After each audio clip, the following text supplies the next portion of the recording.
Frankenstein, or The Modern Prometheus, by Mary Wollstonecraft, Godwin, Shelley. Letter 1. To Mrs. Saville, England. St. Petersburg, Dec. 11th, 17. You will rejoice to hear that no disaster has accompanied the commencement of an enterprise which you have regarded with such evil forebodings. I arrived here yesterday, and my first task is to assure my dear sister of my welfare and increasing confidence in the success of my undertaking. I am already far north of London, and as I walk in the streets of Petersburg, I feel a cold northern breeze play upon my cheeks, which braces my nerves and fills me with delight. Do you understand this feeling? This breeze, which has traveled from the regions towards which I am advancing, gives me a foretaste of those icy climes. Inspirited by this wind of promise, my daydreams become more fervent and vivid. I try in vain to be persuaded that the pole is the seat of frost and desolation. It ever presents itself to my imagination as the region of beauty and delight. There, Margaret, the sun is forever visible, its broad disk just skirting the horizon and diffusing a perpetual splendor.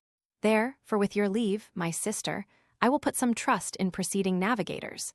Their snow and frost are banished, and, sailing over a calm sea, we may be wafted to a land surpassing in wonders and in beauty every region hitherto discovered on the habitable globe.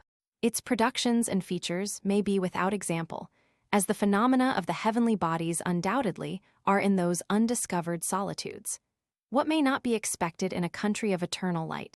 I may there discover the wondrous power which attracts the needle, and may regulate 1,000 celestial observations that require only this voyage to render their seeming eccentricities consistent forever. I shall satiate my ardent curiosity with the sight of a part of the world never before visited, and may tread a land never before imprinted by the foot of man. These are my enticements, and they are sufficient to conquer all fear of danger or death, and to induce me to commence this laborious voyage with the joy a child feels when he embarks in a little boat, with his holiday mates, on an expedition of discovery up his native river. But supposing all these conjectures to be false, you cannot contest the inestimable benefit which I shall confer on all mankind, to the last generation, by discovering a passage near the pole to those countries, to reach which at present so many months are requisite, or by ascertaining the secret of the magnet, which, if at all possible, can only be effected by an undertaking such as mine. These reflections have dispelled the agitation with which I began my letter, and I feel my heart glow with an enthusiasm which elevates me to heaven, for nothing contributes so much to tranquilize the mind as a steady purpose, a point on which the soul may fix its intellectual eye. This expedition has been the favorite dream of my early years. I have read with ardor the accounts of the various voyages which have been made in the prospect of arriving at the North Pacific Ocean through the seas which surround the pole. You may remember that a history of all the voyages made for purposes of discovery composed the whole of our good Uncle Thomas' library. My education was neglected, yet I was passionately fond of reading. These volumes were my study day and night, and my familiarity with them increased that regret which I had felt, as a child, on learning that my father's dying injunction had forbidden my uncle to allow me to embark in a seafaring life. These visions faded when I perused, for the first time, those poets whose effusions entranced my soul and lifted it to heaven. I also became a poet, and for 1 year lived in a paradise of my own creation. I imagined that I also might obtain a niche in the temple where the names of Homer and Shakespeare are consecrated. You are well acquainted with my failure and how heavily I bore the disappointment. But just at that time, I inherited the fortune of my cousin, and my thoughts were turned into the channel of their earlier bent. 6 years have passed since I resolved on my present undertaking. I can, even now, remember the hour from which I dedicated myself to this great enterprise. I commenced by inuring my body to hardship. I accompanied the whale fishers on several expeditions to the North Sea. I voluntarily endured cold, famine, thirst, and want of sleep. I often worked harder than the common sailors during the day and devoted my nights to the study of mathematics, the theory of medicine, and those branches of physical science from which a naval adventurer might derive the greatest practical advantage. Twice I actually hired myself as an undermate in a Greenland whaler and acquitted myself to admiration.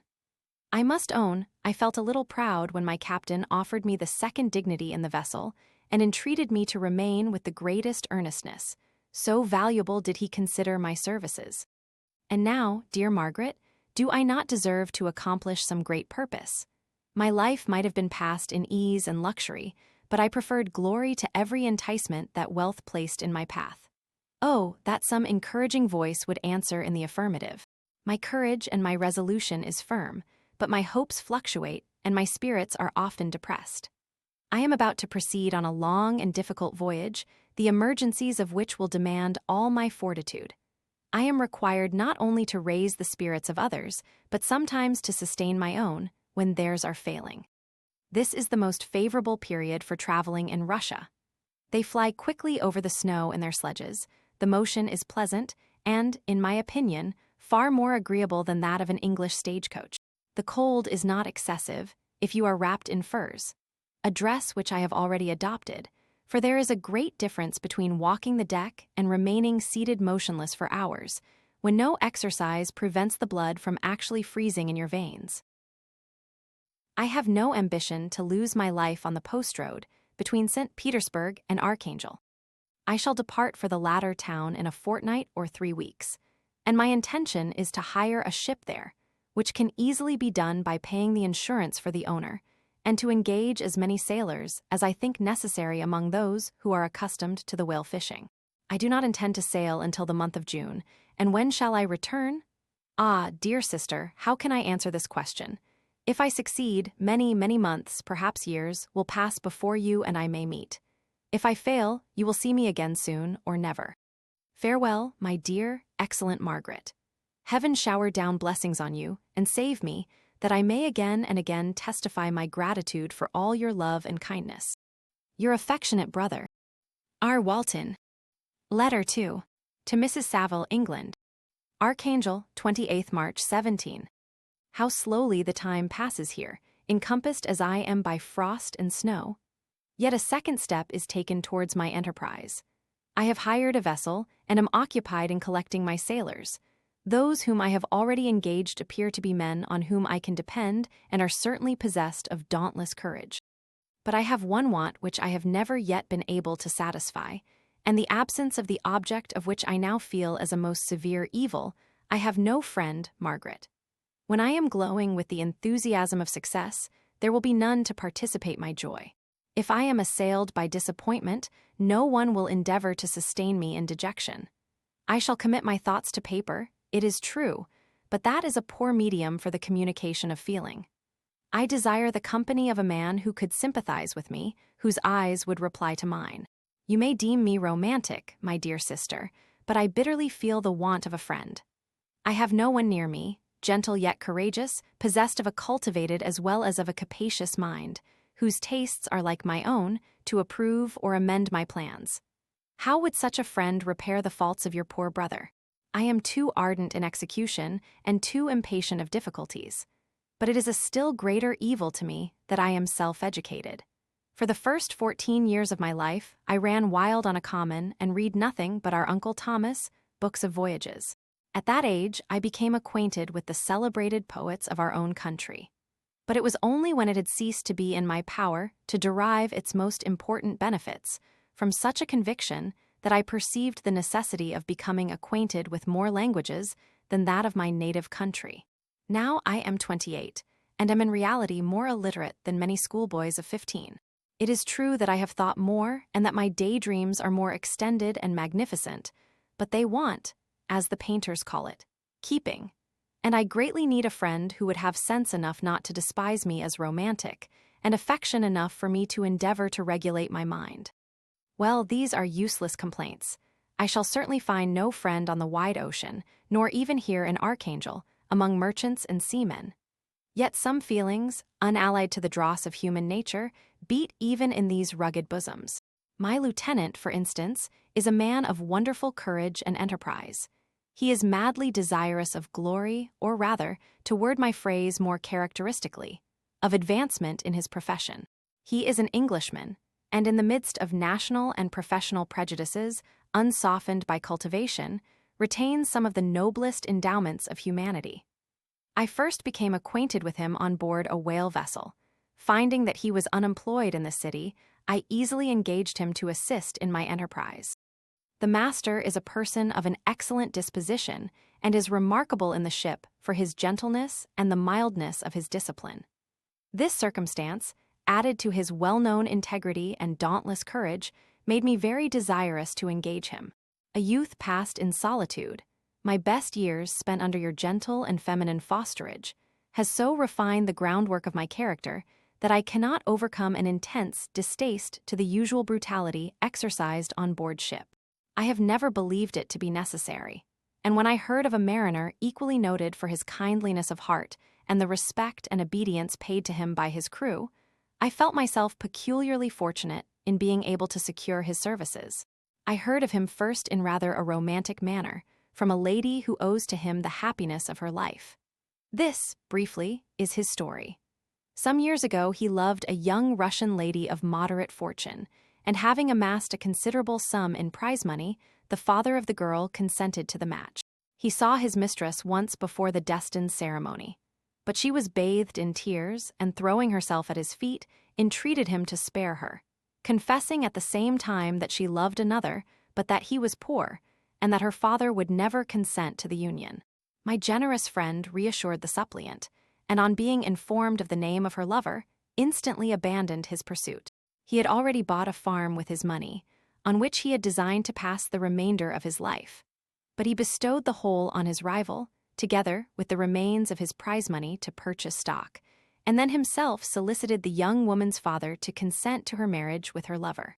But the old man decidedly refused, thinking himself bound in honor to my friend, who, when he found the father inexorable, quitted his country, nor returned until he heard that his former mistress was married according to her inclinations.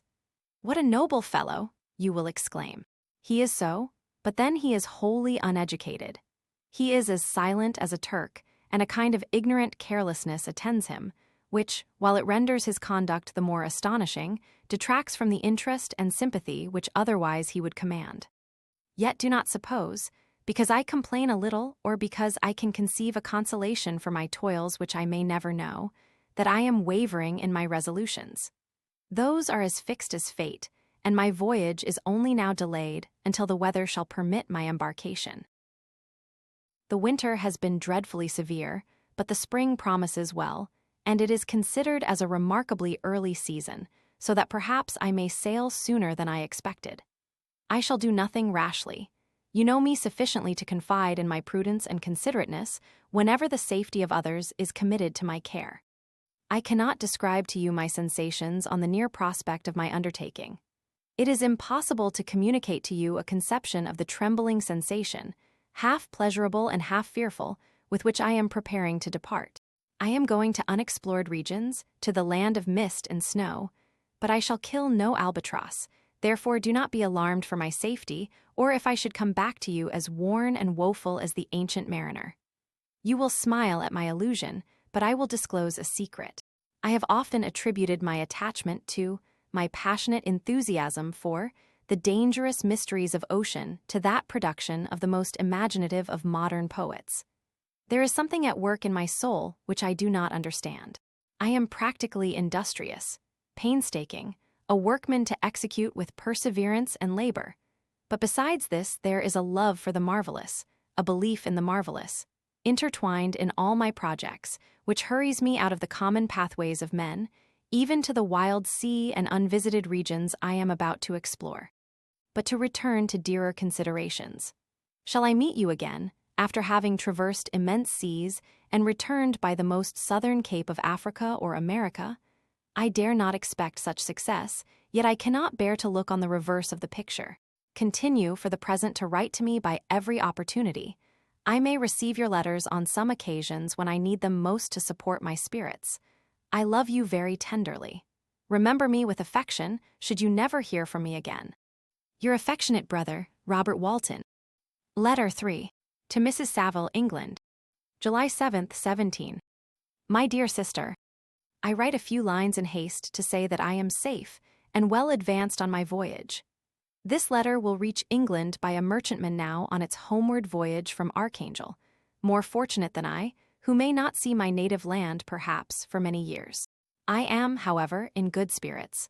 My men are bold and apparently firm of purpose, nor do the floating sheets of ice that continually pass us, indicating the dangers of the region towards which we are advancing, appear to dismay them.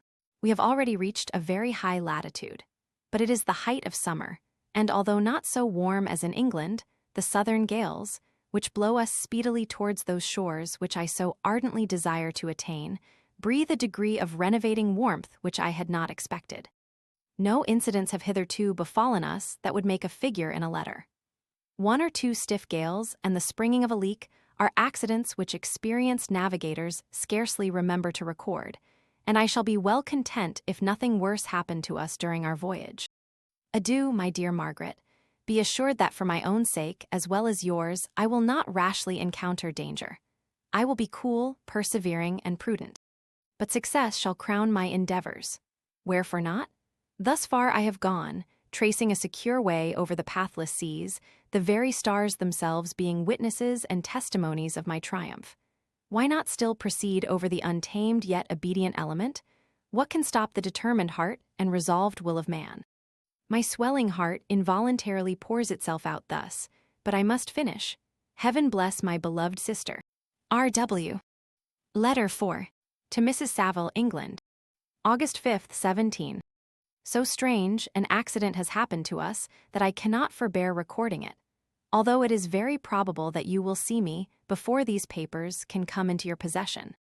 Last Monday, July 31st, we were nearly surrounded by ice, which closed in the ship on all sides, scarcely leaving her the sea room in which she floated. Our situation was somewhat dangerous, especially as we were compassed round by a very thick fog. We accordingly lay to, hoping that some change would take place in the atmosphere and weather. About 2 o'clock the mist cleared away, and we beheld, stretched out in every direction, vast and irregular plains of ice, which seemed to have no end. Some of my comrades groaned, and my own mind began to grow watchful with anxious thoughts, when a strange sight suddenly attracted our attention and diverted our solicitude from our own situation. We perceived a low carriage, fixed on a sledge and drawn by dogs, pass on towards the north at the distance of half a mile.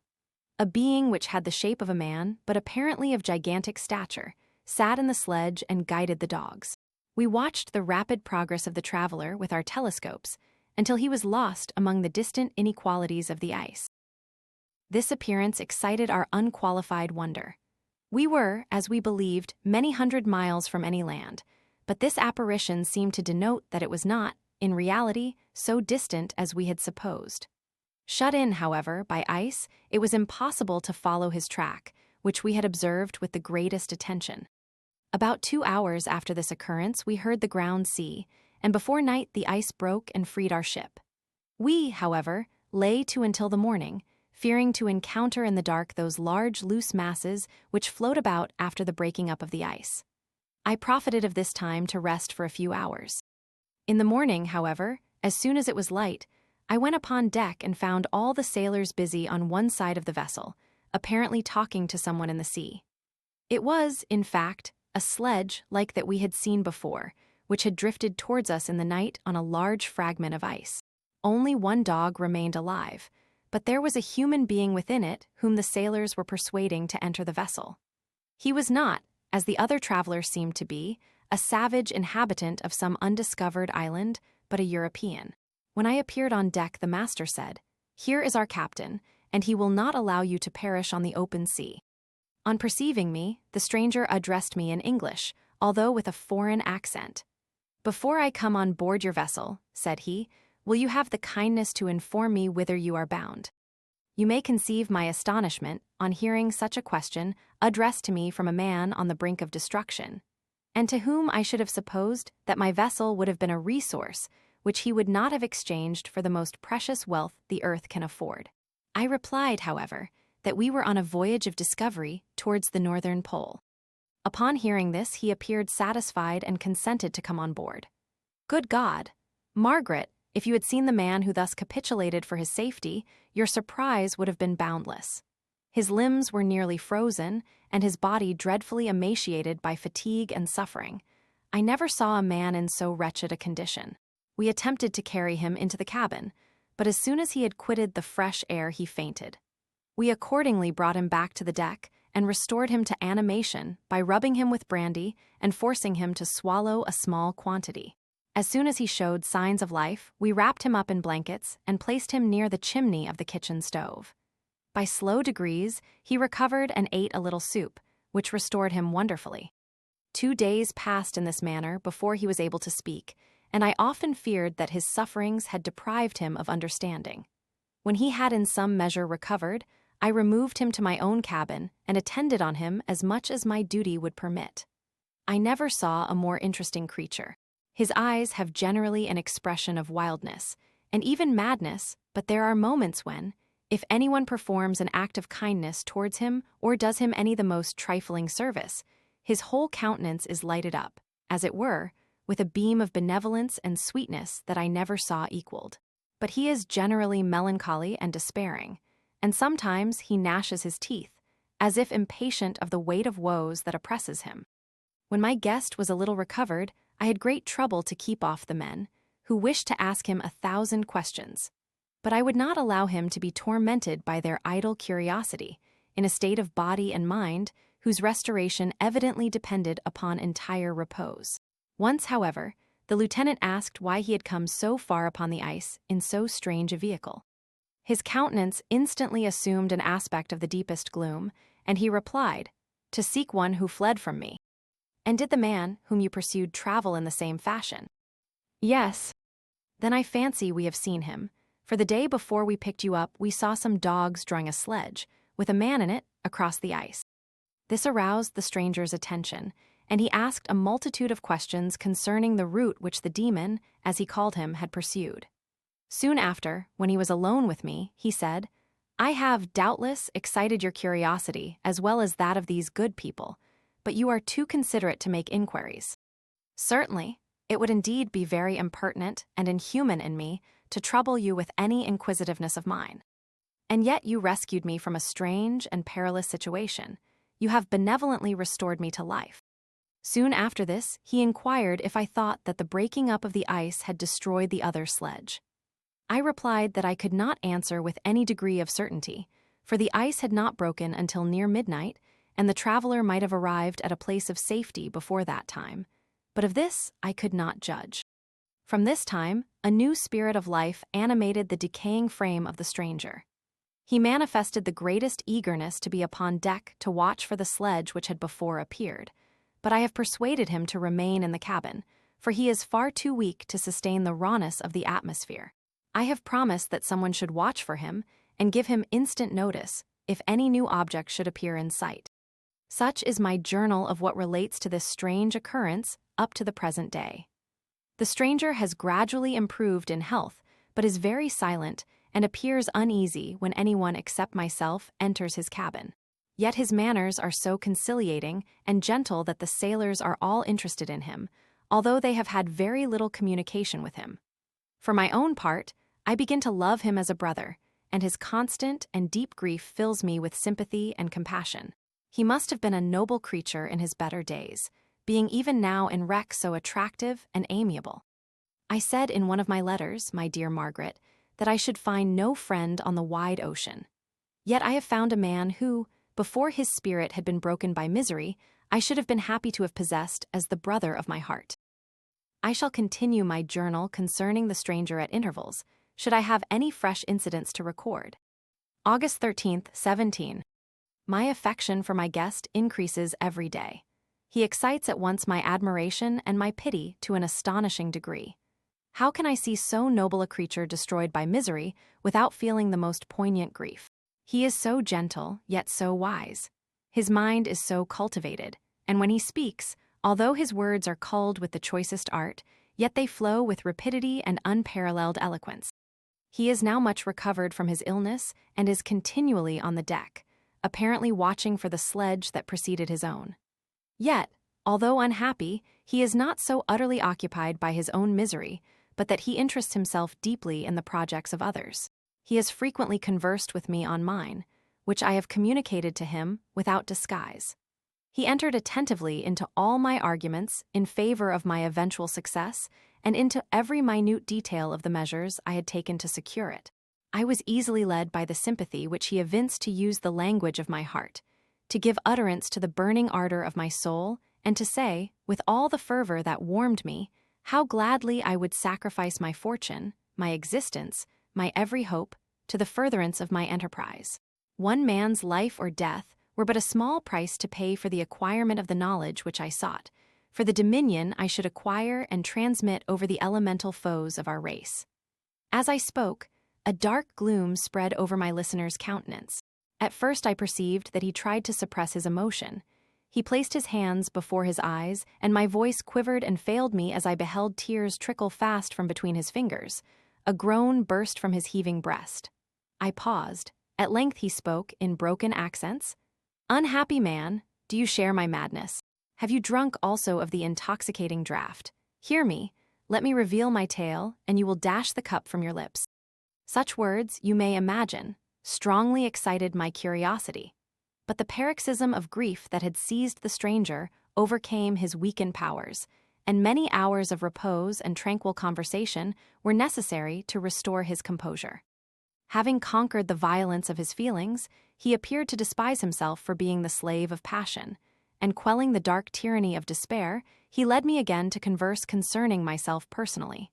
He asked me the history of my earlier years. The tale was quickly told, but it awakened various trains of reflection. I spoke of my desire of finding a friend, of my thirst for a more intimate sympathy with a fellow mind than had ever fallen to my lot, and expressed my conviction that a man could boast of little happiness who did not enjoy this blessing. "I agree with you," replied the stranger. "We are unfashioned creatures, but half made up, if one wiser, better, dearer than ourselves, such a friend ought to be, do not lend his aid to perfectionate our weak and faulty natures. I once had a friend, the most noble of human creatures, and am entitled, therefore, to judge respecting friendship. You have hope and the world before you and have no cause for despair. But I have lost everything and cannot begin life anew." As he said this, his countenance became expressive of a calm, settled grief that touched me to the heart. But he was silent and presently retired to his cabin. Even broken in spirit as he is, no one can feel more deeply than he does the beauties of nature. The starry sky, the sea, and every sight afforded by these wonderful regions seem still to have the power of elevating his soul from earth. Such a man has a double existence. He may suffer misery and be overwhelmed by disappointments, yet when he has retired into himself, he will be like a celestial spirit that has a halo around him, within whose circle no grief or folly ventures. Will you smile at the enthusiasm I express concerning this divine wanderer? You would not if you saw him. You have been tutored and refined by books and retirement from the world, and you are therefore somewhat fastidious. But this only renders you the more fit to appreciate the extraordinary merits of this wonderful man. Sometimes I have endeavored to discover what quality it is, which he possesses, that elevates him so immeasurably above any other person I ever knew.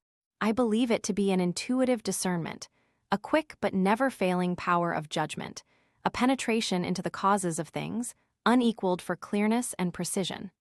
Add to this a facility of expression and a voice whose varied intonations are soul-subduing music. August 19th, 17.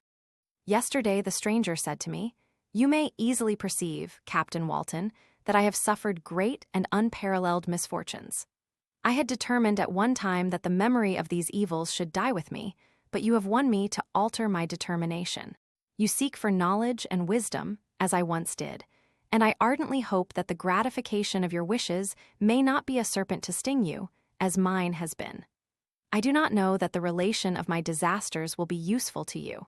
Yet, when I reflect that you are pursuing the same course, exposing yourself to the same dangers which have rendered me what I am, I imagine that you may deduce an apt moral from my tale, one that may direct you if you succeed in your undertaking and console you in case of failure.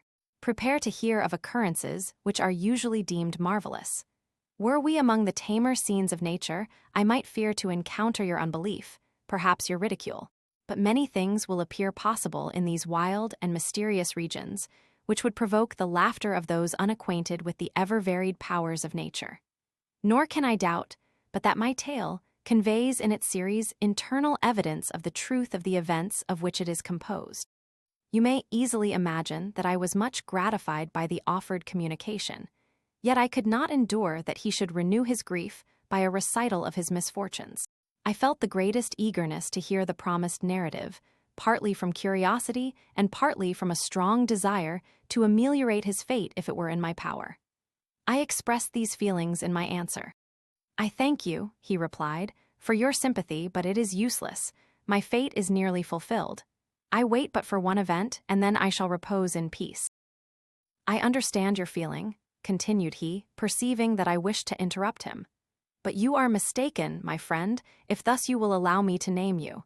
Nothing can alter my destiny. Listen to my history, and you will perceive how irrevocably it is determined." He then told me that he would commence his narrative the next day when I should be at leisure. This promise drew from me the warmest thanks. I have resolved every night, when I am not imperatively occupied by my duties, to record, as nearly as possible in his own words, what he has related during the day. If I should be engaged, I will at least make notes. This manuscript will doubtless afford you the greatest pleasure, but to me, who know him and who hear it from his own lips, with what interest and sympathy shall I read it in some future day? Even now, as I commence my task, his full-toned voice swells in my ears. His lustrous eyes dwell on me with all their melancholy sweetness. I see his thin hand raised in animation, while the lineaments of his face are irradiated by the soul within. Strange and harrowing must be his story, frightful the storm which embraced the gallant vessel on its course and wrecked it. Thus, Chapter 1. I am by birth a Genevese, and my family is one of the most distinguished of that republic. My ancestors had been for many years counselors and syndics, and my father had filled several public situations with honor and reputation. He was respected by all who knew him for his integrity and indefatigable attention to public business. He passed his younger days perpetually occupied by the affairs of his country. A variety of circumstances had prevented his marrying early, nor was it until the decline of life that he became a husband and the father of a family. As the circumstances of his marriage illustrate his character, I cannot refrain from relating them. One of his most intimate friends was a merchant who, from a flourishing state, fell, through numerous mischances, into poverty. This man, whose name was Beaufort, was of a proud and unbending disposition, and could not bear to live in poverty and oblivion in the same country, where he had formerly been distinguished for his rank and magnificence. Having paid his debts, therefore, in the most honorable manner, he retreated with his daughter to the town of Lucerne, where he lived unknown and in wretchedness. My father loved Beaufort with the truest friendship and was deeply grieved by his retreat in these unfortunate circumstances.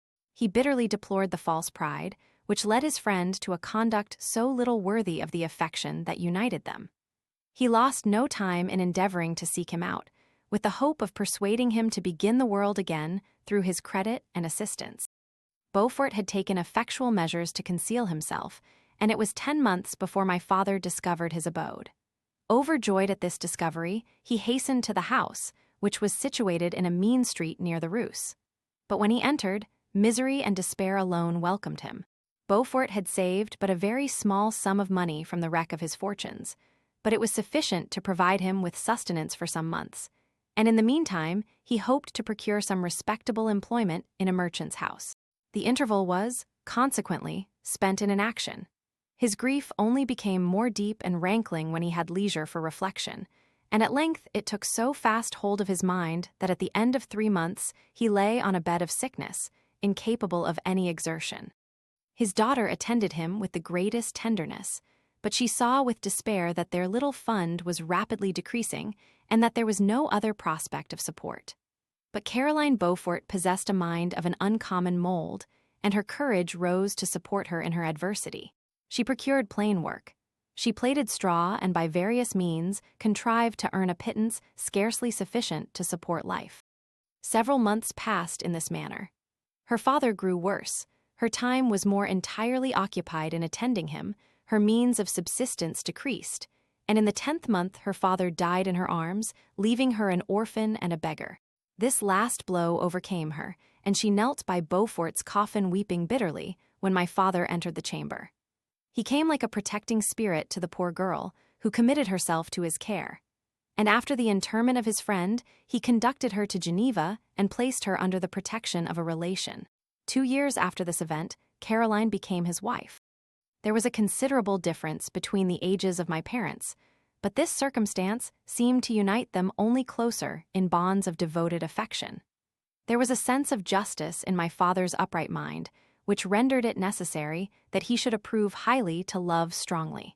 Perhaps during former years, he had suffered from the late-discovered unworthiness of one beloved, and so was disposed to set a greater value on tried worth. There was a show of gratitude and worship in his attachment to my mother, differing wholly from the doting fondness of age, for it was inspired by reverence for her virtues and a desire to be the means of, in some degree, recompensing her for the sorrows she had endured, but which gave inexpressible grace to his behavior to her. Everything was made to yield to her wishes and her convenience. He strove to shelter her, as a fair exotic is sheltered by the gardener, from every rougher wind, and to surround her with all that could tend to excite pleasurable emotion in her soft and benevolent mind. Her health, and even the tranquility of her hitherto constant spirit, had been shaken by what she had gone through.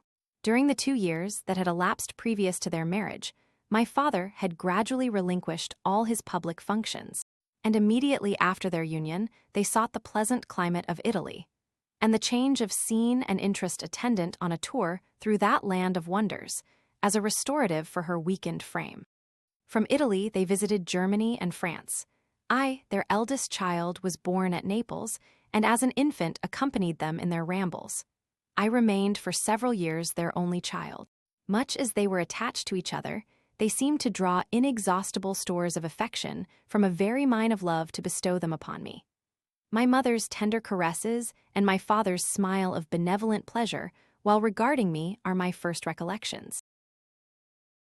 I was their plaything and their idol, and something better, their child, the innocent and helpless creature bestowed on them by heaven, whom to bring up to good, and whose future lot it was in their hands to direct to happiness or misery, according as they fulfilled their duties towards me. With this deep consciousness of what they owed towards the being to which they had given life, added to the active spirit of tenderness that animated both, it may be imagined that, while during every hour of my infant life I received a lesson of patience, of charity, and of self-control, I was so guided by a silken cord that all seemed but one train of enjoyment to me. For a long time I was their only care. My mother had much desired to have a daughter, but I continued their single offspring. When I was about 5 years old, while making an excursion beyond the frontiers of Italy, they passed a week on the shores of the Lake of Como. Their benevolent disposition often made them enter the cottages of the poor. This, to my mother, was more than a duty. It was a necessity, a passion, remembering what she had suffered, and how she had been relieved for her to act in her turn the guardian angel to the afflicted. During one of their walks, a poor cot in the foldings of a veil attracted their notice as being singularly disconsolate, while the number of half-clothed children gathered about it spoke of penury in its worst shape. One day, when my father had gone by himself to Milan, my mother, accompanied by me, visited this abode. She found a peasant and his wife, hard-working, bent down by care and labor, distributing a scanty meal to 5 hungry babes.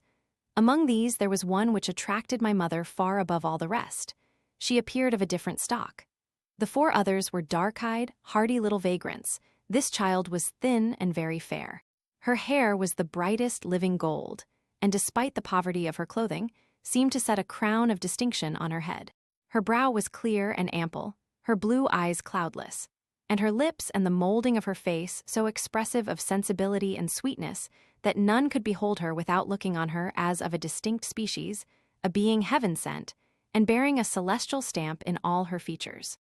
The peasant woman, perceiving that my mother fixed eyes of wonder and admiration on this lovely girl, eagerly communicated her history.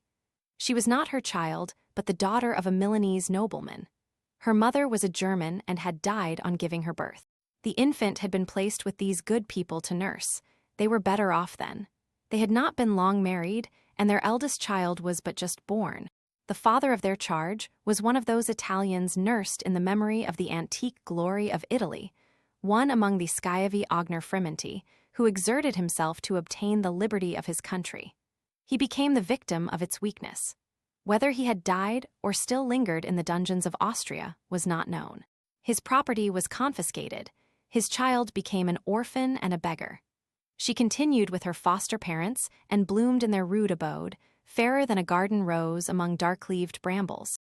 When my father returned from Milan, he found playing with me in the hall of our villa a child fairer than pictured cherub, a creature who seemed to shed radiance from her looks and whose form and motions were lighter than the chamois of the hills.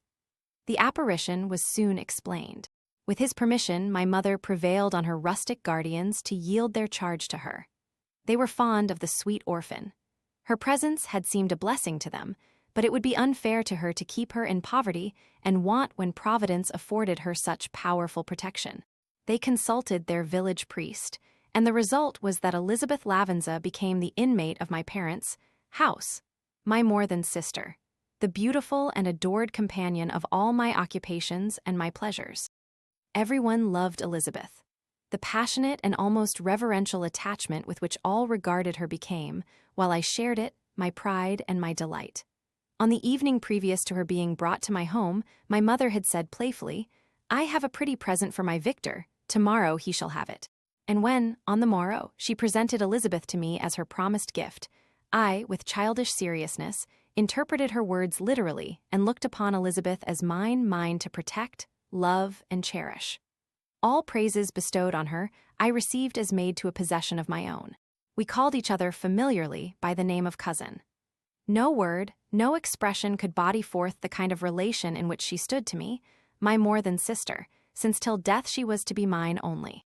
Chapter 2. We were brought up together. There was not quite a year difference in our ages. I need not say that we were strangers to any species of disunion or dispute. Harmony was the soul of our companionship, and the diversity and contrast that subsisted in our characters drew us nearer together. Elizabeth was of a calmer and more concentrated disposition, but with all my ardor, I was capable of a more intense application and was more deeply smitten with the thirst for knowledge.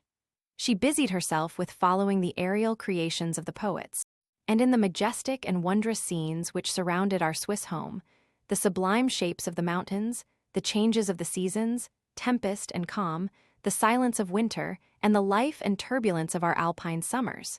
She found ample scope for admiration and delight. While my companion contemplated with a serious and satisfied spirit the magnificent appearances of things, I delighted in investigating their causes. The world was to me a secret which I desired to divine. Curiosity, earnest research to learn the hidden laws of nature, gladness akin to rapture, as they were unfolded to me, are among the earliest sensations I can remember. On the birth of a second son, my junior by 7 years, my parents gave up entirely their wandering life and fixed themselves in their native country. We possessed a house in Geneva and a campagny on Bellerive, the eastern shore of the lake, at the distance of rather more than a league from the city. We resided principally in the latter, and the lives of my parents were passed in considerable seclusion. It was my temper to avoid a crowd and to attach myself fervently to a few. I was indifferent, therefore, to my schoolfellows in general, but I united myself in the bonds of the closest friendship to one among them. Henry Clerval was the son of a merchant of Geneva. He was a boy of singular talent and fancy. He loved enterprise, hardship, and even danger for its own sake. He was deeply read in books of chivalry and romance. He composed heroic songs and began to write many a tale of enchantment and knightly adventure. He tried to make us act plays and to enter into masquerades, in which the characters were drawn from the heroes of Roncesvalles, of the Round Table of King Arthur, and the chivalrous train who shed their blood to redeem the Holy Sepulchre from the hands of the infidels. No human being could have passed a happier childhood than myself. My parents were possessed by the very spirit of kindness and indulgence. We felt that they were not the tyrants to rule our lot according to their caprice, but the agents and creators of all the many delights which we enjoyed. When I mingled with other families, I distinctly discerned how peculiarly fortunate my lot was, and gratitude assisted the development of filial love. My temper was sometimes violent, and my passions vehement, but by some law in my temperature, they were turned not towards childish pursuits, but to an eager desire to learn, and not to learn all things indiscriminately. I confess that neither the structure of languages, nor the code of governments, nor the politics of various states possessed attractions for me. It was the secrets of heaven and earth that I desired to learn, and whether it was the outward substance of things or the inner spirit of nature and the mysterious soul of man that occupied me, still my inquiries were directed to the metaphysical, or, in its highest sense, the physical secrets of the world. Meanwhile, Clerval occupied himself, so to speak, with the moral relations of things. The busy stage of life, the virtues of heroes, and the actions of men were his theme, and his hope and his dream was to become one among those whose names are recorded in story as the gallant and adventurous benefactors of our species. The saintly soul of Elizabeth shone like a shrine-dedicated lamp in our peaceful home. Her sympathy was ours.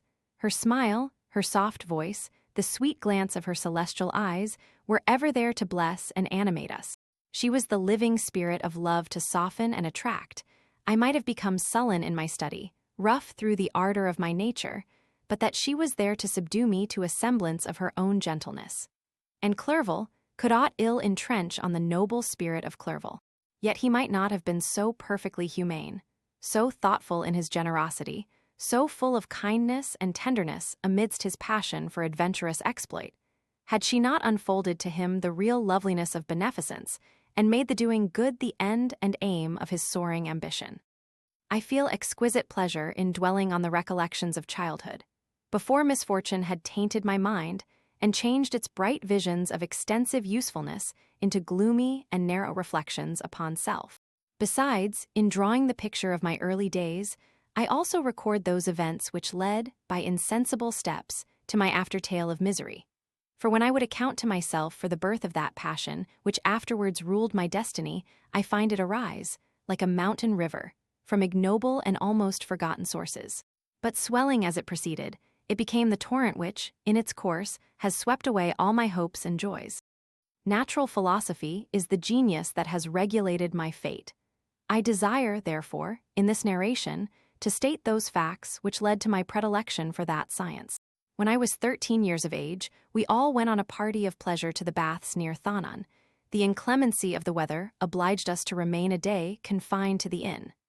In this house, I chanced to find a volume of the works of Cornelius Agrippa.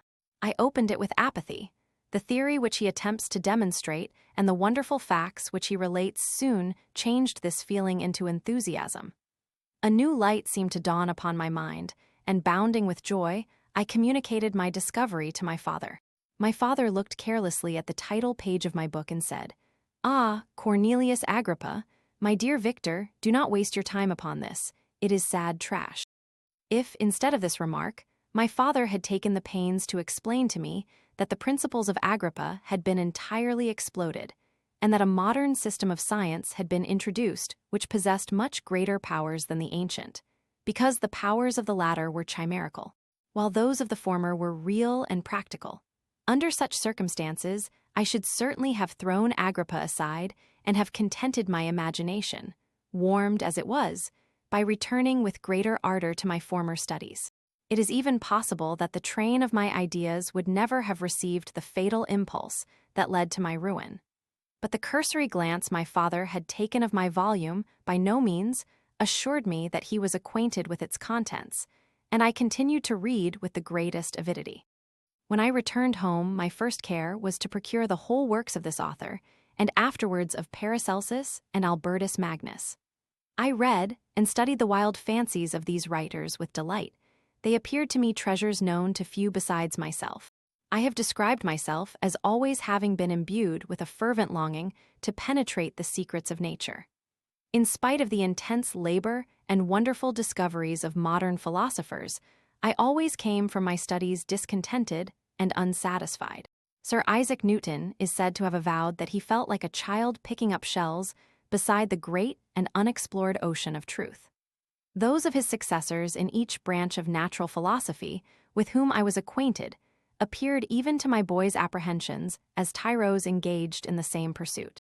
The untaught peasant beheld the elements around him and was acquainted with their practical uses. The most learned philosopher knew little more. He had partially unveiled the face of nature, but her immortal lineaments were still a wonder and a mystery. He might dissect, anatomize, and give names, but not to speak of a final cause. Causes in their secondary and tertiary grades were utterly unknown to him. I had gazed upon the fortifications and impediments that seemed to keep human beings from entering the citadel of nature, and rashly and ignorantly I had repined. But here were books, and here were men who had penetrated deeper and knew more. I took their word for all that they averred, and I became their disciple. It may appear strange that such should arise in the 18th century. But while I followed the routine of education in the schools of Geneva, I was, to a great degree, self-taught with regard to my favorite studies. My father was not scientific, and I was left to struggle with a child's blindness, added to a student's thirst for knowledge. Under the guidance of my new preceptors, I entered with the greatest diligence into the search of the philosopher's stone and the elixir of life, but the latter soon obtained my undivided attention. Wealth was an inferior object, but what glory would attend the discovery if I could banish disease from the human frame and render man invulnerable to any but a violent death? Nor were these my only visions. The raising of ghosts or devils was a promise liberally accorded by my favorite authors, the fulfillment of which I most eagerly sought. And if my incantations were always unsuccessful, I attributed the failure rather to my own inexperience and mistake than to a want of skill or fidelity in my instructors. And thus for a time I was occupied by exploded systems, mingling, like an unadept, 1,000 contradictory theories and floundering desperately in a very slough of multifarious knowledge, guided by an ardent imagination and childish reasoning, till an accident again changed the current of my ideas. When I was about 15 years old, we had retired to our house near Belrive, when we witnessed a most violent and terrible thunderstorm. It advanced from behind the mountains of Jura, and the thunder burst at once with frightful loudness from various quarters of the heavens. I remained, while the storm lasted, watching its progress with curiosity and delight. As I stood at the door, on a sudden I beheld a stream of fire issue from an old and beautiful oak which stood about 20 yards from our house. And so soon as the dazzling light vanished, the oak had disappeared, and nothing remained but a blasted stump. When we visited it the next morning, we found the tree shattered in a singular manner. It was not splintered by the shock, but entirely reduced to thin ribbons of wood. I never beheld anything so utterly destroyed. Before this, I was not unacquainted with the more obvious laws of electricity.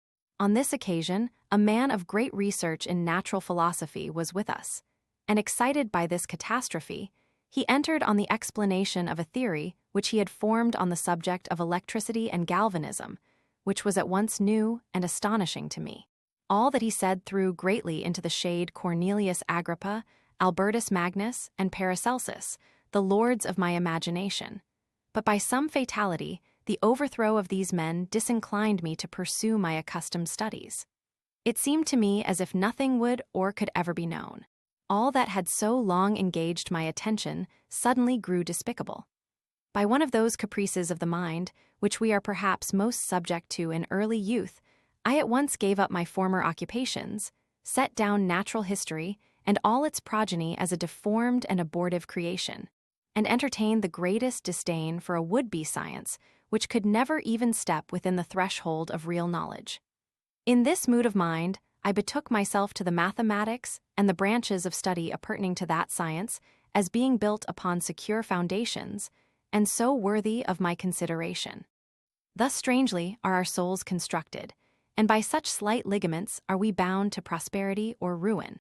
When I look back, it seems to me as if this almost miraculous change of inclination and will was the immediate suggestion of the guardian angel of my life, the last effort made by the spirit of preservation to avert the storm that was even then hanging in the stars and ready to envelop me.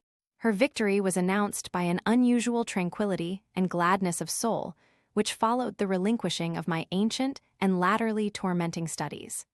It was thus that I was to be taught to associate evil with their prosecution, happiness with their disregard. It was a strong effort of the spirit of good, but it was ineffectual. Destiny was too potent, and her immutable laws had decreed my utter and terrible destruction. Chapter 3. when I had attained the age of 17, my parents resolved that I should become a student at the University of Ingolstadt. I had hitherto attended the schools of Geneva, but my father thought it necessary, for the completion of my education, that I should be made acquainted with other customs than those of my native country. My departure was therefore fixed at an early date, but before the day resolved upon could arrive, the first misfortune of my life occurred. An omen, as it were, of my future misery. Elizabeth had caught the scarlet fever, her illness was severe, and she was in the greatest danger. During her illness, many arguments had been urged to persuade my mother to refrain from attending upon her. She had at first yielded to our entreaties, but when she heard that the life of her favorite was menaced, she could no longer control her anxiety. She attended her sickbed. Her watchful attentions triumphed over the malignity of the distemper. Elizabeth was saved, but the consequences of this imprudence were fatal to her preserver. On the third day my mother sickened. Her fever was accompanied by the most alarming symptoms, and the looks of her medical attendants prognosticated the worst event. On her deathbed, the fortitude and benignity of this best of women did not desert her. She joined the hands of Elizabeth and myself. "My children," she said, "my firmest hopes of future happiness were placed on the prospect of your union. This expectation will now be the consolation of your father. Elizabeth, my love, you must supply my place to my younger children. Alas, I regret that I am taken from you, and, happy and beloved as I have been, is it not hard to quit you all? But these are not thoughts befitting me. I will endeavor to resign myself cheerfully to death, and will indulge a hope of meeting you in another world." She died calmly, and her countenance expressed affection even in death. I need not describe the feelings of those whose dearest ties are rent by that most irreparable evil, the void that presents itself to the soul, and the despair that is exhibited on the countenance. It is so long before the mind can persuade itself that she whom we saw every day, and whose very existence appeared a part of our own, can have departed forever. That the brightness of a beloved eye can have been extinguished, and the sound of a voice so familiar and dear to the ear can be hushed, never more to be heard. These are the reflections of the first days, but when the lapse of time proves the reality of the evil, then the actual bitterness of grief commences. Yet from whom has not that rude hand rent away some dear connection? And why should I describe a sorrow which all have felt and must feel? The time at length arrives when grief is rather an indulgence than a necessity, and the smile that plays upon the lips, although it may be deemed a sacrilege, is not banished. My mother was dead, but we had still duties which we ought to perform. We must continue our course with the rest, and learn to think ourselves fortunate, whilst one remains whom the spoiler has not seized. My departure for Ingolstadt, which had been deferred by these events, was now again determined upon. I obtained from my father a respite of some weeks. It appeared to me sacrilege so soon to leave the repose, akin to death, of the house of mourning, and to rush into the thick of life. I was new to sorrow, but it did not the less alarm me. I was unwilling to quit the sight of those that remained to me, and above all, I desired to see my sweet Elizabeth in some degree consoled. She indeed veiled her grief and strove to act the comforter to us all. She looked steadily on life and assumed its duties with courage and zeal. She devoted herself to those whom she had been taught to call her uncle and cousins. Never was she so enchanting as at this time, when she recalled the sunshine of her smiles and spent them upon us. She forgot even her own regret in her endeavors to make us forget. The day of my departure at length arrived. Clerval spent the last evening with us. He had endeavored to persuade his father to permit him to accompany me and to become my fellow student, but in vain. His father was a narrow-minded trader and saw idleness and ruin in the aspirations and ambition of his son. Henry deeply felt the misfortune of being debarred from a liberal education.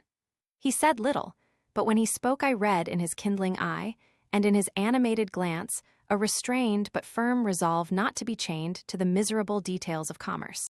We sat late. We could not tear ourselves away from each other nor persuade ourselves to say the word farewell. It was said, and we retired under the pretense of seeking repose, each fancying that the other was deceived. But when at morning's dawn I descended to the carriage which was to convey me away, they were all there. My father again to bless me, Clerval to press my hand once more, my Elizabeth to renew her entreaties that I would write often, and to bestow the last feminine attentions on her playmate and friend. I threw myself into the chaise that was to convey me away and indulged in the most melancholy reflections. I, who had ever been surrounded by amiable companions, continually engaged in endeavoring to bestow mutual pleasure, I was now alone. In the university whither I was going, I must form my own friends and be my own protector. My life had hitherto been remarkably secluded and domestic, and this had given me invincible repugnance to new countenances. I loved my brothers, Elizabeth and Clerval. These were old, familiar faces, but I believed myself totally unfitted for the company of strangers. Such were my reflections as I commenced my journey, but as I proceeded, my spirits and hopes rose. I ardently desired the acquisition of knowledge. I had often, when at home, thought it hard to remain during my youth cooped up in one place, and had longed to enter the world and take my station among other human beings. Now my desires were complied with, and it would, indeed, have been folly to repent. I had sufficient leisure for these and many other reflections during my journey to Ingolstadt, which was long and fatiguing. At length, the high white steeple of the town met my eyes. I alighted and was conducted to my solitary apartment to spend the evening as I pleased. The next morning I delivered my letters of introduction and paid a visit to some of the principal professors. Chance, or rather the evil influence, the angel of destruction, which asserted omnipotent sway over me from the moment I turned my reluctant steps from my father's door, led me first to M. Krempe, professor of natural philosophy. He was an uncouth man, but deeply imbued in the secrets of his science. He asked me several questions concerning my progress in the different branches of science appertaining to natural philosophy. I replied carelessly, and partly in contempt, mentioned the names of my alchemists as the principal authors I had studied. The professor stared. "Have you," he said, "really spent your time in studying such nonsense?" I replied in the affirmative. "Every minute," continued M. Krempe with warmth, "every instant that you have wasted on those books is utterly and entirely lost. You have burdened your memory with exploded systems and useless names. Good God! In what desert land have you lived, where no one was kind enough to inform you that these fancies which you have so greedily imbibed are 1,000 years old and as musty as they are ancient? I little expected, in this enlightened and scientific age, to find a disciple of Albertus Magnus and Paracelsus. My dear sir, you must begin your studies entirely anew." So saying, he stepped aside and wrote down a list of several books treating of natural philosophy which he desired me to procure, and dismissed me after mentioning that in the beginning of the following week he intended to commence a course of lectures upon natural philosophy in its general relations, and that M. Waldman, a fellow professor, would lecture upon chemistry the alternate days that he omitted. I returned home not disappointed, for I have said that I had long considered those authors useless whom the professor reprobated, but I returned not at all the more inclined to recur to these studies in any shape. M. Krempe was a little squat man with a gruff voice and a repulsive countenance.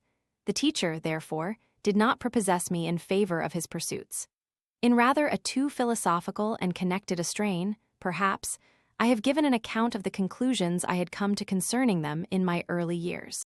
As a child, I had not been content with the results promised by the modern professors of natural science, with a confusion of ideas only to be accounted for by my extreme youth and my want of a guide on such matters.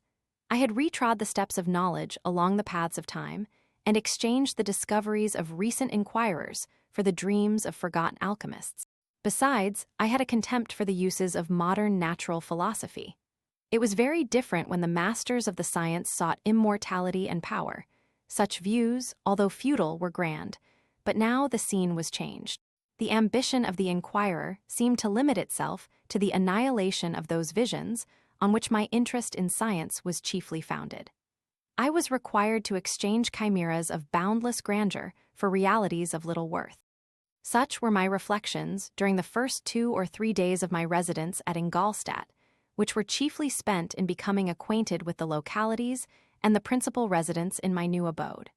But as the ensuing week commenced, I thought of the information which M. Krempe had given me concerning the lectures, and although I could not consent to go and hear that little conceited fellow deliver sentences out of a pulpit, I recollected what he had said of M. Waldman, whom I had never seen, as he had hitherto been out of town. Partly from curiosity and partly from idleness, I went into the lecturing room, which M. Waldman entered shortly after. This professor was very unlike his colleague. He appeared about 50 years of age, but with an aspect expressive of the greatest benevolence. A few gray hairs covered his temples, but those at the back of his head were nearly black. His person was short but remarkably erect, and his voice the sweetest I had ever heard. He began his lecture by a recapitulation of the history of chemistry and the various improvements made by different men of learning, pronouncing with fervor the names of the most distinguished discoverers. He then took a cursory view of the present state of the science and explained many of its elementary terms. After having made a few preparatory experiments, he concluded with a panegyric upon modern chemistry, the terms of which I shall never forget. The ancient teachers of this science, said he, promised impossibilities and performed nothing. The modern masters promise very little. They know that metals cannot be transmuted and that the elixir of life is a chimera, but these philosophers, whose hands seem only made to dabble in dirt, and their eyes to pore over the microscope or crucible, have indeed performed miracles. They penetrate into the recesses of nature and show how she works in her hiding places. They ascend into the heavens. They have discovered how the blood circulates and the nature of the air we breathe. They have acquired new and almost unlimited powers. They can command the thunders of heaven, mimic the earthquake, and even mock the invisible world with its own shadows. Such were the professor's words, rather let me say such the words of the fate, announced to destroy me. As he went on, I felt as if my soul were grappling with a palpable enemy. One by one, the various keys were touched which formed the mechanism of my being. Chord after chord was sounded, and soon my mind was filled with one thought, one conception, one purpose. So much has been done, exclaimed the soul of Frankenstein. More, far more, will I achieve. Treading in the steps already marked, I will pioneer a new way, explore unknown powers, and unfold to the world the deepest mysteries of creation. I closed not my eyes that night. My internal being was in a state of insurrection and turmoil. I felt that order would thence arise, but I had no power to produce it. By degrees, after the morning's dawn, sleep came. I awoke, and my yesternight's thoughts were as a dream. There only remained a resolution to return to my ancient studies and to devote myself to a science for which I believed myself to possess a natural talent. On the same day, I paid M. Waldman a visit. His manners in private were even more mild and attractive than in public, for there was a certain dignity in his mien during his lecture, which in his own house was replaced by the greatest affability and kindness. I gave him pretty nearly the same account of my former pursuits as I had given to his fellow professor. He heard with attention the little narration concerning my studies and smiled at the names of Cornelius Agrippa and Paracelsus, but without the contempt that M. Krempe had exhibited. He said that these were men to whose indefatigable zeal modern philosophers were indebted for most of the foundations of their knowledge. They had left to us, as an easier task, to give new names and arrange in connected classifications the facts which they in a great degree had been the instruments of bringing to light. The labors of men of genius, however erroneously directed, scarcely ever fail in ultimately turning to the solid advantage of mankind. I listened to his statement, which was delivered without any presumption or affectation, and then added that his lecture had removed my prejudices against modern chemists. I expressed myself in measured terms, with the modesty and deference due from a youth to his instructor, without letting escape. Inexperience in life would have made me ashamed any of the enthusiasm which stimulated my intended labors. I requested his advice concerning the books I ought to procure. I am happy, said M. Waldman, to have gained a disciple, and if your application equals your ability, I have no doubt of your success. Chemistry is that branch of natural philosophy in which the greatest improvements have been and may be made. It is on that account that I have made it my peculiar study, but at the same time, I have not neglected the other branches of science. A man would make but a very sorry chemist if he attended to that department of human knowledge alone. If your wish is to become really a man of science and not merely a petty experimentalist, I should advise you to apply to every branch of natural philosophy, including mathematics. He then took me into his laboratory and explained to me the uses of his various machines, instructing me as to what I ought to procure and promising me the use of his own when I should have advanced far enough in the science not to derange their mechanism. He also gave me the list of books which I had requested, and I took my leave. Thus ended a day memorable to me. It decided my future destiny. Chapter 4. From this day, natural philosophy, and particularly chemistry, in the most comprehensive sense of the term, became nearly my sole occupation. I read with ardor those works, so full of genius and discrimination, which modern inquirers have written on these subjects. I attended the lectures and cultivated the acquaintance of the men of science of the university, and I found even in M. Krempe a great deal of sound sense and real information, combined, it is true, with a repulsive physiognomy and manners, but not on that account the less valuable. In M. Waldman, I found a true friend. His gentleness was never tinged by dogmatism, and his instructions were given with an air of frankness and good nature that banished every idea of pedantry. In 1,000 ways, he smoothed for me the path of knowledge and made the most abstruse inquiries clear and facile to my apprehension. My application was at first fluctuating and uncertain. It gained strength as I proceeded, and soon became so ardent and eager that the stars often disappeared in the light of morning whilst I was yet engaged in my laboratory. As I applied so closely, it may be easily conceived that my progress was rapid. My ardor was indeed the astonishment of the students, and my proficiency that of the masters. Professor Krempe often asked me, with a sly smile, how Cornelius Agrippa went on, whilst M. Waldman expressed the most heartfelt exultation in my progress. 2 years passed in this manner, during which I paid no visit to Geneva, but was engaged, heart and soul, in the pursuit of some discoveries which I hoped to make. None but those who have experienced them can conceive of the enticements of science. In other studies you go as far as others have gone before you, and there is nothing more to know. But in a scientific pursuit there is continual food for discovery and wonder. A mind of moderate capacity, which closely pursues one study, must infallibly arrive at great proficiency in that study. And I, who continually sought the attainment of one object of pursuit, and was solely wrapped up in this, improved so rapidly that at the end of 2 years I made some discoveries in the improvement of some chemical instruments, which procured me great esteem and admiration at the university.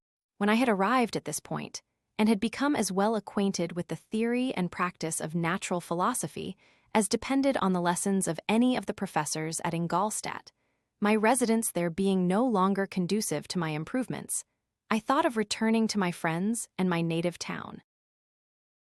When an incident happened that protracted my stay.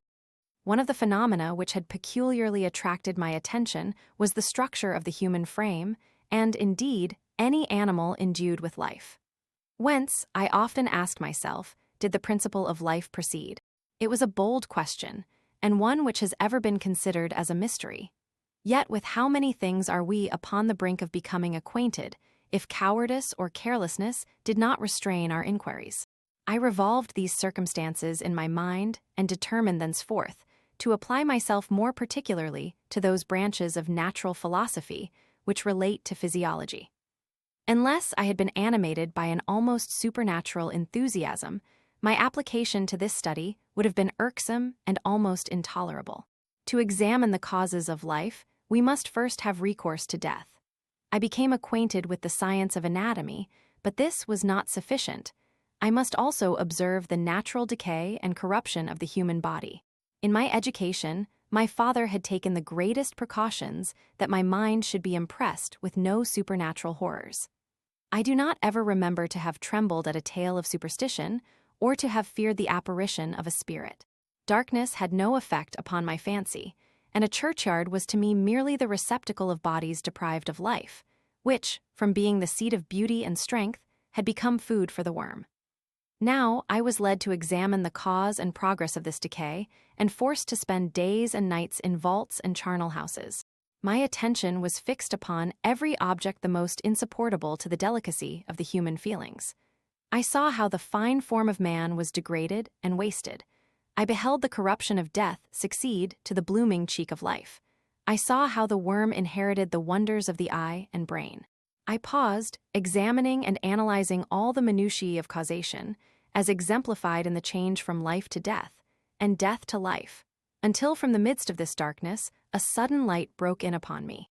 A light so brilliant and wondrous, yet so simple, that while I became dizzy with the immensity of the prospect which it illustrated, I was surprised that among so many men of genius who had directed their inquiries towards the same science, that I alone should be reserved to discover so astonishing a secret. Remember, I am not recording the vision of a madman. The sun does not more certainly shine in the heavens than that which I now affirm is true. Some miracle might have produced it, yet the stages of the discovery were distinct and probable. After days and nights of incredible labor and fatigue, I succeeded in discovering the cause of generation and life. Nay, more, I became myself capable of bestowing animation upon lifeless matter. The astonishment which I had at first experienced on this discovery soon gave place to delight and rapture. After so much time spent in painful labor, to arrive at once at the summit of my desires was the most gratifying consummation of my toils. But this discovery was so great and overwhelming that all the steps by which I had been progressively led to it were obliterated, and I beheld only the result. What had been the study and desire of the wisest men since the creation of the world was now within my grasp. Not that, like a magic scene, it all opened upon me at once. The information I had obtained was of a nature rather to direct my endeavors so soon as I should point them towards the object of my search, than to exhibit that object already accomplished. I was like the Arabian who had been buried with the dead and found a passage to life, aided only by one glimmering and seemingly ineffectual light. I see by your eagerness and the wonder and hope which your eyes express, my friend, that you expect to be informed of the secret with which I am acquainted. That cannot be. Listen patiently until the end of my story, and you will easily perceive why I am reserved upon that subject. I will not lead you on, unguarded and ardent as I then was, to your destruction and infallible misery. Learn from me, if not by my precepts, at least by my example, how dangerous is the acquirement of knowledge, and how much happier that man is who believes his native town to be the world, than he who aspires to become greater than his nature will allow. When I found so astonishing a power placed within my hands, I hesitated a long time concerning the manner in which I should employ it. Although I possessed the capacity of bestowing animation, yet to prepare a frame for the reception of it, with all its intricacies of fibers, muscles, and veins, still remained a work of inconceivable difficulty and labor. I doubted at first whether I should attempt the creation of a being like myself, or one of simpler organization. But my imagination was too much exalted by my first success to permit me to doubt of my ability to give life to an animal as complex and wonderful as man. The materials at present within my command hardly appeared adequate to so arduous an undertaking, but I doubted not that I should ultimately succeed. I prepared myself for a multitude of reverses. My operations might be incessantly baffled, and at last my work be imperfect. Yet when I considered the improvement which every day takes place in science and mechanics, I was encouraged to hope my present attempts would at least lay the foundations of future success. Nor could I consider the magnitude and complexity of my plan as any argument of its impracticability. It was with these feelings that I began the creation of a human being. As the minuteness of the parts formed a great hindrance to my speed, I resolved, contrary to my first intention, to make the being of a gigantic stature, that is to say, about 8 feet in height and proportionably large. After having formed this determination, and having spent some months in successfully collecting and arranging my materials, I began. No one can conceive the variety of feelings which bore me onwards, like a hurricane, in the first enthusiasm of success. Life and death appeared to me ideal bounds, which I should first break through, and pour a torrent of light into our dark world. A new species would bless me as its creator and source. Many happy and excellent natures would owe their being to me. No father could claim the gratitude of his child so completely as I should deserve theirs. Pursuing these reflections, I thought that if I could bestow animation upon lifeless matter, I might in process of time, although I now found it impossible, renew life where death had apparently devoted the body to corruption. These thoughts supported my spirits, while I pursued my undertaking with unremitting ardor. My cheek had grown pale with study, and my person had become emaciated with confinement. Sometimes, on the very brink of certainty, I failed, yet still I clung to the hope which the next day or the next hour might realize. One secret which I alone possessed was the hope to which I had dedicated myself. And the moon gazed on my midnight labors, while, with unrelaxed and breathless eagerness, I pursued nature to her hiding places. Who shall conceive the horrors of my secret toil, as I dabbled among the unhallowed damps of the grave, or tortured the living animal to animate the lifeless clay? My limbs now tremble, and my eyes swim with the remembrance. But then a resistless and almost frantic impulse urged me forward. I seemed to have lost all soul or sensation but for this one pursuit. It was indeed but a passing trance that only made me feel with renewed acuteness so soon as, the unnatural stimulus ceasing to operate, I had returned to my old habits. I collected bones from charnel houses and disturbed, with profane fingers, the tremendous secrets of the human frame. In a solitary chamber, or rather cell, at the top of the house, and separated from all the other apartments by a gallery and staircase, I kept my workshop of filthy creation. My eyeballs were starting from their sockets in attending to the details of my employment. The dissecting room and the slaughterhouse furnished many of my materials, and often did my human nature turn with loathing from my occupation, whilst, still urged on by an eagerness which perpetually increased, I brought my work near to a conclusion. The summer months passed while I was thus engaged, heart and soul, in one pursuit. It was a most beautiful season. Never did the fields bestow a more plentiful harvest or the vines yield a more luxuriant vintage, but my eyes were insensible to the charms of nature. And the same feelings which made me neglect the scenes around me caused me also to forget those friends who were so many miles absent, and whom I had not seen for so long a time. I knew my silence disquieted them, and I well remembered the words of my father. I know that while you are pleased with yourself, you will think of us with affection, and we shall hear regularly from you. You must pardon me if I regard any interruption in your correspondence as a proof that your other duties are equally neglected. I knew well, therefore, what would be my father's feelings, but I could not tear my thoughts from my employment, loathsome in itself, but which had taken an irresistible hold of my imagination. I wished, as it were, to procrastinate all that related to my feelings of affection until the great object, which swallowed up every habit of my nature, should be completed.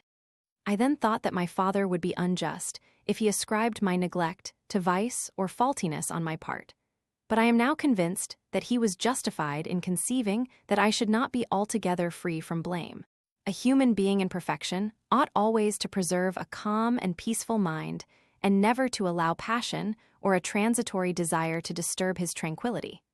I do not think that the pursuit of knowledge is an exception to this rule. If the study to which you apply yourself has a tendency to weaken your affections and to destroy your taste for those simple pleasures in which no alloy can possibly mix, then that study is certainly unlawful, that is to say, not befitting the human mind. If this rule were always observed, if no man allowed any pursuit whatsoever to interfere with the tranquility of his domestic affections, Greece had not been enslaved, Caesar would have spared his country, America would have been discovered more gradually, and the empires of Mexico and Peru had not been destroyed. But I forget that I am moralizing in the most interesting part of my tale, and your looks remind me to proceed. My father made no reproach in his letters, and only took notice of my silence, by inquiring into my occupations more particularly than before. Winter, spring, and summer passed away during my labors, but I did not watch the blossom or the expanding leaves, sights which before always yielded me supreme delight, so deeply was I engrossed in my occupation.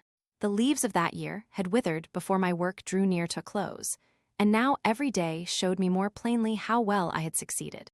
But my enthusiasm was checked by my anxiety, and I appeared rather like one doomed by slavery to toil in the mines, or any other unwholesome trade than an artist occupied by his favorite employment. Every night I was oppressed by a slow fever, and I became nervous to a most painful degree. The fall of a leaf startled me, and I shunned my fellow creatures as if I had been guilty of a crime. Sometimes I grew alarmed at the wreck I perceived that I had become. The energy of my purpose alone sustained me.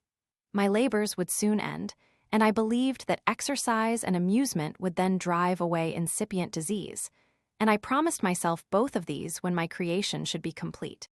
Chapter 5. It was on a dreary night of November that I beheld the accomplishment of my toils.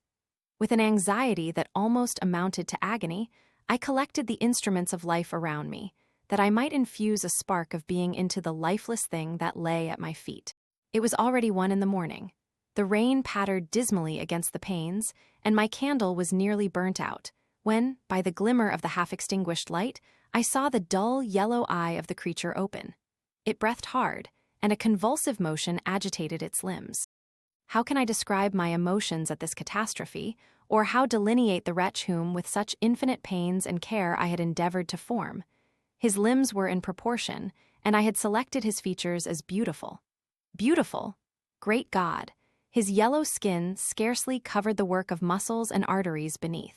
His hair was of a lustrous black, and flowing, his teeth of a pearly whiteness. But these luxuriances only formed a more horrid contrast with his watery eyes, that seemed almost of the same color as the dun-white sockets in which they were set, his shriveled complexion and straight black lips. The different accidents of life are not so changeable as the feelings of human nature. I had worked hard for nearly 2 years for the sole purpose of infusing life into an inanimate body.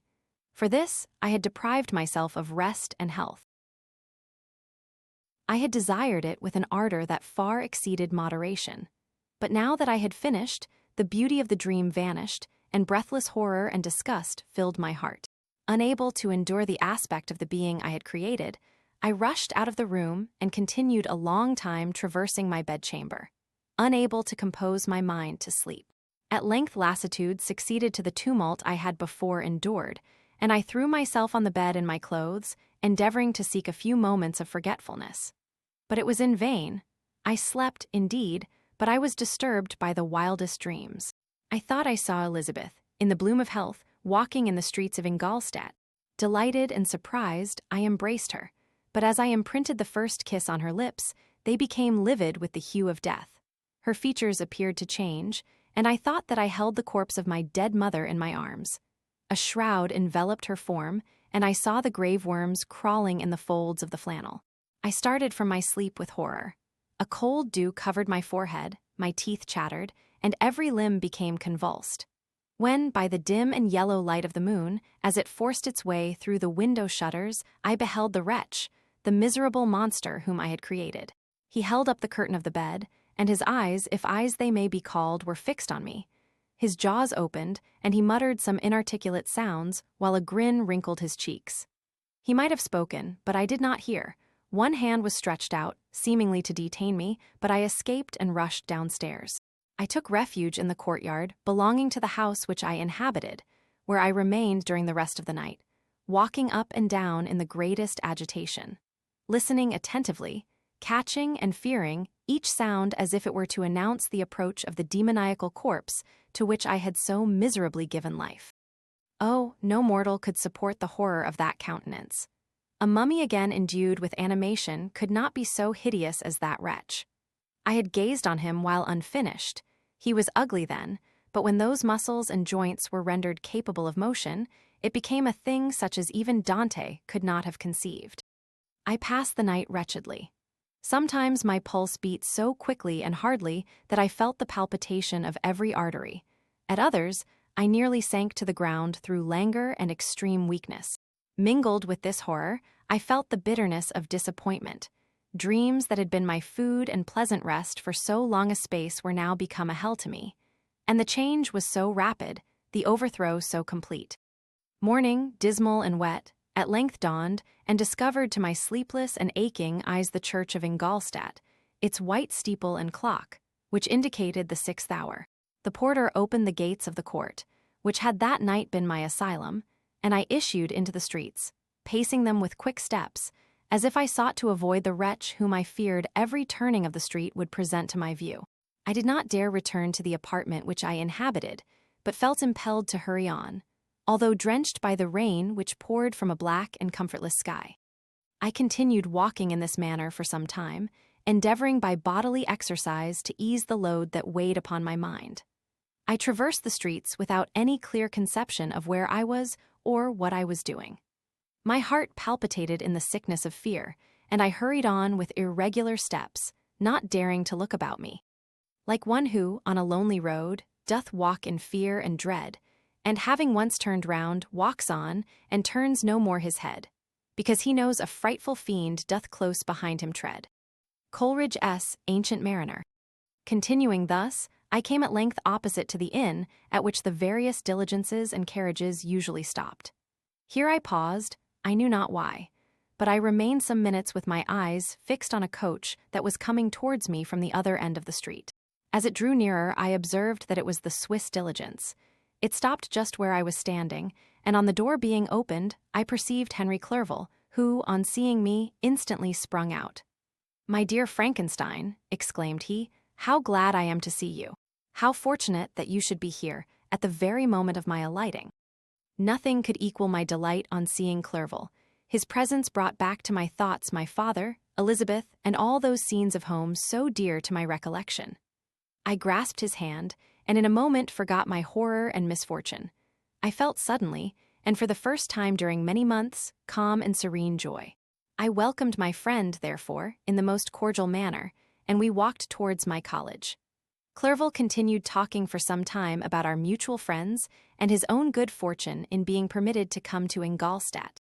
"You may easily believe," said he, "how great was the difficulty to persuade my father that all necessary knowledge was not comprised in the noble art of bookkeeping.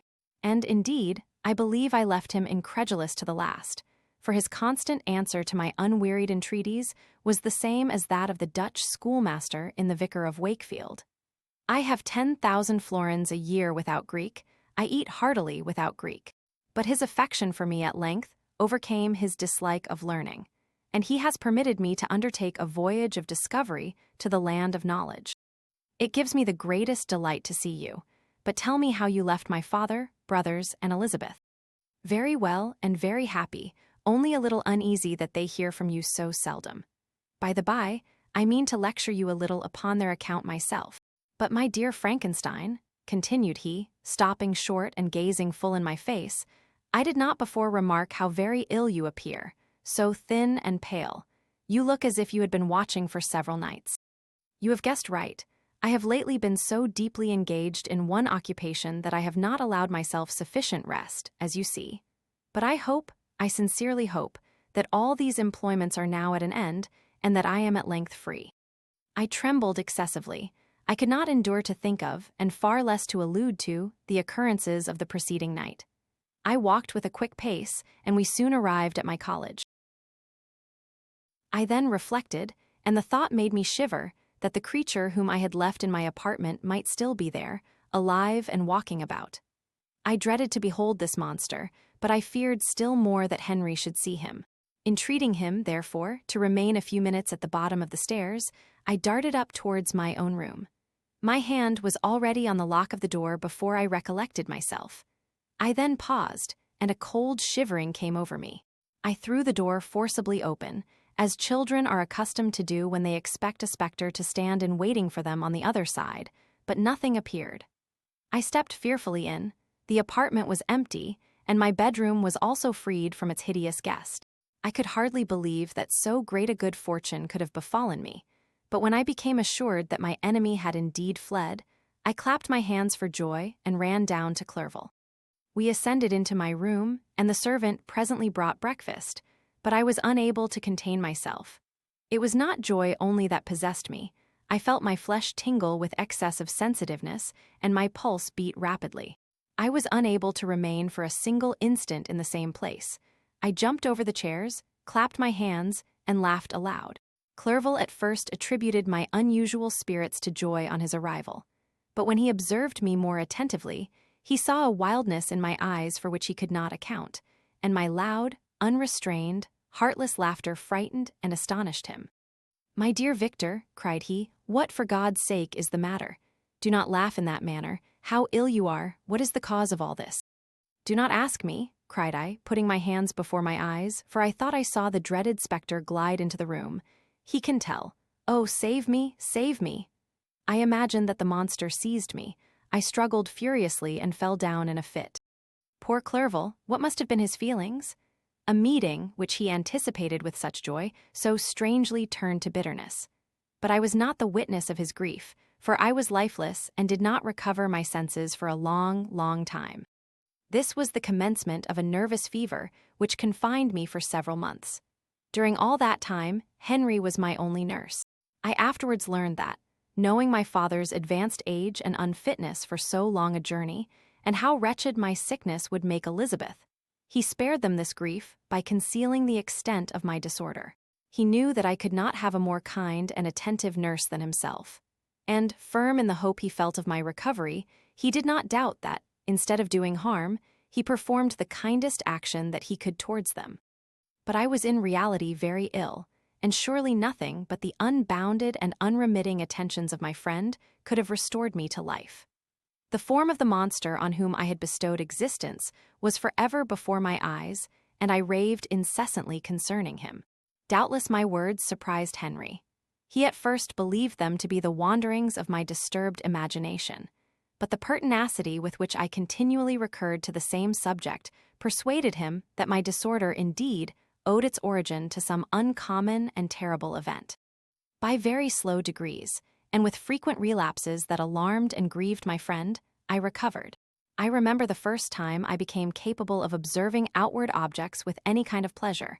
I perceived that the fallen leaves had disappeared, and that the young buds were shooting forth from the trees that shaded my window. It was a divine spring, and the season contributed greatly to my convalescence. I felt also sentiments of joy and affection revive in my bosom. My gloom disappeared, and in a short time I became as cheerful as before I was attacked by the fatal passion.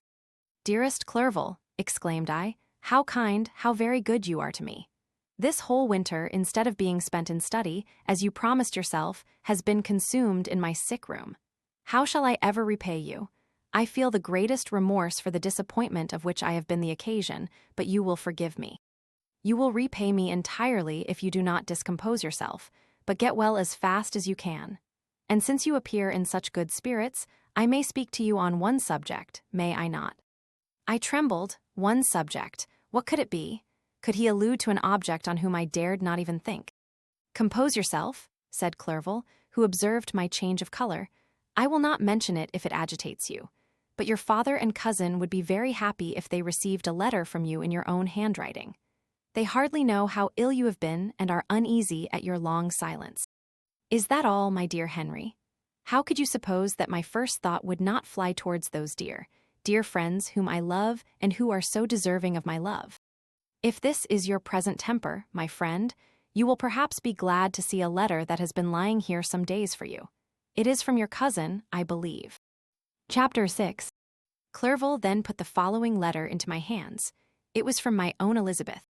"My dearest cousin, you have been ill, very ill, and even the constant letters of dear kind Henry are not sufficient to reassure me on your account. You are forbidden to write, to hold a pen, yet one word from you, dear Victor, is necessary to calm our apprehensions. For a long time I have thought that each post would bring this line, and my persuasions have restrained my uncle from undertaking a journey to Ingolstadt. I have prevented his encountering the inconveniences and perhaps dangers of so long a journey, yet how often have I regretted not being able to perform it myself.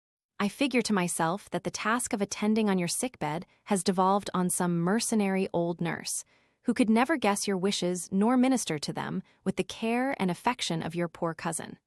Yet that is over now. Clerval writes that indeed you are getting better. I eagerly hope that you will confirm this intelligence soon in your own handwriting. Get well and return to us. You will find a happy, cheerful home and friends who love you dearly.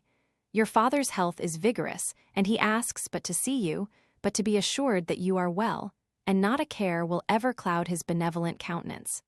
How pleased you would be to remark the improvement of our Ernest. He is now 16 and full of activity and spirit. He is desirous to be a true Swiss and to enter into foreign service, but we cannot part with him, at least until his elder brother returns to us. My uncle is not pleased with the idea of a military career in a distant country, but Ernest never had your powers of application. He looks upon study as an odious fetter. His time is spent in the open air, climbing the hills, or rowing on the lake. I fear that he will become an idler unless we yield the point and permit him to enter on the profession which he has selected. Little alteration, except the growth of our dear children, has taken place since you left us. The blue lake and snow-clad mountains, they never change, and I think our placid home and our contented hearts are regulated by the same immutable laws. My trifling occupations take up my time and amuse me, and I am rewarded for any exertions by seeing none but happy, kind faces around me. Since you left us, but one change has taken place in our little household. Do you remember on what occasion Justine Moritz entered our family? Probably you do not. I will relate her history, therefore, in a few words. Madame Moritz, her mother, was a widow with 4 children, of whom Justine was the third. This girl had always been the favorite of her father, but through a strange perversity, her mother could not endure her, and after the death of M. Moritz treated her very ill. My aunt observed this, and when Justine was 12 years of age, prevailed on her mother to allow her to live at our house.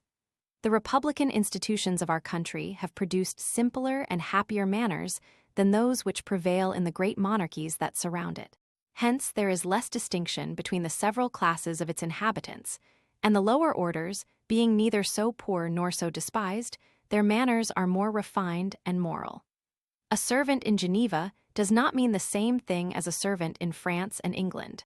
Justine, thus received in our family, learned the duties of a servant, a condition which, in our fortunate country, does not include the idea of ignorance and a sacrifice of the dignity of a human being. Justine, you may remember, was a great favorite of yours, and I recollect you once remarked that if you were in an ill humor, one glance from Justine could dissipate it, for the same reason that Ariosto gives concerning the beauty of Angelica. She looked so frank-hearted and happy. My aunt conceived a great attachment for her, by which she was induced to give her an education superior to that which she had at first intended. This benefit was fully repaid. Justine was the most grateful little creature in the world. I do not mean that she made any professions, I never heard one pass her lips, but you could see by her eyes that she almost adored her protectress. Although her disposition was gay, and in many respects inconsiderate, yet she paid the greatest attention to every gesture of my aunt. She thought her the model of all excellence, and endeavored to imitate her phraseology and manners, so that even now she often reminds me of her. When my dearest aunt died, everyone was too much occupied in their own grief to notice poor Justine, who had attended her during her illness with the most anxious affection. Poor Justine was very ill, but other trials were reserved for her. One by one, her brothers and sister died, and her mother, with the exception of her neglected daughter, was left childless. The conscience of the woman was troubled. She began to think that the deaths of her favorites was a judgment from heaven to chastise her partiality. She was a Roman Catholic, and I believe her confessor confirmed the idea which she had conceived. Accordingly, a few months after your departure for Ingolstadt, Justine was called home by her repentant mother. Poor girl. She wept when she quitted our house. She was much altered since the death of my aunt. Grief had given softness and a winning mildness to her manners, which had before been remarkable for vivacity. Nor was her residence at her mother's house of a nature to restore her gaiety. The poor woman was very vacillating in her repentance. She sometimes begged Justine to forgive her unkindness, but much oftener accused her of having caused the deaths of her brothers and sister. Perpetual fretting at length threw Madame Moritz into a decline, which at first increased her irritability, but she is now at peace forever. She died on the first approach of cold weather at the beginning of this last winter. Justine has just returned to us, and I assure you I love her tenderly. She is very clever and gentle, and extremely pretty. As I mentioned before, her mien and her expression continually remind me of my dear aunt. I must say also a few words to you, my dear cousin, of little darling William. I wish you could see him. He is very tall of his age, with sweet laughing blue eyes, dark eyelashes, and curling hair. When he smiles, 2 little dimples appear on each cheek, which are rosy with health. He has already had 1 or 2 little wives, but Louisa Byron is his favorite, a pretty little girl of 5 years of age. Now, dear Victor, I dare say you wish to be indulged in a little gossip concerning the good people of Geneva. The pretty Miss Mansfield has already received the congratulatory visits on her approaching marriage with a young Englishman, John Melbourne, esq. Her ugly sister, Manon, married M. Duviat, the rich banker, last autumn. Your favorite schoolfellow, Louis Manoir, has suffered several misfortunes since the departure of Clerval from Geneva, but he has already recovered his spirits, and is reported to be on the point of marrying a lively, pretty Frenchwoman, Madame Tavernier. She is a widow and much older than Manoir, but she is very much admired and a favorite with everybody. I have written myself into better spirits, dear cousin, but my anxiety returns upon me as I conclude. Write, dearest Victor. One line, one word will be a blessing to us. 10,000 thanks to Henry for his kindness, his affection, and his many letters. We are sincerely grateful. Adieu. My cousin, take care of yourself, and I entreat you write. Elizabeth Lavenze. Geneva, March 18th, 17. Dear, dear Elizabeth, I exclaimed when I had read her letter. I will write instantly and relieve them from the anxiety they must feel. I wrote, and this exertion greatly fatigued me, but my convalescence had commenced and proceeded regularly. In another fortnight I was able to leave my chamber. One of my first duties on my recovery was to introduce Clerval to the several professors of the university. In doing this, I underwent a kind of rough usage, ill befitting the wounds that my mind had sustained. Ever since the fatal night, the end of my labors, and the beginning of my misfortunes, I had conceived a violent antipathy even to the name of natural philosophy. When I was otherwise quite restored to health, the sight of a chemical instrument would renew all the agony of my nervous symptoms. Henry saw this and had removed all my apparatus from my view. He had also changed my apartment, for he perceived that I had acquired a dislike for the room which had previously been my laboratory. But these cares of Clerval were made of no avail when I visited the professors. M. Waldman inflicted torture when he praised, with kindness and warmth, the astonishing progress I had made in the sciences. He soon perceived that I disliked the subject, but not guessing the real cause, he attributed my feelings to modesty, and changed the subject from my improvement to the science itself, with a desire, as I evidently saw, of drawing me out. What could I do? He meant to please, and he tormented me. I felt as if he had placed carefully, one by one, in my view those instruments which were to be afterwards used in putting me to a slow and cruel death. I writhed under his words, yet dared not exhibit the pain I felt. Clerval, whose eyes and feelings were always quick in discerning the sensations of others, declined the subject, alleging, in excuse, his total ignorance, and the conversation took a more general turn. I thanked my friend from my heart, but I did not speak.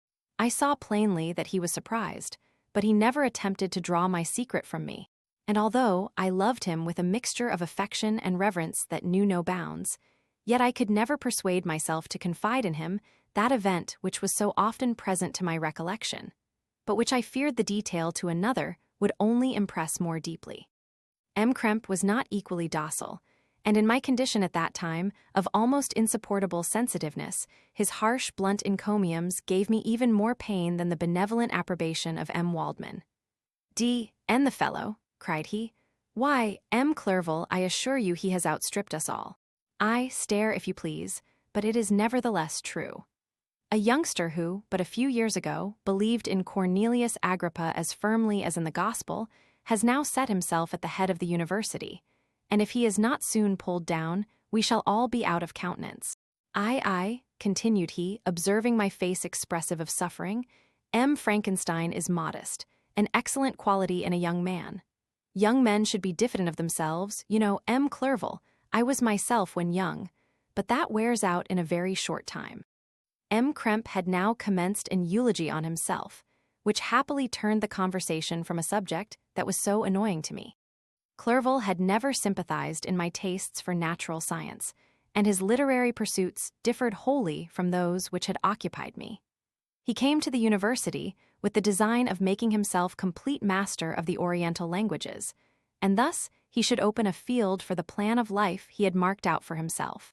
Resolved to pursue no inglorious career, he turned his eyes toward the East, as affording scope for his spirit of enterprise. The Persian, Arabic, and Sanskrit languages engaged his attention, and I was easily induced to enter on the same studies.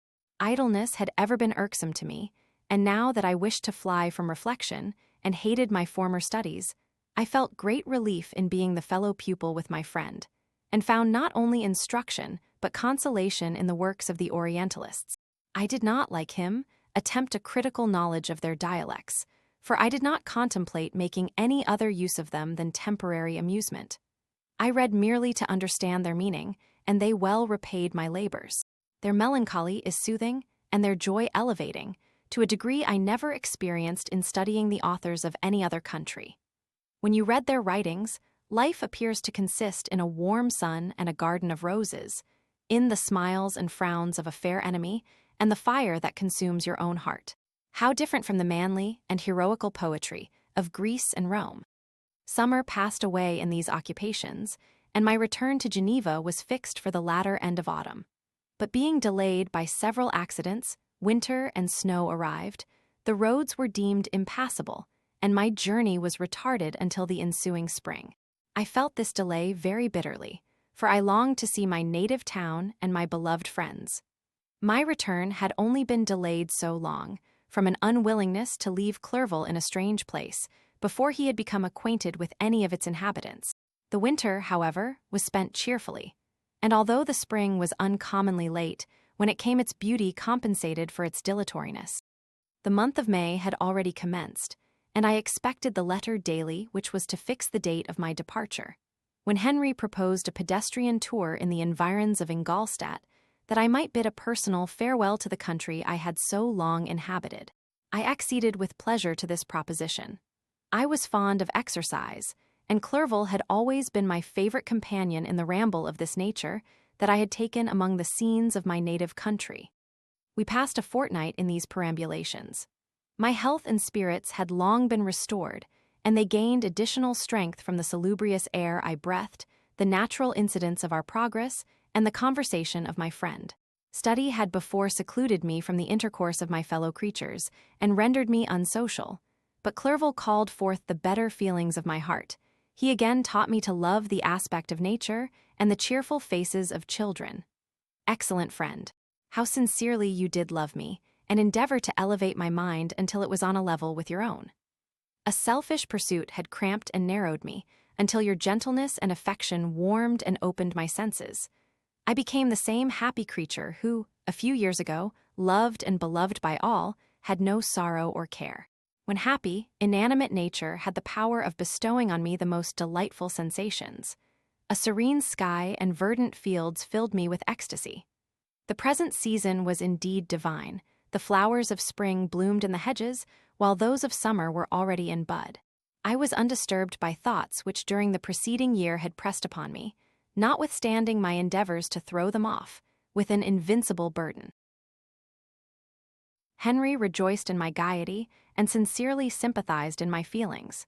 He exerted himself to amuse me, while he expressed the sensations that filled his soul. The resources of his mind on this occasion were truly astonishing. His conversation was full of imagination, and very often, in imitation of the Persian and Arabic writers, he invented tales of wonderful fancy and passion. At other times, he repeated my favorite poems, or drew me out into arguments, which he supported with great ingenuity. We returned to our college on a Sunday afternoon. The peasants were dancing, and everyone we met appeared gay and happy. My own spirits were high, and I bounded along with feelings of unbridled joy and hilarity. Chapter 7. On my return, I found the following letter from my father. My dear Victor, you have probably waited impatiently for a letter to fix the date of your return to us, and I was at first tempted to write only a few lines, merely mentioning the day on which I should expect you. But that would be a cruel kindness, and I dare not do it.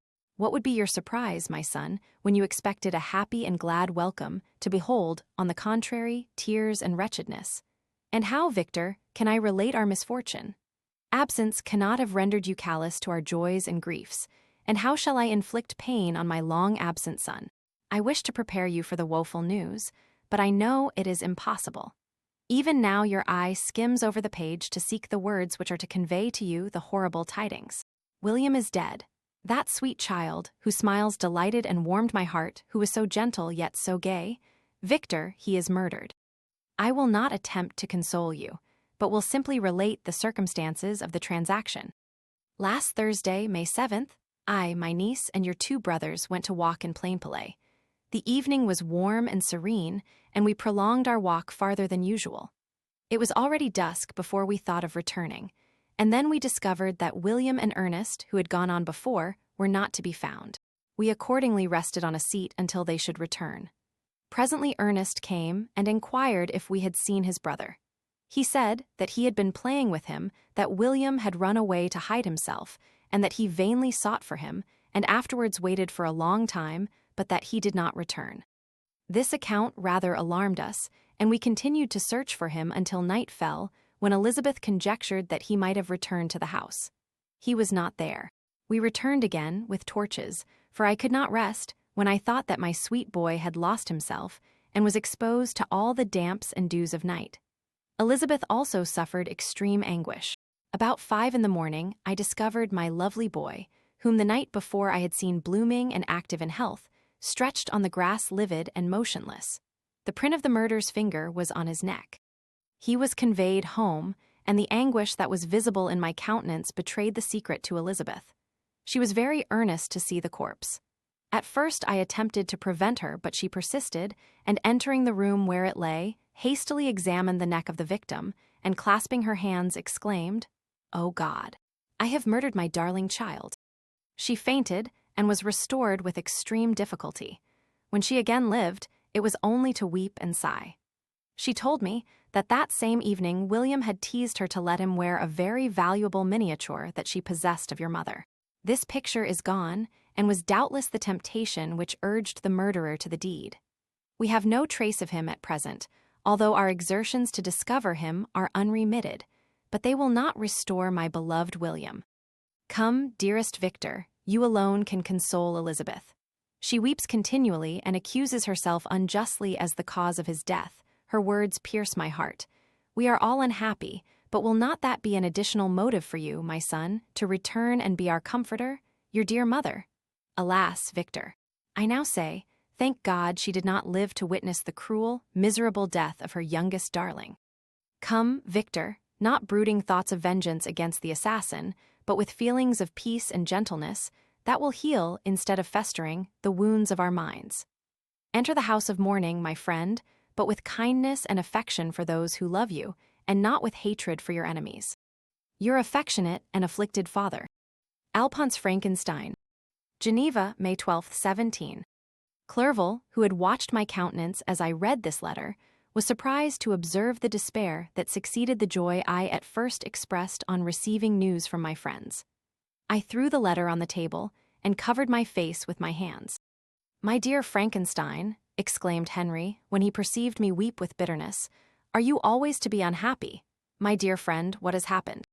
I motioned him to take up the letter, while I walked up and down the room in the extremest agitation. Tears also gushed from the eyes of Clerval as he read the account of my misfortune. "I can offer you no consolation, my friend," said he. "Your disaster is irreparable. What do you intend to do?" "To go instantly to Geneva. Come with me, Henry, to order the horses." During our walk, Clerval endeavored to say a few words of consolation. He could only express his heartfelt sympathy. "Poor William," said he, "dear lovely child, he now sleeps with his angel mother. Who that had seen him bright and joyous in his young beauty, but must weep over his untimely loss?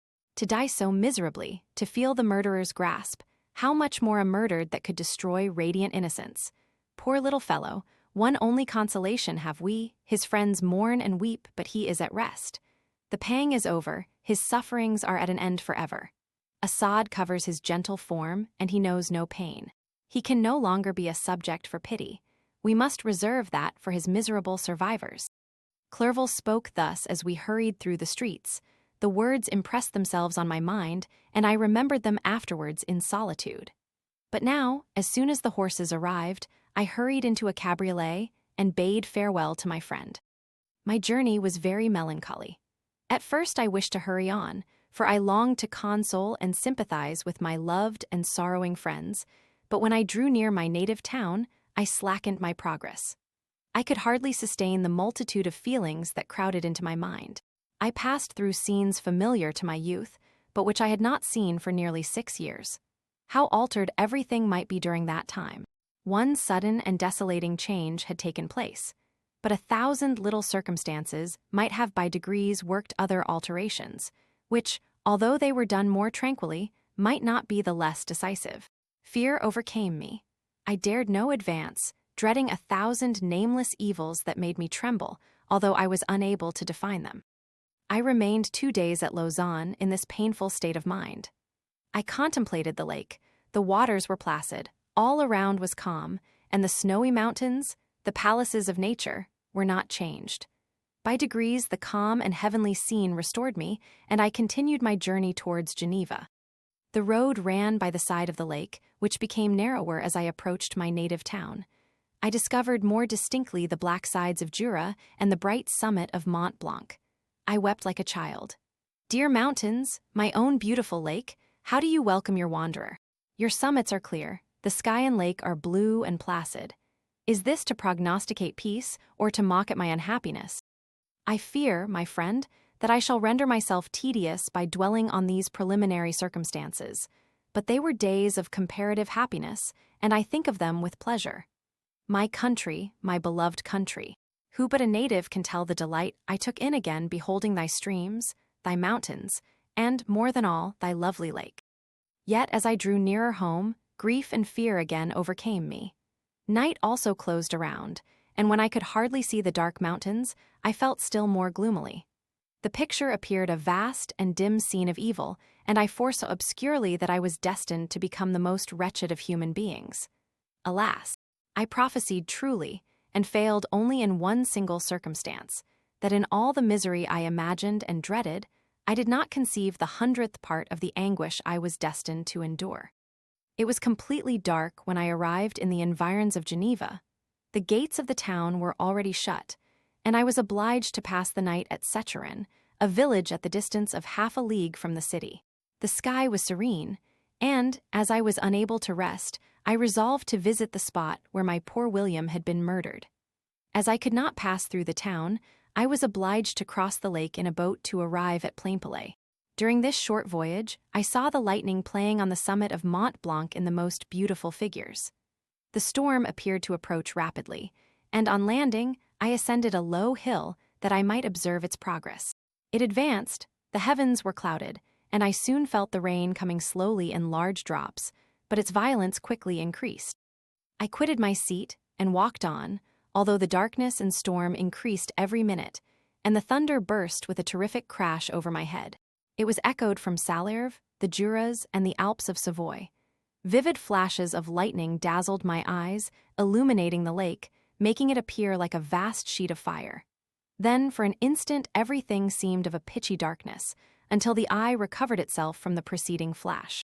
The storm, as is often the case in Switzerland, appeared at once in various parts of the heavens. The most violent storm hung exactly north of the town, over the part of the lake which lies between the promontory of Bellerive and the village of Coppert. Another storm enlightened Jura with faint flashes, and another darkened and sometimes disclosed the Mole, a peaked mountain to the east of the lake. While I watched the tempest, so beautiful yet terrific, I wandered on with a hasty step. This noble war in the sky elevated my spirits. I clasped my hands and exclaimed aloud, "William, dear angel, this is thy funeral, this thy dirge." As I said these words, I perceived in the gloom a figure which stole from behind a clump of trees near me. I stood fixed, gazing intently. I could not be mistaken. A flash of lightning illuminated the object, and discovered its shape plainly to me. Its gigantic stature, and the deformity of its aspect more hideous than belongs to humanity, instantly informed me that it was the wretch, the filthy demon, to whom I had given life. What did he there? Could he be, I shuddered at the conception, the murderer of my brother? No sooner did that idea cross my imagination than I became convinced of its truth. My teeth chattered, and I was forced to lean against a tree for support. The figure passed me quickly, and I lost it in the gloom. Nothing in human shape could have destroyed the fair child. He was the murderer, I could not doubt it. The mere presence of the idea was an irresistible proof of the fact. I thought of pursuing the devil, but it would have been in vain, for another flash discovered him to me hanging among the rocks of the nearly perpendicular ascent of Mont Salierve, a hill that bounds Plainpalais on the south. He soon reached the summit and disappeared. I remained motionless. The thunder ceased, but the rain still continued, and the scene was enveloped in an impenetrable darkness. I revolved in my mind the events which I had until now sought to forget. The whole train of my progress toward the creation, the appearance of the works of my own hands at my bedside, its departure. 2 years had now nearly elapsed since the night on which he first received life, and was this his first crime? Alas! I had turned loose into the world a depraved wretch, whose delight was in carnage and misery. Had he not murdered my brother? No one can conceive the anguish I suffered during the remainder of the night, which I spent, cold and wet, in the open air. But I did not feel the inconvenience of the weather. My imagination was busy in scenes of evil and despair. I considered the being whom I had cast among mankind, and endowed with the will and power to effect purposes of horror. Such as the deed which he had now done, nearly in the light of my own vampire, my own spirit let loose from the grave, and forced to destroy all that was dear to me. Day dawned, and I directed my steps towards the town. The gates were open, and I hastened to my father's house. My first thought was to discover what I knew of the murderer and cause instant pursuit to be made. But I paused when I reflected on the story that I had to tell. A being whom I myself had formed and endued with life had met me at midnight among the precipices of an inaccessible mountain. I remembered also the nervous fever with which I had been seized just at the time that I dated my creation, and which would give an air of delirium to a tale otherwise so utterly improbable. I well knew that if any other had communicated such a relation to me, I should have looked upon it as the ravings of insanity. Besides, the strange nature of the animal would elude all pursuit, even if I were so far credited as to persuade my relatives to commence it. And then of what use would be pursuit? Who could arrest a creature capable of scaling the overhanging sides of Mont Salierve? These reflections determined me, and I resolved to remain silent. It was about 5 in the morning when I entered my father's house. I told the servants not to disturb the family, and went into the library to attend their usual hour of rising. 6 years had elapsed, passed in a dream but for one indelible trace, and I stood in the same place where I had last embraced my father before my departure for Ingolstadt. Beloved and venerable parent, he still remained to me. I gazed on the picture of my mother, which stood over the mantelpiece. It was an historical subject, painted at my father's desire, and represented Caroline Beaufort in an agony of despair, kneeling by the coffin of her dead father. Her garb was rustic and her cheek pale, but there was an air of dignity and beauty that hardly permitted the sentiment of pity. Below this picture was a miniature of William, and my tears flowed when I looked upon it. While I was thus engaged, Ernest entered. He had heard me arrive and hastened to welcome me. "Welcome, my dearest Victor," said he.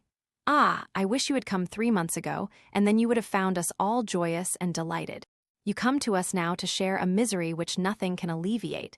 Yet your presence will, I hope, revive our father, who seems sinking under his misfortune, and your persuasions will induce poor Elizabeth to cease her vain and tormenting self-accusations. Poor William, he was our darling and our pride." Tears, unrestrained, fell from my brother's eyes. A sense of mortal agony crept over my frame. Before, I had only imagined the wretchedness of my desolated home. The reality came on me as a new, and a not less terrible, disaster. I tried to calm Ernest. I inquired more minutely concerning my father, and here I named my cousin. "She most of all," said Ernest, "requires consolation. She accused herself of having caused the death of my brother, and that made her very wretched. But since the murderer has been discovered—" "The murderer discovered. Good God, how can that be? Who could attempt to pursue him? It is impossible. One might as well try to overtake the winds or confine a mountain stream with a straw. I saw him too. He was free last night." "I do not know what you mean," replied my brother, in accents of wonder, "but to us the discovery we have made completes our misery. No one would believe it at first, and even now Elizabeth will not be convinced, notwithstanding all the evidence. Indeed, who would credit that Justine Moritz, who was so amiable and fond of all the family, could suddenly become so capable of so frightful, so appalling a crime? Justine Moritz, poor girl, is she the accused? but it is wrongfully, everyone knows that. No one believes it, surely, Ernest. No one did at first, but several circumstances came out that have almost forced conviction upon us, and her own behavior has been so confused as to add to the evidence of facts a weight that, I fear, leaves no hope for doubt. But she will be tried today, and you will then hear all. He then related that, the morning on which the murder of poor William had been discovered, Justine had been taken ill and confined to her bed for several days. During this interval, one of the servants, happening to examine the apparel she had worn on the night of the murder, had discovered in her pocket the picture of my mother, which had been judged to be the temptation of the murderer. The servant instantly showed it to one of the others, who, without saying a word to any of the family, went to a magistrate, and, upon their deposition, Justine was apprehended. On being charged with the fact, the poor girl confirmed the suspicion in a great measure by her extreme confusion of manner. This was a strange tale, but it did not shake my faith, and I replied earnestly, "You are all mistaken, I know the murderer. Justine, poor good Justine, is innocent." At that instant my father entered. I saw unhappiness deeply impressed on his countenance, but he endeavored to welcome me cheerfully, and, after we had exchanged our mournful greeting, would have introduced some other topic than that of our disaster, had not Ernest exclaimed, "Good God, Papa! Victor says that he knows who was the murderer of poor William." "We do also, unfortunately," replied my father, "for indeed I had rather have been forever ignorant than have discovered so much depravity and ingratitude in one I valued so highly." "My dear father, you are mistaken. Justine is innocent. If she is, God forbid that she should suffer as guilty. She is to be tried today, and I sincerely hope, that she will be acquitted." This speech calmed me. I was firmly convinced in my own mind that Justine, and indeed every human being, was guiltless of this murder. I had no fear, therefore, that any circumstantial evidence could be brought forward strong enough to convict her. My tale was not one to announce publicly. Its astounding horror would be looked upon as madness by the vulgar. Did anyone indeed exist, except I, the Creator, who would believe, unless his senses convinced him, in the existence of the living monument of presumption and rash ignorance which I had let loose upon the world? We were soon joined by Elizabeth. Time had altered her since I last beheld her. It had endowed her with loveliness surpassing the beauty of her childish years. There was the same candor, the same vivacity, but it was allied to an expression more full of sensibility and intellect. She welcomed me with the greatest affection. "Your arrival, my dear cousin," said she, "fills me with hope. You perhaps will find some means to justify my poor guiltless Justine. Alas, who is safe if she be convicted of crime? I rely on her innocence as certainly as I do upon my own. Our misfortune is doubly hard to us. We have not only lost that lovely darling boy, but this poor girl, whom I sincerely love, is to be torn away by even a worse fate. If she is condemned, I never shall know joy more. But she will not, I am sure she will not. And then I shall be happy again, even after the sad death of my little William." "She is innocent, my Elizabeth," said I, "and that shall be proved, fear nothing, but let your spirits be cheered by the assurance of her acquittal." "How kind and generous you are. Everyone else believes in her guilt, and that made me wretched, for I knew that it was impossible, and to see everyone else prejudiced in so deadly a manner rendered me hopeless and despairing." She wept. "Dearest niece," said my father, "dry your tears. If she is, as you believe, innocent, rely on the justice of our laws, and the activity with which I shall prevent the slightest shadow of partiality." Chapter 8. We passed a few sad hours until 11 o'clock, when the trial was to commence. My father and the rest of the family being obliged to attend as witnesses, I accompanied them to the court. During the whole of this wretched mockery of justice, I suffered living torture. It was to be decided whether the result of my curiosity and lawless devices would cause the death of two of my fellow beings. One a smiling babe full of innocence and joy, the other far more dreadfully murdered, with every aggravation of infamy that could make the murder memorable in horror. Justine also was a girl of merit and possessed qualities which promised to render her life happy. Now all was to be obliterated in an ignominious grave, and I the cause. 1,000 times rather would I have confessed myself guilty of the crime ascribed to Justine, but I was absent when it was committed, and such a declaration would have been considered as the ravings of a madman and would not have exculpated her who suffered through me. The appearance of Justine was calm. She was dressed in mourning, and her countenance, always engaging, was rendered, by the solemnity of her feelings, exquisitely beautiful.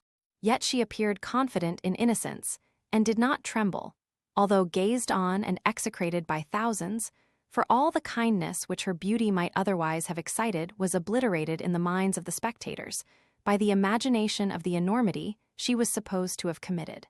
She was tranquil, yet her tranquillity was evidently constrained, and as her confusion had before been adduced as a proof of her guilt, she worked up her mind to an appearance of courage. When she entered the court, she threw her eyes round it and quickly discovered where we were seated. A tear seemed to dim her eye when she saw us, but she quickly recovered herself, and a look of sorrowful affection seemed to attest her utter guiltlessness. The trial began, and after the advocate against her had stated the charge, several witnesses were called. Several strange facts combined against her, which might have staggered anyone who had not such proof of her innocence as I had.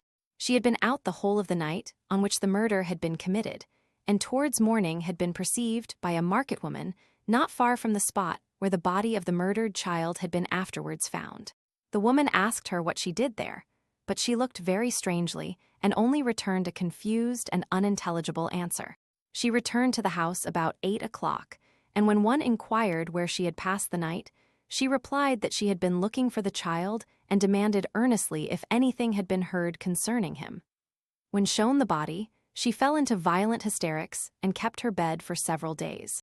The picture was then produced which the servant had found in her pocket, and when Elizabeth, in a faltering voice, proved that it was the same which, an hour before the child had been missed, she had placed round his neck, a murmur of horror and indignation filled the court. Justine was called on for her defense.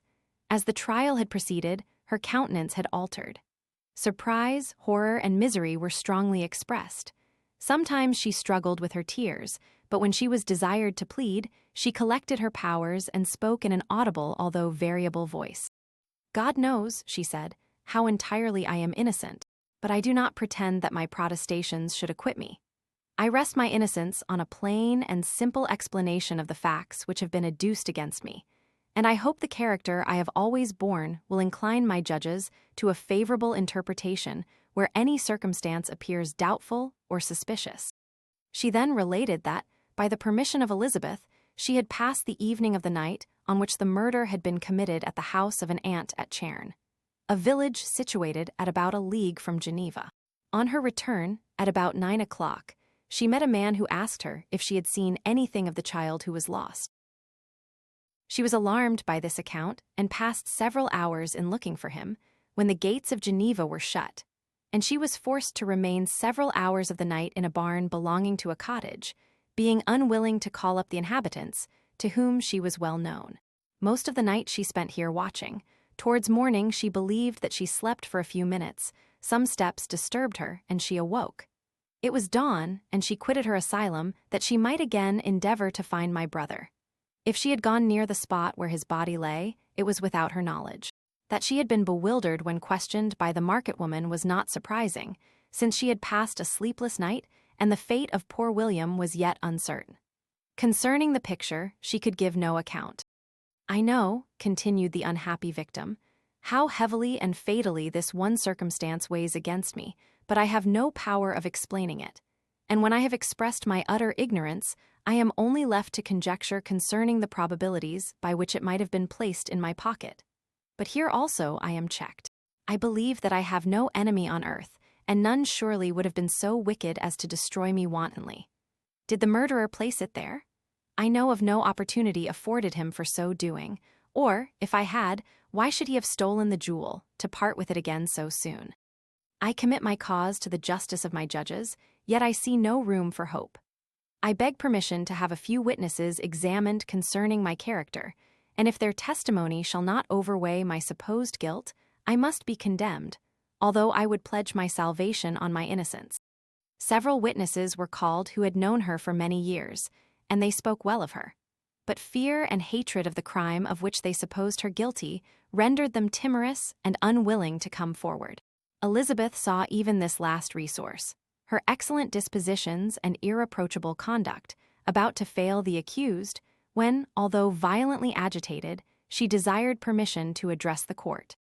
"I am," said she, "the cousin of the unhappy child who was murdered, or rather his sister, for I was educated by and have lived with his parents ever since and even long before his birth. It may therefore be judged indecent in me to come forward on this occasion, but when I see a fellow creature about to perish through the cowardice of her pretended friends, I wish to be allowed to speak, that I may say what I know of her character. I am well acquainted with the accused. I have lived in the same house with her, at one time for 5, and at another for nearly 2 years. During all that period, she appeared to me the most amiable and benevolent of human creatures. She nursed Madame Frankenstein, my aunt, in her last illness, with the greatest affection and care, and afterwards attended her own mother during a tedious illness, in a manner that excited the admiration of all who knew her.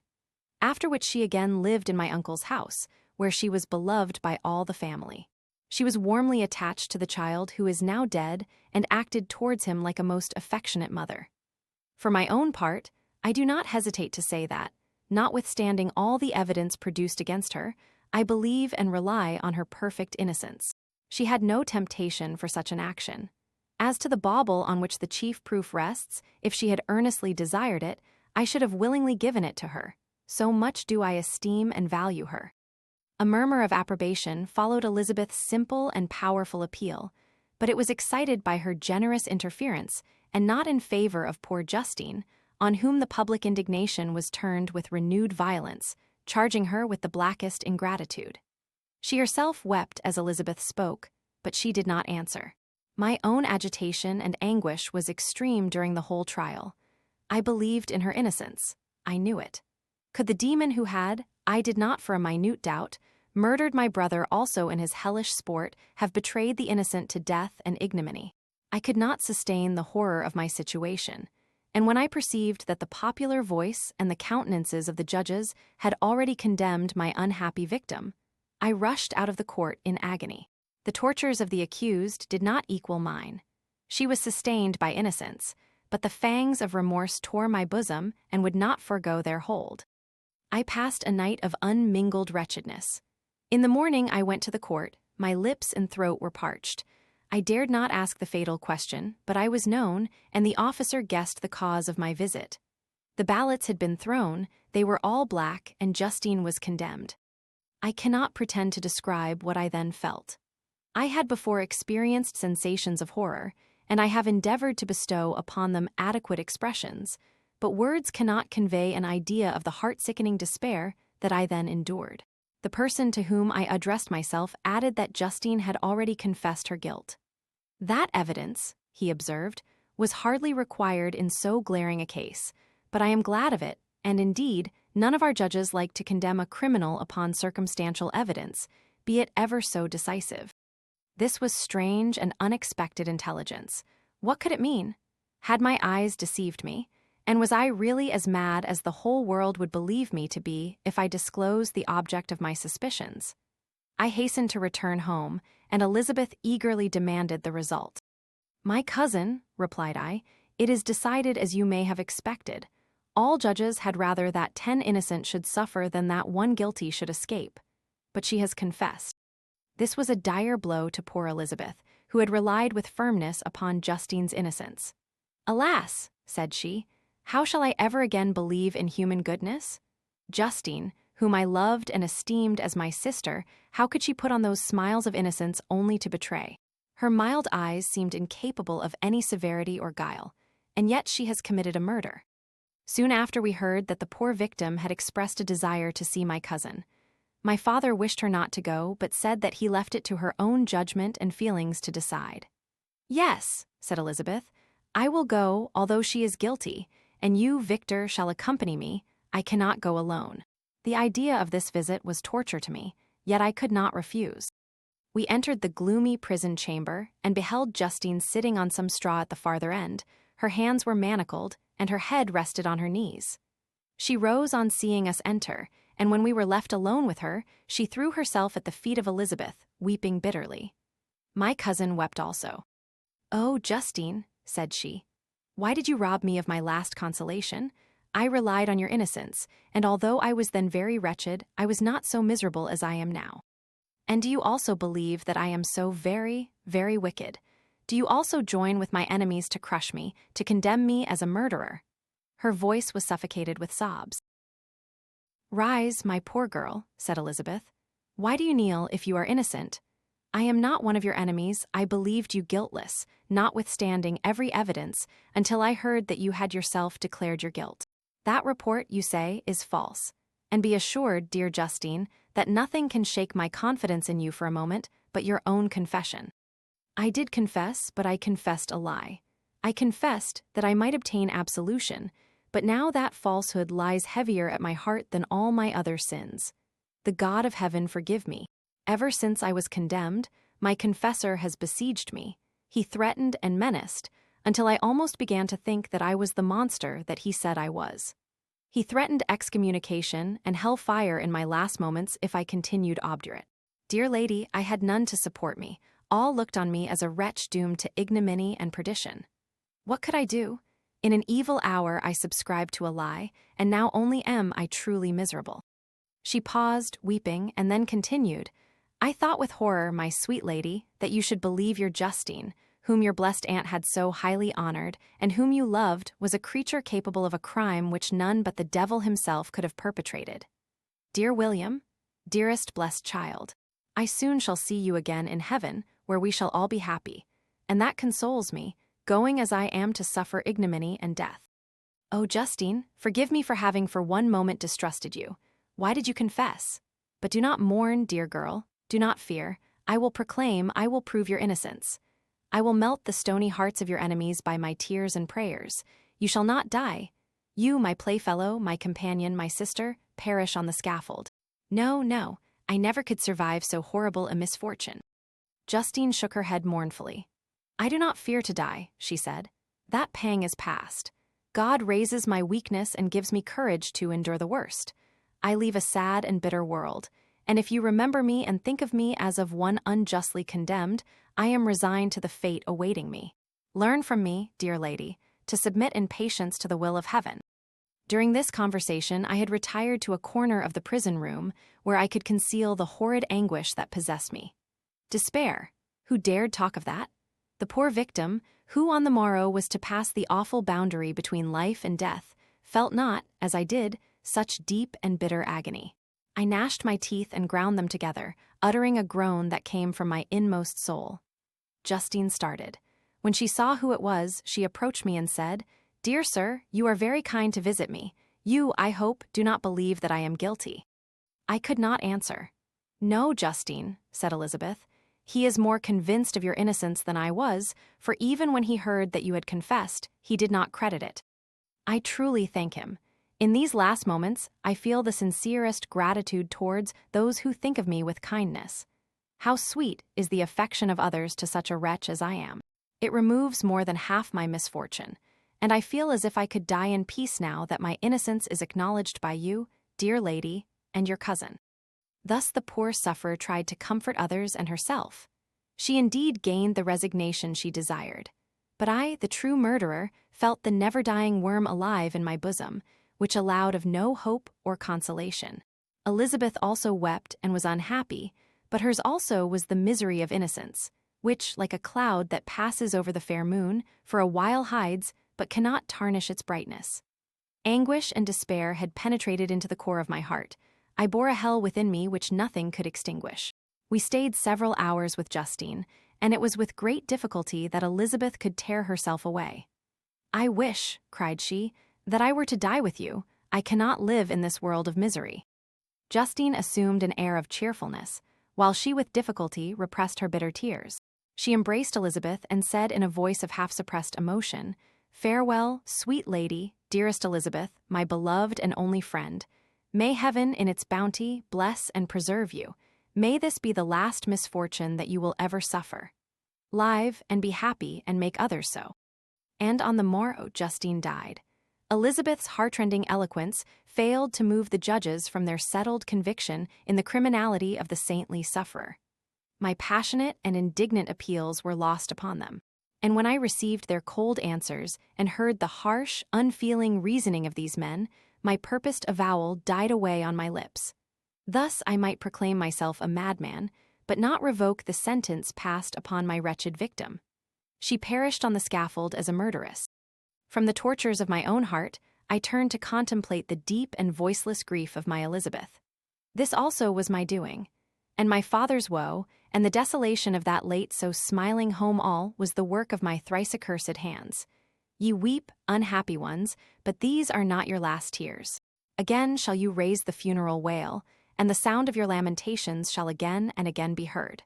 Frankenstein, your son, your kinsman, your early, much-loved friend, he who would spend each vital drop of blood for your sakes, who has no thought nor sense of joy except as it is mirrored also in your dear countenances, who would fill the air with blessings and spend his life in serving you, he bids you weep, to shed countless tears. Happy beyond his hopes, if thus inexorable fate be satisfied, and if the destruction pause before the peace of the grave have succeeded to your sad torments. Thus spoke my prophetic soul, as, torn by remorse, horror, and despair, I beheld those I loved spend vain sorrow upon the graves of William and Justine, the first hapless victims to my unhallowed arts. Chapter 9. Nothing is more painful to the human mind than, after the feelings have been worked up by a quick succession of events, the dead calmness of inaction and certainty which follows and deprives the soul both of hope and fear. Justine died, she rested, and I was alive. The blood flowed freely in my veins, but a weight of despair and remorse pressed on my heart which nothing could remove. Sleep fled from my eyes, I wandered like an evil spirit, for I had committed deeds of mischief beyond description horrible, and more, much more, I persuaded myself, was yet behind. Yet my heart overflowed with kindness and the love of virtue. I had begun life with benevolent intentions and thirsted for the moment when I should put them in practice and make myself useful to my fellow beings. Now all was blasted. Instead of that serenity of conscience which allowed me to look back upon the past with self-satisfaction, and from thence to gather promise of new hopes, I was seized by remorse and the sense of guilt, which hurried me away to a hell of intense tortures such as no language can describe. This state of mind preyed upon my health, which had perhaps never entirely recovered from the first shock it had sustained. I shunned the face of man. All sound of joy or complacency was torture to me. Solitude was my only consolation, deep, dark, death-like solitude. My father observed with pain the alteration perceptible in my disposition and habits, and endeavored by arguments deduced from the feelings of his serene conscience and guiltless life to inspire me with fortitude and awaken in me the courage to dispel the dark cloud which brooded over me. "Do you think, Victor," said he, "that I do not suffer also? No one could love a child more than I loved your brother." Tears came into his eyes as he spoke. But is it not a duty to the survivors that we should refrain from augmenting their unhappiness by an appearance of immoderate grief? It is also a duty owed to yourself, for excessive sorrow prevents improvement or enjoyment, or even the discharge of daily usefulness, without which no man is fit for society. This advice, although good, was totally inapplicable to my case. I should have been the first to hide my grief and console my friends if remorse had not mingled its bitterness, and terror its alarm, with my other sensations. Now I could only answer my father with a look of despair and endeavor to hide myself from his view. About this time, we retired to our house at Belrive. This change was particularly agreeable to me. The shutting of the gates regularly at 10 o'clock and the impossibility of remaining on the lake after that hour had rendered our residence within the walls of Geneva very irksome to me. I was now free. Often, after the rest of the family had retired for the night, I took the boat and passed many hours upon the water. Sometimes, with my sails set, I was carried by the wind, and sometimes, after rowing into the middle of the lake, I left the boat to pursue its own course and gave way to my own miserable reflections. I was often tempted, when all was at peace around me, and I the only unquiet thing that wandered restless in a scene so beautiful and heavenly. If I except some bat, or the frogs, whose harsh and interrupted croaking was heard only when I approached the shore. Often, I say, I was tempted to plunge into the silent lake, that the waters might close over me and my calamities forever. But I was restrained when I thought of the heroic and suffering Elizabeth, whom I tenderly loved, and whose existence was bound up in mine. I thought also of my father and surviving brother. Should I by my base desertion leave them exposed and unprotected to the malice of the fiend, whom I had let loose among them? At these moments I wept bitterly, and wished that peace would revisit my mind, only that I might afford them consolation and happiness. But that could not be. Remorse extinguished every hope. I had been the author of unalterable evils, and I lived in daily fear lest the monster whom I had created should perpetrate some new wickedness. I had an obscure feeling that all was not over, and that he would still commit some signal crime, which by its enormity should almost efface the recollection of the past. There was always scope for fear so long as anything I loved remained behind. My abhorrence of this fiend cannot be conceived. When I thought of him, I gnashed my teeth, my eyes became inflamed, and I ardently wished to extinguish that life which I had so thoughtlessly bestowed. When I reflected on his crimes and malice, my hatred and revenge burst all bounds of moderation. I would have made a pilgrimage to the highest peak of the Andes, could I, when there, have precipitated him to their base. I wished to see him again, that I might wreak the utmost extent of abhorrence on his head, and avenge the deaths of William and Justine. Our house was the house of mourning. My father's health was deeply shaken by the horror of the recent events. Elizabeth was sad and desponding. She no longer took delight in her ordinary occupations. All pleasure seemed to her sacrilege toward the dead. Eternal woe and tears she then thought was the just tribute she should pay to innocence so blasted and destroyed. She was no longer that happy creature who in earlier youth wandered with me on the banks of the lake and talked with ecstasy of our future prospects.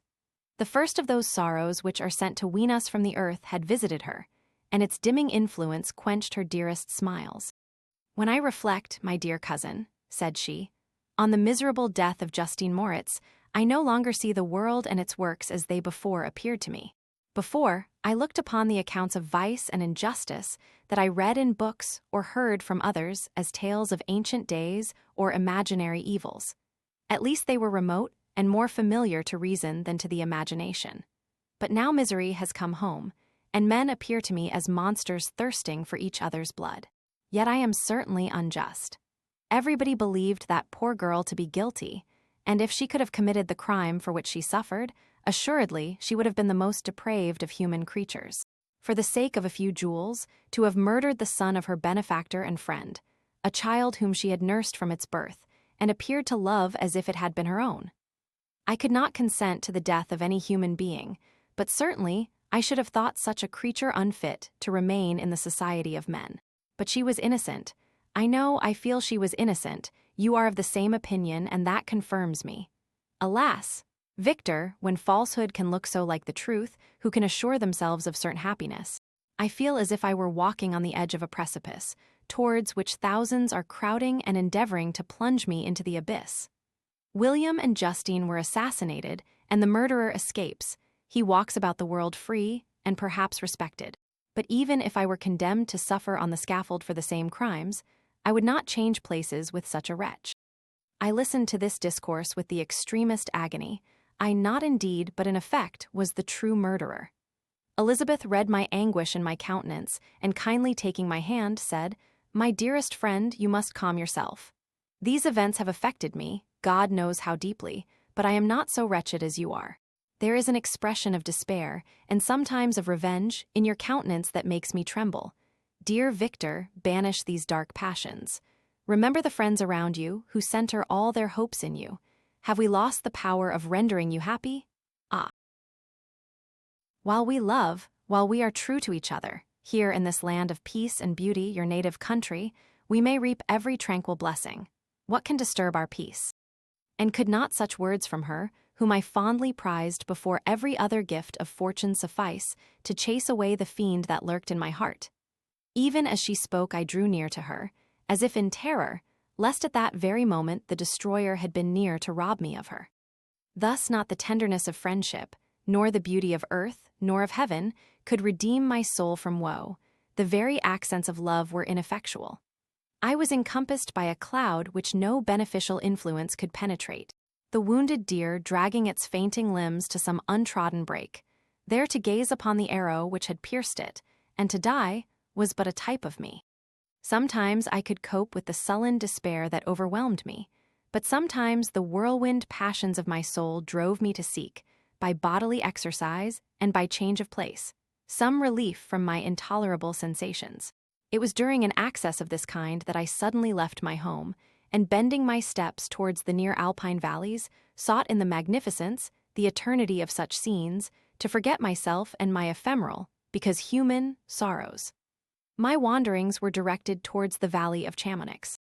I had visited it frequently during my boyhood. 6 years had passed since then. I was a wreck, but naught had changed in those savage and enduring scenes. I performed the first part of my journey on horseback. I afterwards hired a mule, as the more sure-footed and least liable to receive injury on these rugged roads. The weather was fine. It was about the middle of the month of August, nearly 2 months after the death of Justine, that miserable epoch from which I dated all my woe. The weight upon my spirit was sensibly lightened as I plunged yet deeper in the ravine of Arve.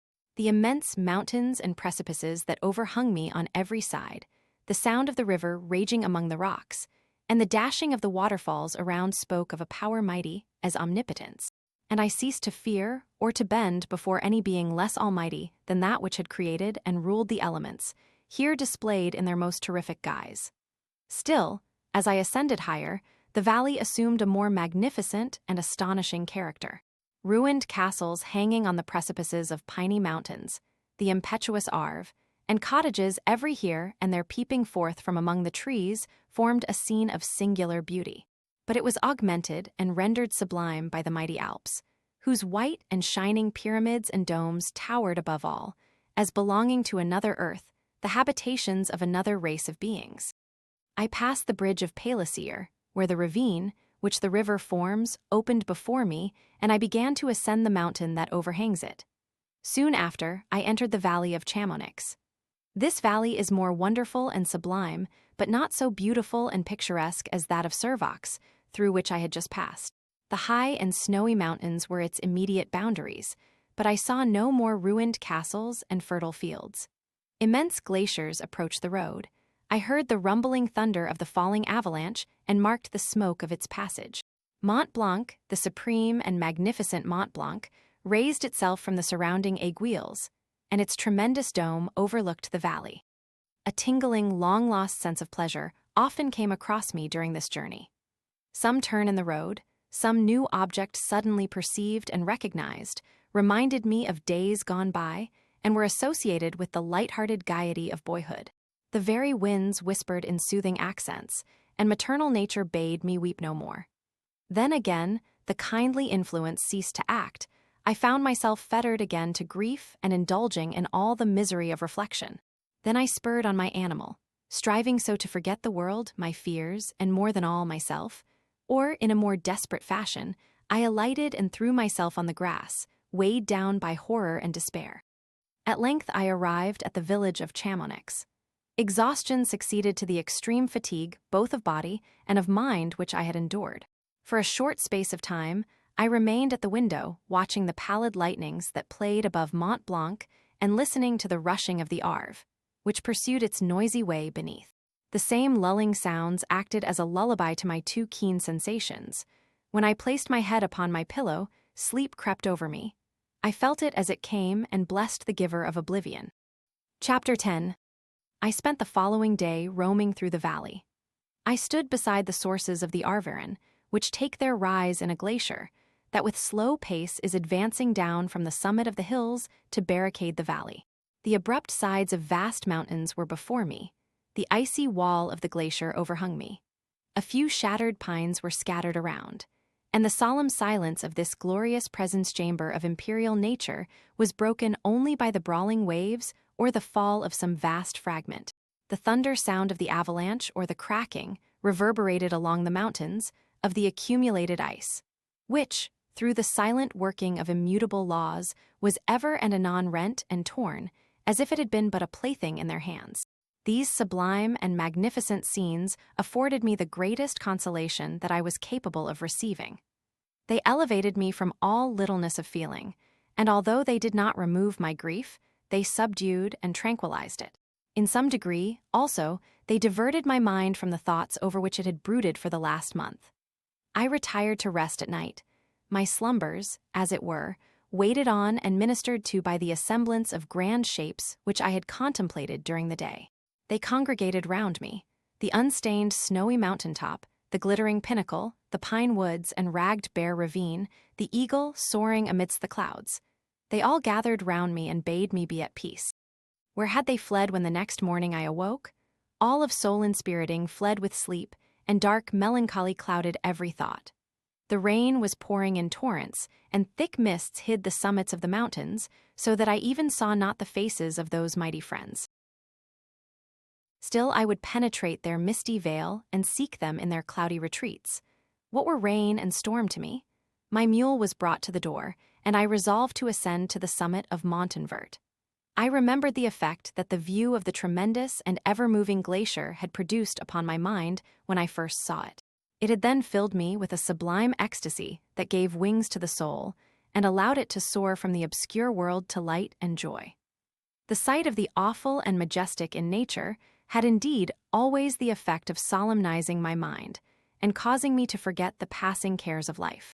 I determined to go without a guide, for I was well acquainted with the path, and the presence of another would destroy the solitary grandeur of the scene.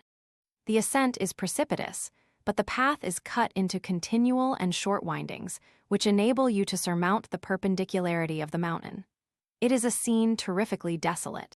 In 1,000 spots the traces of the winter avalanche may be perceived, where trees lie broken and strewed on the ground, some entirely destroyed, others bent, leaning upon the jutting rocks of the mountain or transversely upon other trees. The path, as you ascend higher, is intersected by ravines of snow, down which stones continually roll from above.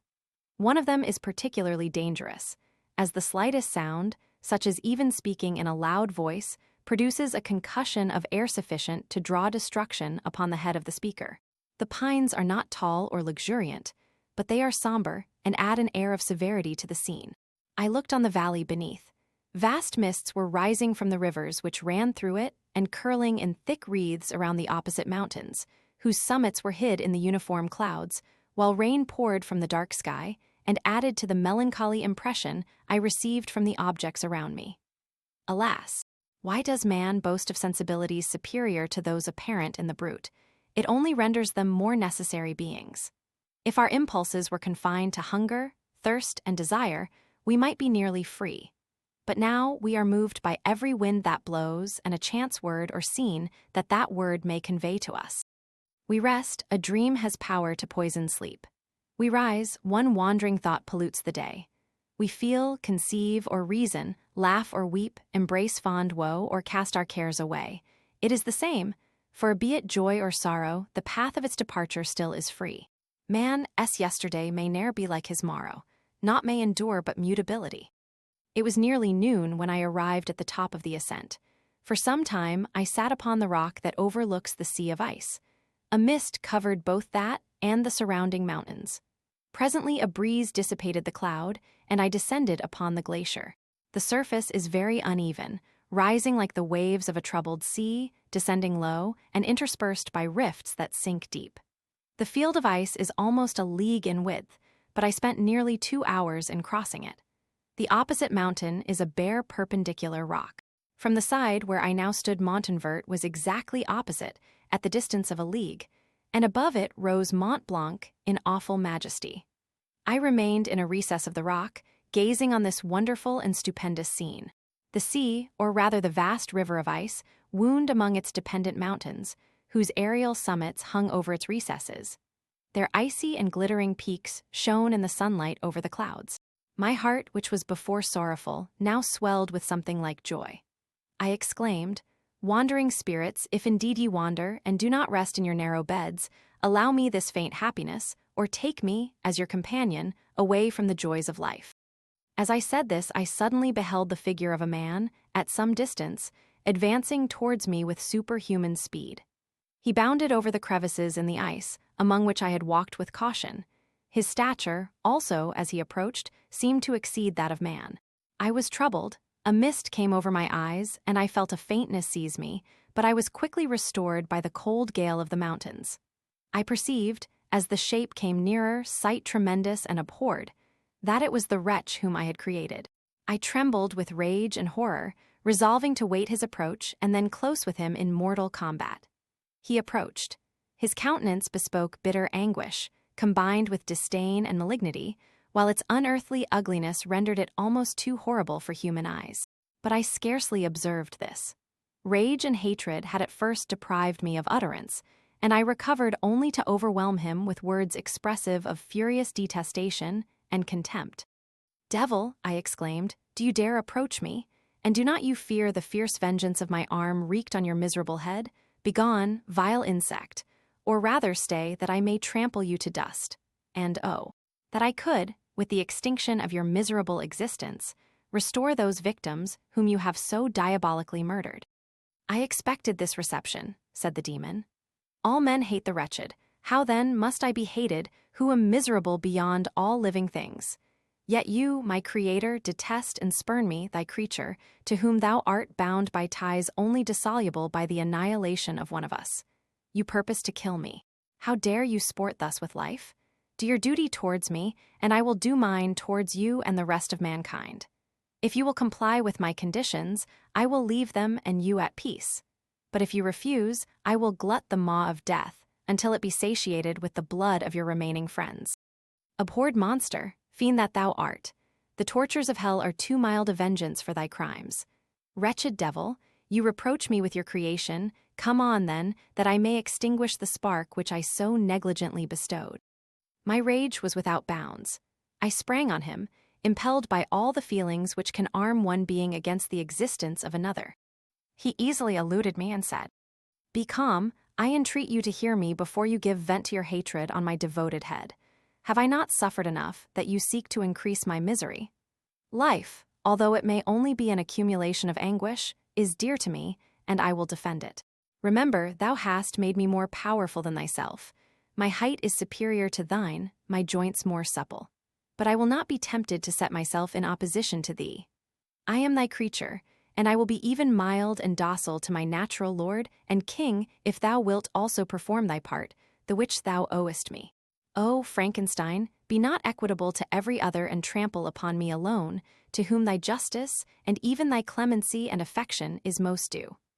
Remember that I am thy creature. I ought to be thy Adam, but I am rather the fallen angel, whom thou drivest from joy for no misdeed. Everywhere I see bliss, from which I alone am irrevocably excluded. I was benevolent and good, misery made me a fiend. Make me happy, and I shall again be virtuous. Begone, I will not hear you. There can be no community between you and me. We are enemies. Begone, or let us try our strength in a fight in which one must fall. How can I move thee? Will no entreaties cause thee to turn a favorable eye upon thy creature, who implores thy goodness and compassion? Believe me, Frankenstein, I was benevolent. My soul glowed with love and humanity. But am I not alone, miserably alone? You, my Creator, abhor me. What hope can I gather from your fellow creatures, who owe me nothing? They spurn and hate me. The desert mountains and dreary glaciers are my refuge. I have wandered here many days. The caves of ice, which I only do not fear, are a dwelling to me, and the only one which man does not grudge. These bleak skies I hail, for they are kinder to me than your fellow beings. If the multitude of mankind knew of my existence, they would do as you do and arm themselves for my destruction. Shall I not then hate them who abhor me? I will keep no terms with my enemies. I am miserable, and they shall share my wretchedness. Yet it is in your power to recompense me, and deliver them from an evil which it only remains for you to make so great, that not only you and your family, but thousands of others, shall be swallowed up in the whirlwinds of its rage. Let your compassion be moved, and do not disdain me. Listen to my tale. When you have heard that, abandon or commiserate me, as you shall judge that I deserve. But hear me. The guilty are allowed, by human laws, bloody as they are, to speak in their own defense before they are condemned. Listen to me, Frankenstein. You accuse me of murder, and yet you would, with a satisfied conscience, destroy your own creature. Oh, praise the eternal justice of man. Yet I ask you not to spare me. Listen to me, and then, if you can, and if you will, destroy the work of your hands.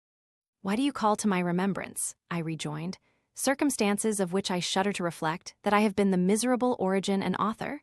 Cursed be the day, abhorred devil, in which you first saw light. Cursed, although I curse myself, be the hands that formed you.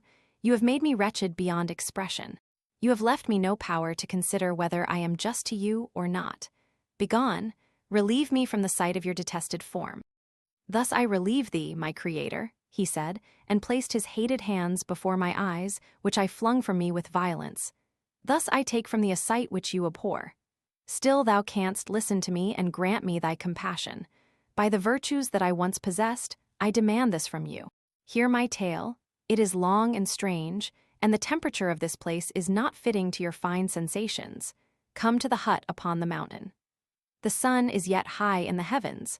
Before it descends to hide itself behind your snowy precipices and illuminate another world, you will have heard my story and can decide.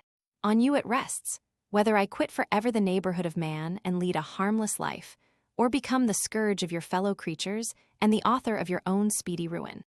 As he said this, he led the way across the ice. I followed. My heart was full, and I did not answer him, but as I proceeded, I weighed the various arguments that he had used and determined at least to listen to his tale. I was partly urged by curiosity, and compassion confirmed my resolution. I had hitherto supposed him to be the murderer of my brother, and I eagerly sought a confirmation or denial of this opinion. For the first time, also, I felt what the duties of a creator towards his creature were, and that I ought to render him happy before I complained of his wickedness. These motives urged me to comply with his demand. We crossed the ice, therefore, and ascended the opposite rock. The air was cold, and the rain again began to descend. We entered the hut, the fiend with an air of exultation, I with a heavy heart and depressed spirits. But I consented to listen, and seating myself by the fire which my odious companion had lighted, he thus began his tale. Chapter 11. It is with considerable difficulty that I remember the original era of my being. All the events of that period appear confused and indistinct. A strange multiplicity of sensations seized me, and I saw, felt, heard, and smelt at the same time. And it was, indeed, a long time before I learned to distinguish between the operations of my various senses.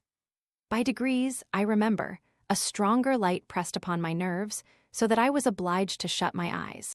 Darkness then came over me and troubled me, but hardly had I felt this when, by opening my eyes, as I now suppose, the light poured in upon me again. I walked and, I believe, descended, but I presently found a great alteration in my sensations. Before, dark and opaque bodies had surrounded me, impervious to my touch or sight. But I now found that I could wander on at liberty, with no obstacles which I could not either surmount or avoid. The light became more and more oppressive to me, and the heat wearying me as I walked, I sought a place where I could receive shade. This was the forest near Ingolstadt, and here I lay by the side of a brook resting from my fatigue, until I felt tormented by hunger and thirst. This roused me from my nearly dormant state, and I ate some berries which I found hanging on the trees or lying on the ground. I slaked my thirst at the brook, and then lying down, was overcome by sleep. It was dark when I awoke. I felt cold also, and half frightened, as it were, instinctively, finding myself so desolate. Before I had quitted your apartment, on a sensation of cold, I had covered myself with some clothes, but these were insufficient to secure me from the dews of night. I was a poor, helpless, miserable wretch. I knew and could distinguish nothing, but feeling pain invade me on all sides, I sat down and wept. Soon a gentle light stole over the heavens and gave me a sensation of pleasure. I started up and beheld a radiant form rise from among the trees. The moon, I gazed with a kind of wonder. It moved slowly, but it enlightened my path, and I again went out in search of berries. I was still cold when under one of the trees I found a huge cloak, with which I covered myself and sat down upon the ground. No distinct ideas occupied my mind, all was confused. I felt light and hunger and thirst and darkness. Innumerable sounds rang in my ears, and on all sides various scents saluted me. The only object that I could distinguish was the bright moon, and I fixed my eyes on that with pleasure. Several changes of day and night passed, and the orb of night had greatly lessened, when I began to distinguish my sensations from each other. I gradually saw plainly the clear stream that supplied me with drink and the trees that shaded me with their foliage. I was delighted when I first discovered that a pleasant sound, which often saluted my ears, proceeded from the throats of the little winged animals who had often intercepted the light from my eyes. I began also to observe, with greater accuracy, the forms that surrounded me and to perceive the boundaries of the radiant roof of light which canopied me. Sometimes I tried to imitate the pleasant songs of the birds, but was unable. Sometimes I wished to express my sensations in my own mode, but the uncouth and inarticulate sounds which broke from me frightened me into silence again. The moon had disappeared from the night, and again, with a lessened form, showed itself, while I still remained in the forest. My sensations had by this time become distinct, and my mind received every day additional ideas. My eyes became accustomed to the light and to perceive objects in their right forms. I distinguished the insect from the herb, and by degrees, one herb from another. I found that the sparrow uttered none but harsh notes, whilst those of the blackbird and thrush were sweet and enticing. One day, when I was oppressed by cold, I found a fire which had been left by some wandering beggars, and was overcome with delight at the warmth I experienced from it.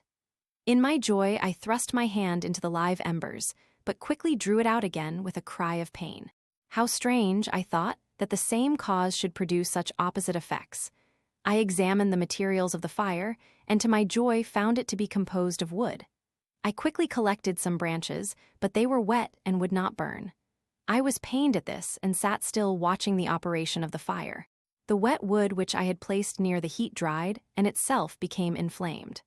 I reflected on this, and by touching the various branches, I discovered the cause and busied myself in collecting a great quantity of wood, that I might dry it and have a plentiful supply of fire. When night came on and brought sleep with it, I was in the greatest fear lest my fire should be extinguished. I covered it carefully with dry wood and leaves and placed wet branches upon it, and then, spreading my cloak, I lay on the ground and sank into sleep. It was morning when I awoke, and my first care was to visit the fire. I uncovered it, and a gentle breeze quickly fanned it into a flame. I observed this also and contrived a fan of branches, which roused the embers when they were nearly extinguished. When night came again, I found, with pleasure, that the fire gave light as well as heat, and that the discovery of this element was useful to me in my food. For I found some of the offals that the travelers had left had been roasted, and tasted much more savory than the berries I gathered from the trees. I tried, therefore, to dress my food in the same manner, placing it on the live embers. I found that the berries were spoiled by this operation, and the nuts and roots much improved. Food, however, became scarce, and I often spent the whole day searching in vain for a few acorns to assuage the pangs of hunger.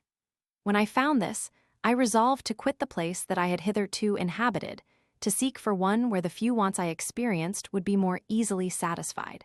In this emigration, I exceedingly lamented the loss of the fire, which I had obtained through accident, and knew not how to reproduce it. I gave several hours to the serious consideration of this difficulty, but I was obliged to relinquish all attempt to supply it, and wrapping myself up in my cloak, I struck across the wood towards the setting sun. I passed 3 days in these rambles, and at length discovered the open country. A great fall of snow had taken place the night before, and the fields were of one uniform white. The appearance was disconsolate, and I found my feet chilled by the cold, damp substance that covered the ground. It was about 7 in the morning, and I longed to obtain food and shelter. At length I perceived a small hut on a rising ground, which had doubtless been built for the convenience of some shepherd. This was a new sight to me, and I examined the structure with great curiosity. Finding the door open, I entered. An old man sat in it, near a fire, over which he was preparing his breakfast. He turned on hearing a noise, and perceiving me, shrieked loudly, and quitting the hut, ran across the fields with a speed of which his debilitated form hardly appeared capable. His appearance, different from any I had ever before seen, and his flight somewhat surprised me. But I was enchanted by the appearance of the hut. Here the snow and rain could not penetrate. The ground was dry, and it presented to me then as exquisite and divine a retreat as pandemonium appeared to the demons of hell after their sufferings in the lake of fire. I greedily devoured the remnants of the shepherd's breakfast, which consisted of bread, cheese, milk, and wine. The latter, however, I did not like.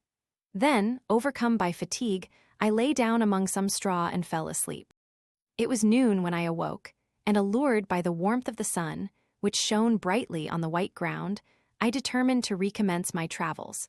And, depositing the remains of the peasant's breakfast in a wallet I found, I proceeded across the fields for several hours, until at sunset I arrived at a village.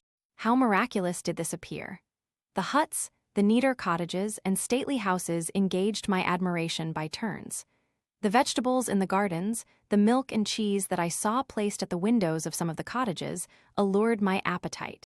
One of the best of these I entered, but I had hardly placed my foot within the door before the children shrieked, and one of the women fainted. The whole village was roused. Some fled, some attacked me, until, grievously bruised by stones and many other kinds of missile weapons, I escaped to the open country and fearfully took refuge in a low hovel, quite bare, and making a wretched appearance after the palaces I had beheld in the village. This hovel, however, joined a cottage of a neat and pleasant appearance, but after my late dearly bought experience, I dared not enter it. My place of refuge was constructed of wood, but so low that I could with difficulty sit upright in it. No wood, however, was placed on the earth, which formed the floor, but it was dry. And although the wind entered it by innumerable chinks, I found it an agreeable asylum from the snow and rain. Here, then, I retreated and lay down happy to have found a shelter, however miserable, from the inclemency of the season, and still more from the barbarity of man. As soon as morning dawned, I crept from my kennel, that I might view the adjacent cottage and discover if I could remain in the habitation I had found. It was situated against the back of the cottage, and surrounded on the sides, which were exposed by a pigsty and a clear pool of water. One part was open, and by that I had crept in. But now I covered every crevice by which I might be perceived with stones and wood, yet in such a manner that I might move them on occasion to pass out. All the light I enjoyed came through the sty, and that was sufficient for me.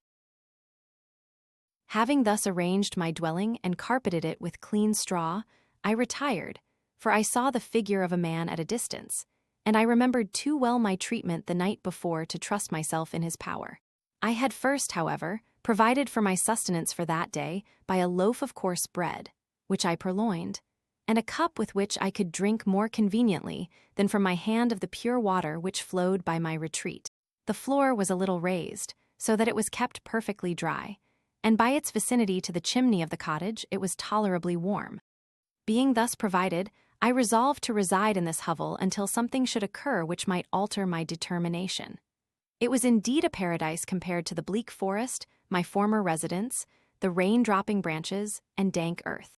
I ate my breakfast with pleasure, and was about to remove a plank to procure myself a little water when I heard a step, and looking through a small chink, I beheld a young creature, with a pail on her head, passing before my hovel.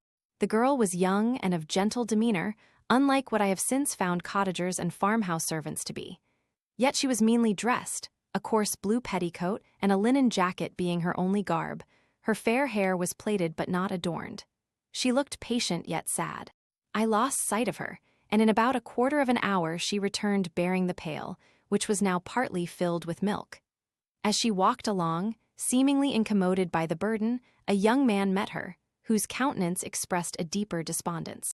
Uttering a few sounds with an air of melancholy, he took the pail from her head and bore it to the cottage himself. She followed, and they disappeared. Presently I saw the young man again, with some tools in his hand, cross the field behind the cottage, and the girl was also busied, sometimes in the house and sometimes in the yard. On examining my dwelling, I found that one of the windows of the cottage had formerly occupied a part of it, but the panes had been filled up with wood. In one of these was a small and almost imperceptible chink, through which the eye could just penetrate. Through this crevice a small room was visible, whitewashed and clean but very bare of furniture. In one corner, near a small fire, sat an old man, leaning his head on his hands in a disconsolate attitude. The young girl was occupied in arranging the cottage. But presently she took something out of a drawer, which employed her hands, and she sat down beside the old man, who, taking up an instrument, began to play, and to produce sounds sweeter than the voice of the thrush or the nightingale. It was a lovely sight, even to me, poor wretch who had never beheld aught beautiful before. The silver hair and benevolent countenance of the aged cottager won my reverence, while the gentle manners of the girl enticed my love. He played a sweet, mournful air which I perceived drew tears from the eyes of his amiable companion, of which the old man took no notice, until she sobbed audibly. He then pronounced a few sounds, and the fair creature, leaving her work, knelt at his feet.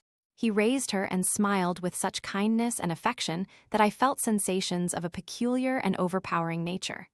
They were a mixture of pain and pleasure, such as I had never before experienced, either from hunger or cold, warmth or food, and I withdrew from the window, unable to bear these emotions.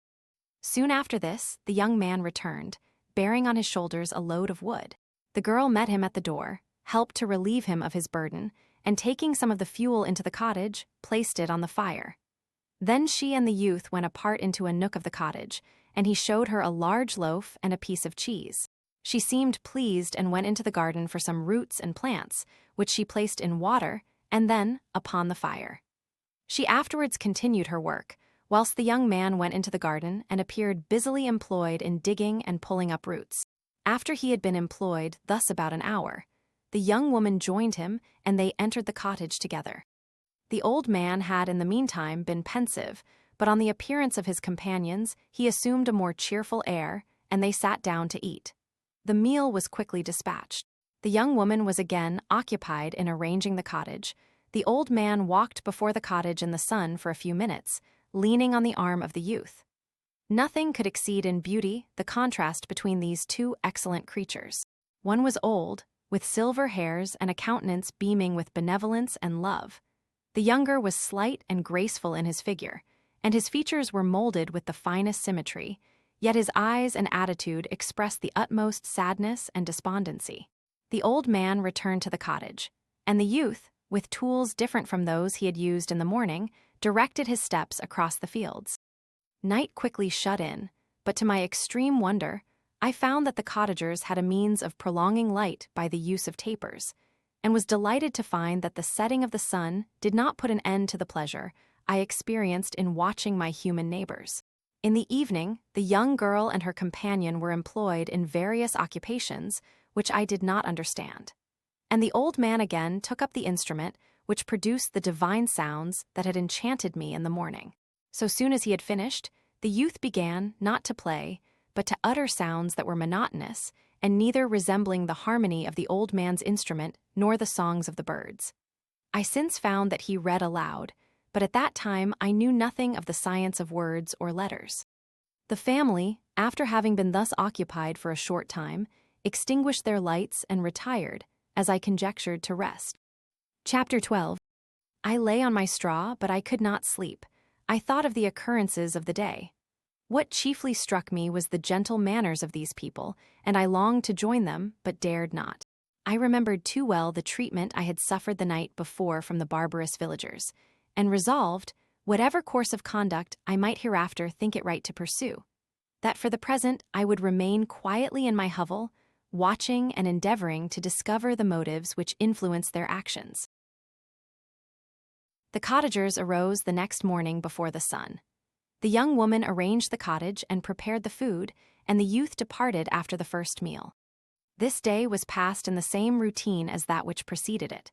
The young man was constantly employed out of doors, and the girl in various laborious occupations within. The old man, whom I soon perceived to be blind, employed his leisure hours on his instrument or in contemplation. Nothing could exceed the love and respect which the younger cottagers exhibited towards their venerable companion. They performed towards him every little office of affection and duty with gentleness, and he rewarded them by his benevolent smiles. They were not entirely happy. The young man and his companion often went apart and appeared to weep. I saw no cause for their unhappiness, but I was deeply affected by it. If such lovely creatures were miserable, it was less strange that I, an imperfect and solitary being, should be wretched. Yet why were these gentle beings unhappy? They possessed a delightful house, for such it was in my eyes, and every luxury. They had a fire to warm them when chill and delicious viands when hungry. They were dressed in excellent clothes, and, still more, they enjoyed one another's company and speech, interchanging each day looks of affection and kindness. What did their tears imply? Did they really express pain? I was at first unable to solve these questions, but perpetual attention and time explained to me many appearances which were at first enigmatic. A considerable period elapsed before I discovered one of the causes of the uneasiness of this amiable family. It was poverty, and they suffered that evil in a very distressing degree. Their nourishment consisted entirely of the vegetables of their garden and the milk of one cow, which gave very little during the winter, when its masters could scarcely procure food to support it. They often, I believe, suffered the pangs of hunger very poignantly, especially the two younger cottagers, for several times they placed food before the old man when they reserved none for themselves. This trait of kindness moved me sensibly. I had been accustomed, during the night, to steal a part of their store for my own consumption, but when I found that in doing this I inflicted pain on the cottagers, I abstained and satisfied myself with berries, nuts, and roots which I gathered from a neighboring wood. I discovered also another means through which I was enabled to assist their labors. I found that the youth spent a great part of each day in collecting wood for the family fire, and during the night I often took his tools, the use of which I quickly discovered, and brought home firing sufficient for the consumption of several days. I remember the first time that I did this, the young woman, when she opened the door in the morning, appeared greatly astonished on seeing a great pile of wood on the outside.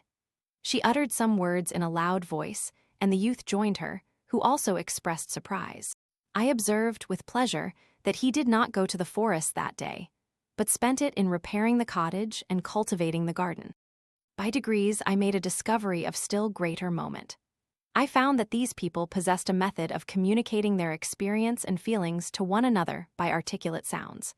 I perceived that the words they spoke sometimes produced pleasure or pain, smiles or sadness, in the minds and countenances of the hearers. This was indeed a godlike science, and I ardently desired to become acquainted with it. But I was baffled in every attempt I made for this purpose. Their pronunciation was quick, and the words they uttered, not having any apparent connection with visible objects, I was unable to discover any clue by which I could unravel the mystery of their reference. By great application, however, and after having remained during the space of several revolutions of the moon in my hovel, I discovered the names that were given to some of the most familiar objects of discourse. I learned and applied the words fire, milk, bread, and wood. I learned also the names of the cottagers themselves. The youth and his companion had each of them several names, but the old man had only one, which was father. The girl was called sister or Agatha, and the youth Felix, brother or son.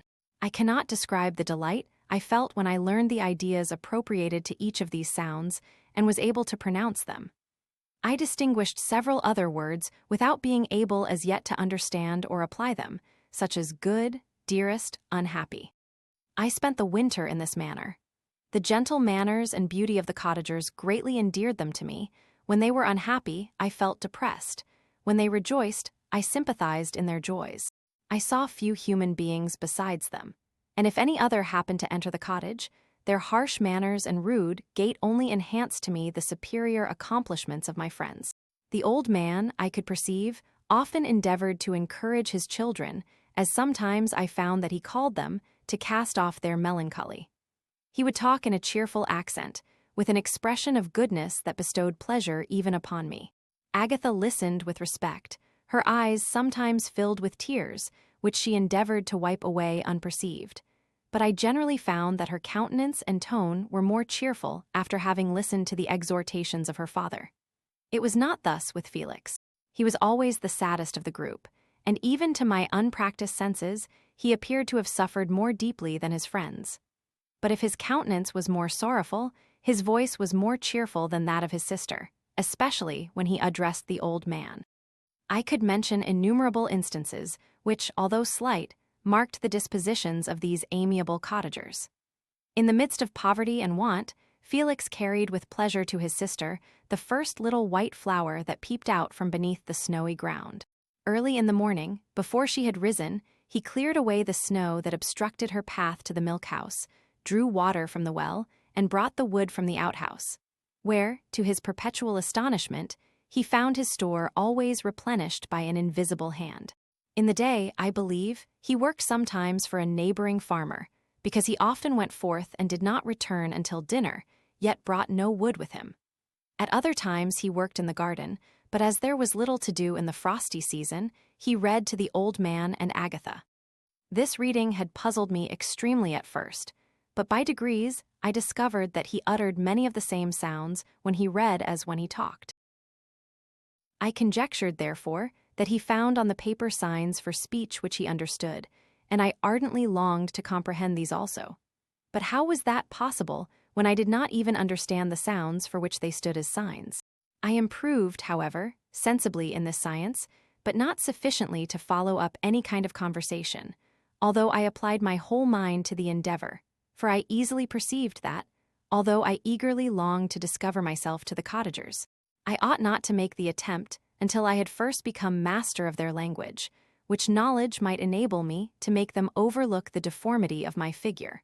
For with this also the contrast perpetually presented to my eyes had made me acquainted.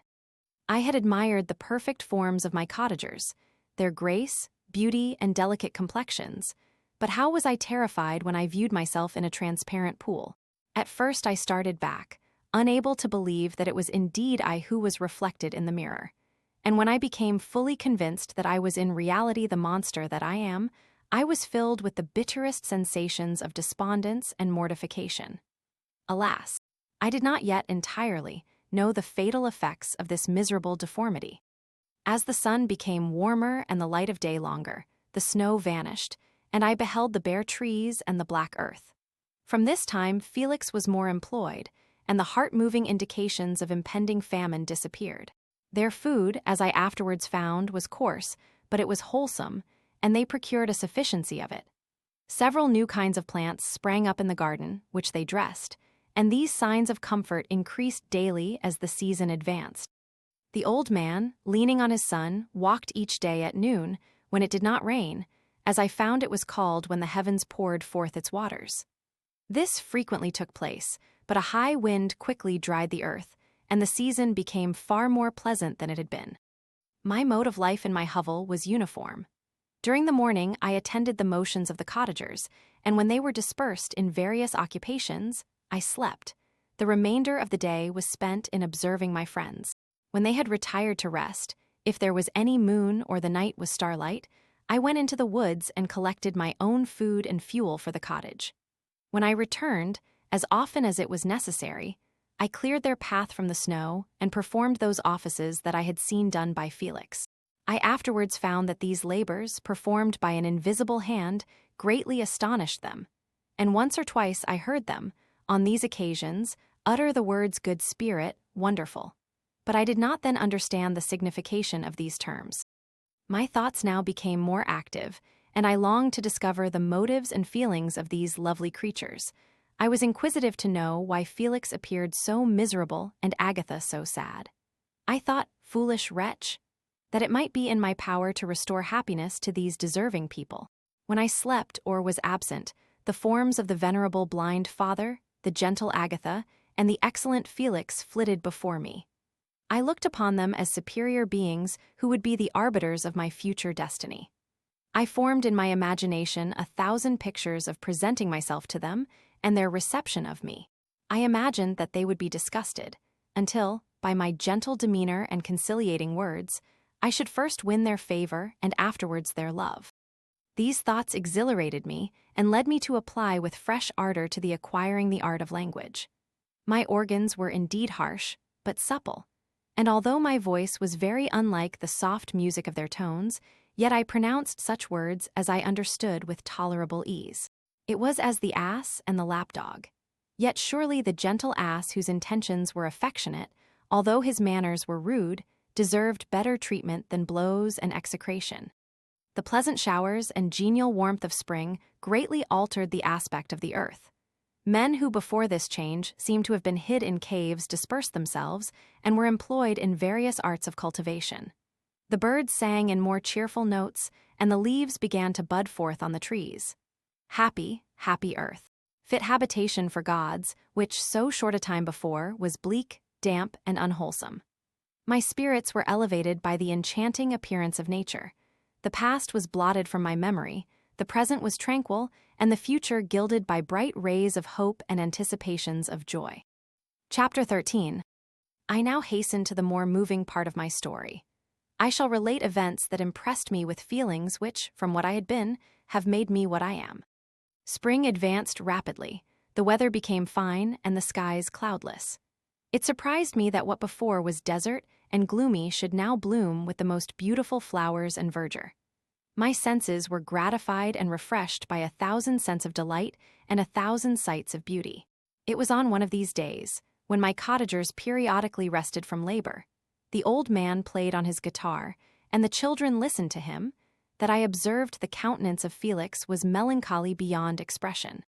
He sighed frequently, and once his father paused in his music, and I conjectured by his manner that he inquired the cause of his son's sorrow. Felix replied in a cheerful accent, and the old man was recommencing his music when someone tapped at the door. It was a lady on horseback, accompanied by a countryman as a guide. The lady was dressed in a dark suit and covered with a thick black veil. Agatha asked a question, to which the stranger only replied by pronouncing, in a sweet accent, the name of Felix. Her voice was musical, but unlike that of either of my friends.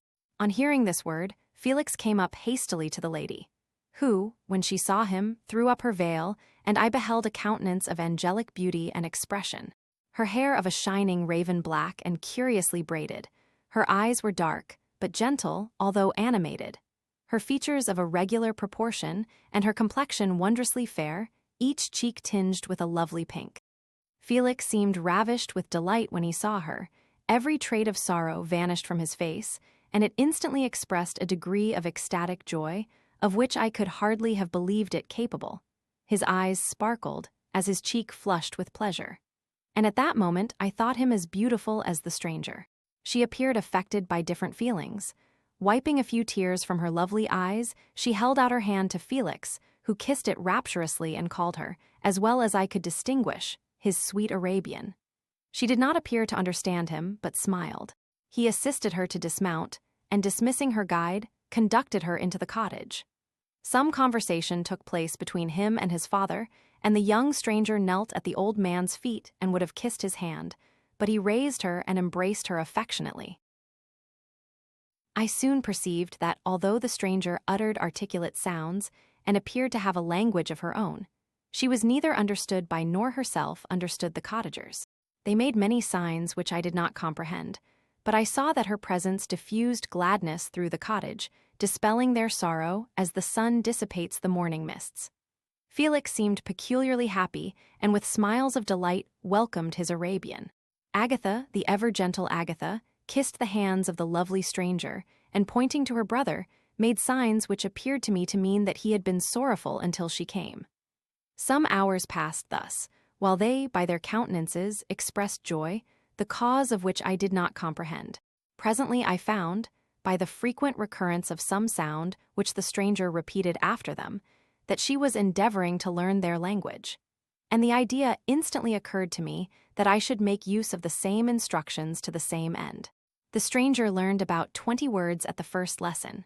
Most of them, indeed, were those which I had before understood, but I profited by the others. As night came on, Agatha and the Arabian retired early. When they separated, Felix kissed the hand of the stranger and said, "Good night, sweet Safie." He sat up much longer, conversing with his father, and by the frequent repetition of her name, I conjectured that their lovely guest was the subject of their conversation. I ardently desired to understand them, and bent every faculty towards that purpose, but found it utterly impossible. The next morning Felix went out to his work, and after the usual occupations of Agatha were finished, the Arabian sat at the feet of the old man, and taking his guitar, played some airs so entrancingly beautiful that they at once drew tears of sorrow and delight from my eyes. She sang, and her voice flowed in a rich cadence, swelling or dying away like a nightingale of the woods. When she had finished, she gave the guitar to Agatha, who at first declined it. She played a simple air, and her voice accompanied it in sweet accents, but unlike the wondrous strain of the stranger. The old man appeared enraptured, and said some words which Agatha endeavored to explain to Safie, and by which he appeared to wish to express that she bestowed on him the greatest delight by her music. The days now passed as peaceably as before, with the sole alteration that joy had taken place of sadness in the countenances of my friends. Safie was always gay and happy. She and I improved rapidly in the knowledge of language, so that in 2 months I began to comprehend most of the words uttered by my protectors. In the meanwhile, also the black ground was covered with herbage, and the green banks interspersed with innumerable flowers, sweet to the scent and the eyes, stars of pale radiance among the moonlight woods.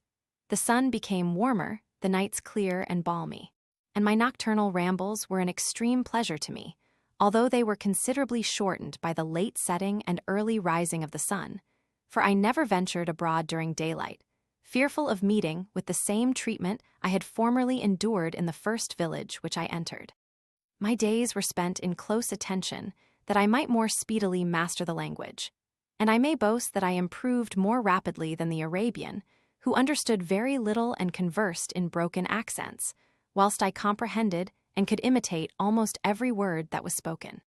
While I improved in speech, I also learned the science of letters as it was taught to the stranger, and this opened before me a wide field for wonder and delight. The book from which Felix instructed Safie was Volney's Ruins of Empires. I should not have understood the purport of this book had not Felix, in reading it, given very minute explanations. He had chosen this work, he said, because the declamatory style was framed in imitation of the Eastern authors. Through this work, I obtained a cursory knowledge of history and a view of the several empires at present existing in the world. It gave me an insight into the manners, governments, and religions of the different nations of the earth. I heard of the slothful Asiatics, of the stupendous genius and mental activity of the Grecians, of the wars and wonderful virtue of the early Romans, of their subsequent degenerating, of the decline of that mighty empire, of chivalry, Christianity, and kings. I heard of the discovery of the American hemisphere, and wept with Safie over the hapless fate of its original inhabitants. These wonderful narrations inspired me with strange feelings. Was man, indeed, at once so powerful, so virtuous and magnificent, yet so vicious and base? He appeared at one time a mere scion of the evil principle, and at another as all that can be conceived of noble and godlike. To be a great and virtuous man appeared the highest honor that can befall a sensitive being. To be base and vicious, as many on record have been, appeared the lowest degradation, a condition more abject than that of the blind mole or harmless worm. For a long time I could not conceive how one man could go forth to murder his fellow, or even why there were laws and governments. But when I heard details of vice and bloodshed, my wonder ceased, and I turned away with disgust and loathing. Every conversation of the cottagers now opened new wonders to me.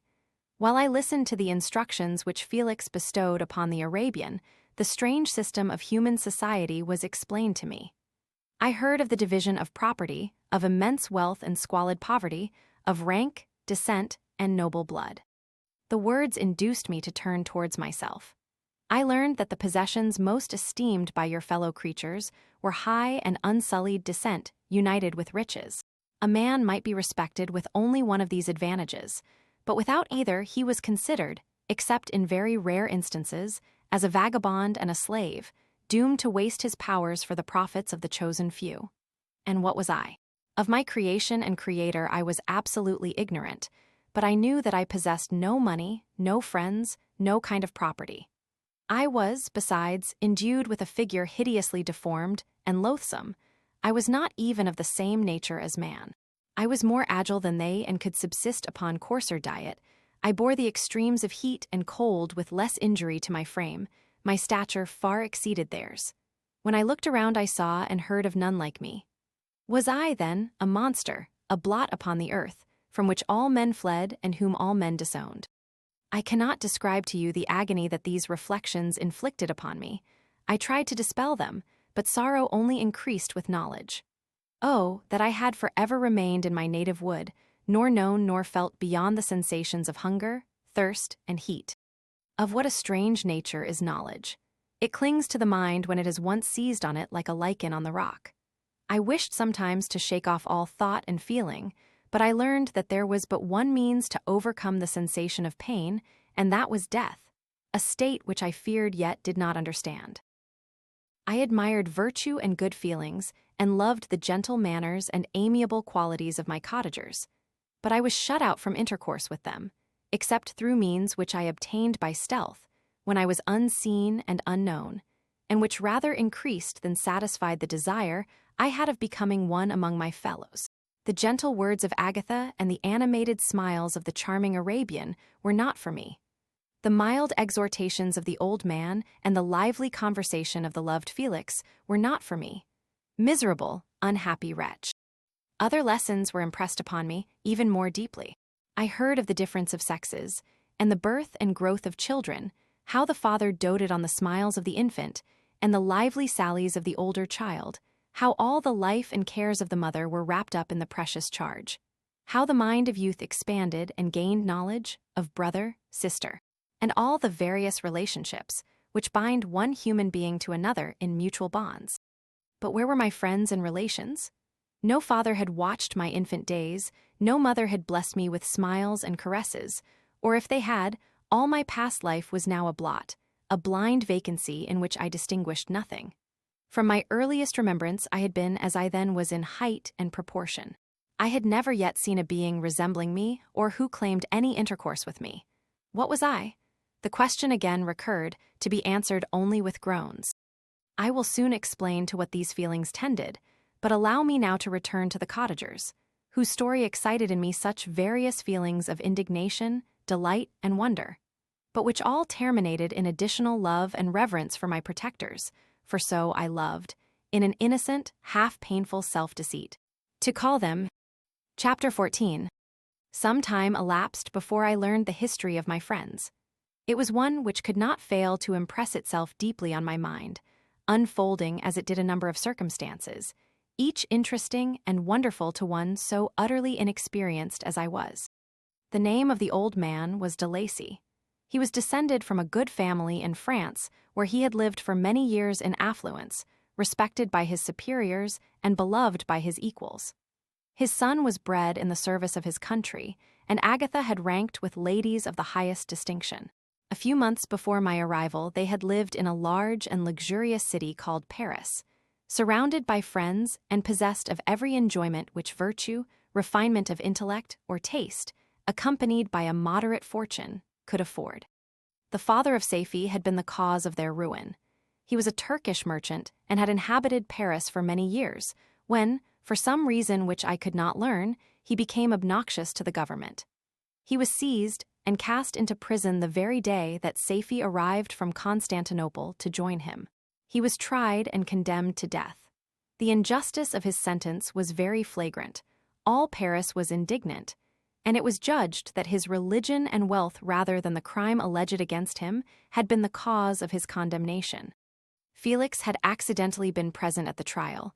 His horror and indignation were uncontrollable when he heard the decision of the court. He made, at that moment, a solemn vow to deliver him and then looked around for the means. After many fruitless attempts to gain admittance to the prison, he found a strongly grated window in an unguarded part of the building, which lighted the dungeon of the unfortunate Mohammedan, who, loaded with chains, waited in despair the execution of the barbarous sentence. Felix visited the grate at night and made known to the prisoner his intentions in his favor. The Turk, amazed and delighted, endeavored to kindle the zeal of his deliverer by promises of reward and wealth. Felix rejected his offers with contempt, yet when he saw the lovely Safie, who was allowed to visit her father, and who by her gestures expressed her lively gratitude, the youth could not help owning to his own mind that the captive possessed a treasure which would fully reward his toil and hazard. The Turk quickly perceived the impression that his daughter had made on the heart of Felix, and endeavored to secure him more entirely in his interests by the promise of her hand in marriage so soon as he should be conveyed to a place of safety. Felix was too delicate to accept this offer, yet he looked forward to the probability of the event as to the consummation of his happiness. During the ensuing days, while the preparations were going forward for the escape of the merchant, the zeal of Felix was warmed by several letters that he received from this lovely girl, who found means to express her thoughts in the language of her lover by the aid of an old man, a servant of her father who understood French. She thanked him in the most ardent terms for his intended services towards her parent, and at the same time she gently deplored her own fate.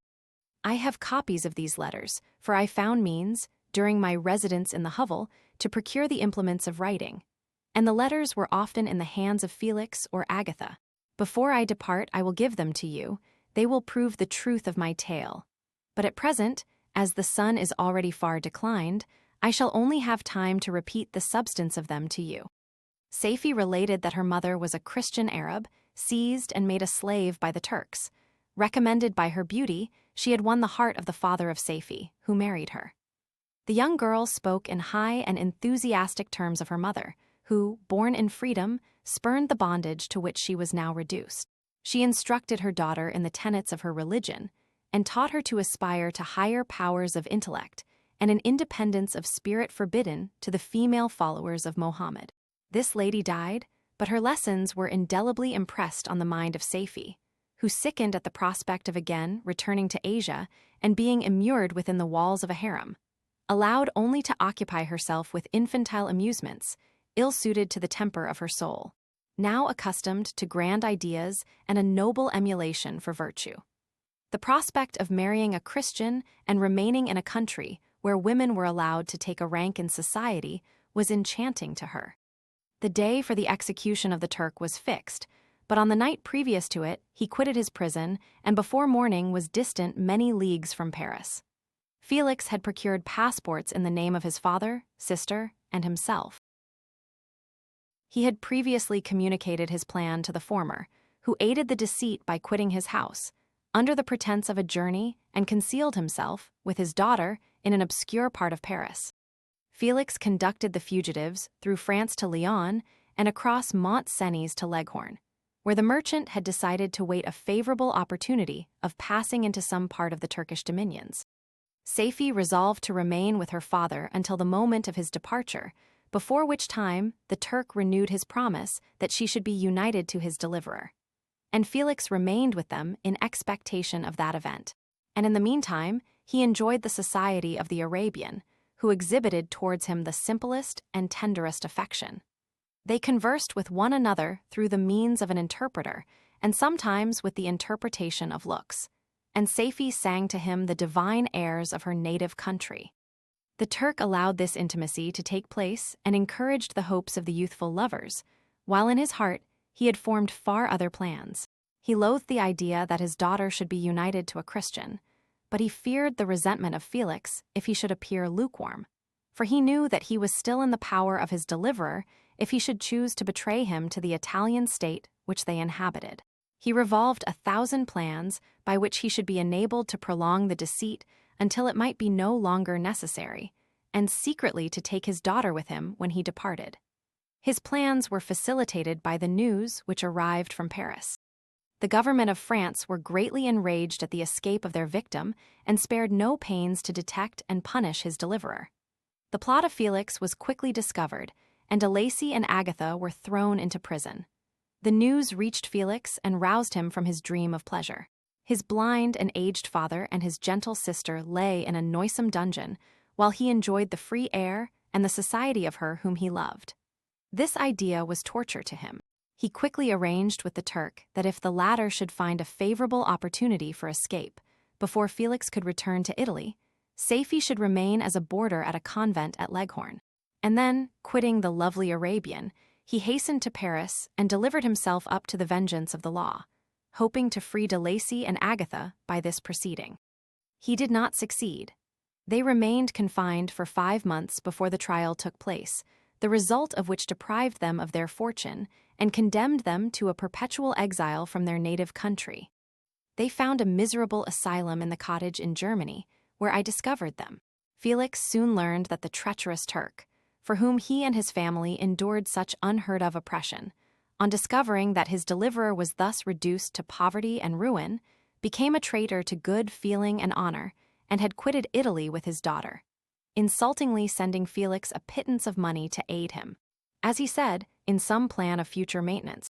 Such were the events that preyed on the heart of Felix and rendered him, when I first saw him, the most miserable of his family. He could have endured poverty, and while this distress had been the meed of his virtue, he gloried in it. But the ingratitude of the Turk and the loss of his beloved Safie were misfortunes more bitter and irreparable. The arrival of the Arabian now infused new life into his soul. When the news reached Leghorn that Felix was deprived of his wealth and rank, the merchant commanded his daughter to think no more of her lover, but to prepare to return to her native country. The generous nature of Safie was outraged by this command. She attempted to expostulate with her father, but he left her angrily, reiterating his tyrannical mandate. A few days after, the Turk entered his daughter's apartment and told her hastily that he had reason to believe that his residence at Leghorn had been divulged, and that he should speedily be delivered up to the French government. He had consequently hired a vessel to convey him to Constantinople, for which city he should sail in a few hours. He intended to leave his daughter under the care of a confidential servant to follow at her leisure with the greater part of his property, which had not yet arrived at Leghorn. When alone, Safie resolved in her own mind the plan of conduct that it would become her to pursue in this emergency. A residence in Turkey was abhorrent to her. Her religion and her feelings were alike averse to it. By some papers of her father which fell into her hands, she heard of the exile of her lover and learnt the name of the spot where he then resided. She hesitated some time, but at length she formed her determination. Taking with her some jewels that belonged to her and a sum of money, she quitted Italy with an attendant, a native of Leghorn, but who understood the common language of Turkey, and departed for Germany. She arrived in safety at a town about 20 leagues from the cottage of de Lacy, when her attendant fell dangerously ill. Safie nursed her with the most devoted affection, but the poor girl died, and the Arabian was left alone, unacquainted with the language of the country and utterly ignorant of the customs of the world. She fell, however, into good hands. The Italian had mentioned the name of the spot for which they were bound, and after her death, the woman of the house in which they had lived took care that Safie should arrive in safety at the cottage of her lover. Chapter 15. Such was the history of my beloved cottagers. It impressed me deeply. I learned, from the views of social life which it developed, to admire their virtues and to deprecate the vices of mankind. As yet I looked upon crime as a distant evil. Benevolence and generosity were ever present before me, inciting within me a desire to become an actor in the busy scene where so many admirable qualities were called forth and displayed. But in giving an account of the progress of my intellect, I must not omit a circumstance which occurred in the beginning of the month of August of the same year. One night during my accustomed visit to the neighboring wood where I collected my own food and brought home firing for my protectors, I found on the ground a leathern portmanteau containing several articles of dress and some books. I eagerly seized the prize and returned with it to my hovel. Fortunately, the books were written in the language, the elements of which I had acquired at the cottage. They consisted of Paradise Lost, a volume of Plutarch's Lives, and the Sorrows of Werter. The possession of these treasures gave me extreme delight. I now continually studied and exercised my mind upon these histories, whilst my friends were employed in their ordinary occupations. I can hardly describe to you the effect of these books. They produced in me an infinity of new images and feelings that sometimes raised me to ecstasy, but more frequently sunk me into the lowest dejection. In the Sorrows of Werter, besides the interest of its simple and affecting story, so many opinions are canvassed, and so many lights thrown upon what had hitherto been to me obscure subjects, that I found in it a never-ending source of speculation and astonishment. The gentle and domestic manners it described, combined with lofty sentiments and feelings, which had for their object something out of self, accorded well with my experience among my protectors, and with the wants which were forever alive in my own bosom. But I thought Werter himself a more divine being than I had ever beheld or imagined. His character contained no pretension, but it sank deep. The disquisitions upon death and suicide were calculated to fill me with wonder. I did not pretend to enter into the merits of the case, yet I inclined towards the opinions of the hero, whose extinction I wept, without precisely understanding it. As I read, however, I applied much personally to my own feelings and condition. I found myself similar, yet at the same time strangely unlike to the beings concerning whom I read and to whose conversation I was a listener. I sympathized with and partly understood them, but I was unformed in mind. I was dependent on none and related to none. The path of my departure was free, and there was none to lament my annihilation. My person was hideous and my stature gigantic. What did this mean? Who was I? What was I? Whence did I come? What was my destination? These questions continually recurred, but I was unable to solve them. The volume of Plutarch's Lives which I possessed contained the histories of the first founders of the ancient republics. This book had a far different effect upon me from the Sorrows of Werter. I learned from Werter's imagination's despondency and gloom, but Plutarch taught me high thoughts. He elevated me above the wretched sphere of my own reflections, to admire and love the heroes of past ages. Many things I read surpassed my understanding and experience. I had a very confused knowledge of kingdoms, wide extents of country, mighty rivers, and boundless seas. But I was perfectly unacquainted with towns and large assemblages of men. The cottage of my protectors had been the only school in which I had studied human nature, but this book developed new and mightier scenes of action. I read of men concerned in public affairs, governing or massacring their species. I felt the greatest ardor for virtue rise within me, and abhorrence for vice, as far as I understood the signification of those terms, relative as they were, as I applied them, to pleasure and pain alone. Induced by these feelings, I was of course led to admire peaceable lawgivers, Numa, Solon, and Lycurgus, in preference to Romulus and Theseus. The patriarchal lives of my protectors caused these impressions to take a firm hold on my mind. Perhaps, if my first introduction to humanity had been made by a young soldier, burning for glory and slaughter, I should have been imbued with different sensations. But Paradise Lost excited different and far deeper emotions. I read it, as I had read the other volumes which had fallen into my hands, as a true history. It moved every feeling of wonder and awe that the picture of an omnipotent God warring with his creatures was capable of exciting. I often referred the several situations, as their similarity struck me, to my own. Like Adam, I was apparently united by no link to any other being in existence, but his state was far different from mine in every other respect. He had come forth from the hands of God, a perfect creature, happy and prosperous, guarded by the especial care of his Creator. He was allowed to converse with and acquire knowledge from beings of a superior nature, but I was wretched, helpless, and alone. Many times I considered Satan as the fitter emblem of my condition, for often, like him, when I viewed the bliss of my protectors, the bitter gall of envy rose within me. Another circumstance strengthened and confirmed these feelings. Soon after my arrival in the hovel, I discovered some papers in the pocket of the dress which I had taken from your laboratory. At first I had neglected them, but now that I was able to decipher the characters in which they were written, I began to study them with diligence. It was your journal of the 4 months that preceded my creation. You minutely described in these papers every step you took in the progress of your work.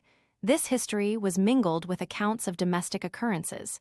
You doubtless recollect these papers. Here they are. Everything is related in them which bears reference to my accursed origin. The whole detail of that series of disgusting circumstances which produced it is set in view. The minutest description of my odious and loathsome person is given, in language which painted your own horrors and rendered mine indelible. I sickened as I read. Hateful day when I received life, I exclaimed in agony. Accursed Creator, why did you form a monster so hideous that even you turned from me in disgust? God, in pity, made man beautiful and alluring after his own image, but my form is a filthy type of yours, more horrid even from the very resemblance. Satan had his companions, fellow devils, to admire and encourage him, but I am solitary and abhorred. These were the reflections of my hours of despondency and solitude. But when I contemplated the virtues of the cottagers, their amiable and benevolent dispositions, I persuaded myself that when they should become acquainted with my admiration of their virtues, they would compassionate me and overlook my personal deformity. Could they turn from their door one, however monstrous, who solicited their compassion and friendship? I resolved, at least, not to despair, but in every way to fit myself for an interview with them which would decide my fate. I postponed this attempt for some months longer, for the importance attached to its success inspired me with a dread lest I should fail. Besides, I found that my understanding improved so much with every day's experience that I was unwilling to commence this undertaking until a few more months should have added to my sagacity. Several changes, in the meantime, took place in the cottage. The presence of Safie diffused happiness among its inhabitants, and I also found that a greater degree of plenty reigned there. Felix and Agatha spent more time in amusement and conversation, and were assisted in their labors by servants. They did not appear rich, but they were contented and happy. Their feelings were serene and peaceful, while mine became every day more tumultuous. Increase of knowledge only discovered to me more clearly what a wretched outcast I was. I cherished hope, it is true, but it vanished when I beheld my person reflected in water or my shadow in the moonshine, even as that frail image and that inconstant shade. I endeavored to crush these fears and to fortify myself for the trial which in a few months I resolved to undergo. And sometimes I allowed my thoughts, unchecked by reason, to ramble in the fields of paradise, and dared to fancy amiable and lovely creatures sympathizing with my feelings and cheering my gloom. Their angelic countenances breathed smiles of consolation, but it was all a dream. No Eve soothed my sorrows nor shared my thoughts. I was alone. I remembered Adam's supplication to his Creator. But where was mine? He had abandoned me, and in the bitterness of my heart I cursed him. Autumn passed thus. I saw, with surprise and grief, the leaves decay and fall, and nature again assume the barren and bleak appearance it had worn when I first beheld the woods and the lovely moon. Yet I did not heed the bleakness of the weather. I was better fitted by my conformation for the endurance of cold than heat. But my chief delights were the sight of the flowers, the birds, and all the gay apparel of summer. When those deserted me, I turned with more attention towards the cottagers. Their happiness was not decreased by the absence of summer. They loved and sympathized with one another, and their joys, depending on each other, were not interrupted by the casualties that took place around them. The more I saw of them, the greater became my desire to claim their protection and kindness. My heart yearned to be known and loved by these amiable creatures. To see their sweet looks directed towards me with affection was the utmost limit of my ambition. I dared not think that they would turn them from me with disdain and horror. The poor that stopped at their door were never driven away. I asked, it is true, for greater treasures than a little food or rest. I required kindness and sympathy, but I did not believe myself utterly unworthy of it. The winter advanced, and an entire revolution of the seasons had taken place since I awoke into life. My attention at this time was solely directed towards my plan of introducing myself into the cottage of my protectors. I revolved many projects, but that on which I finally fixed was to enter the dwelling when the blind old man should be alone. I had sagacity enough to discover that the unnatural hideousness of my person was the chief object of horror with those who had formerly beheld me. My voice, although harsh, had nothing terrible in it.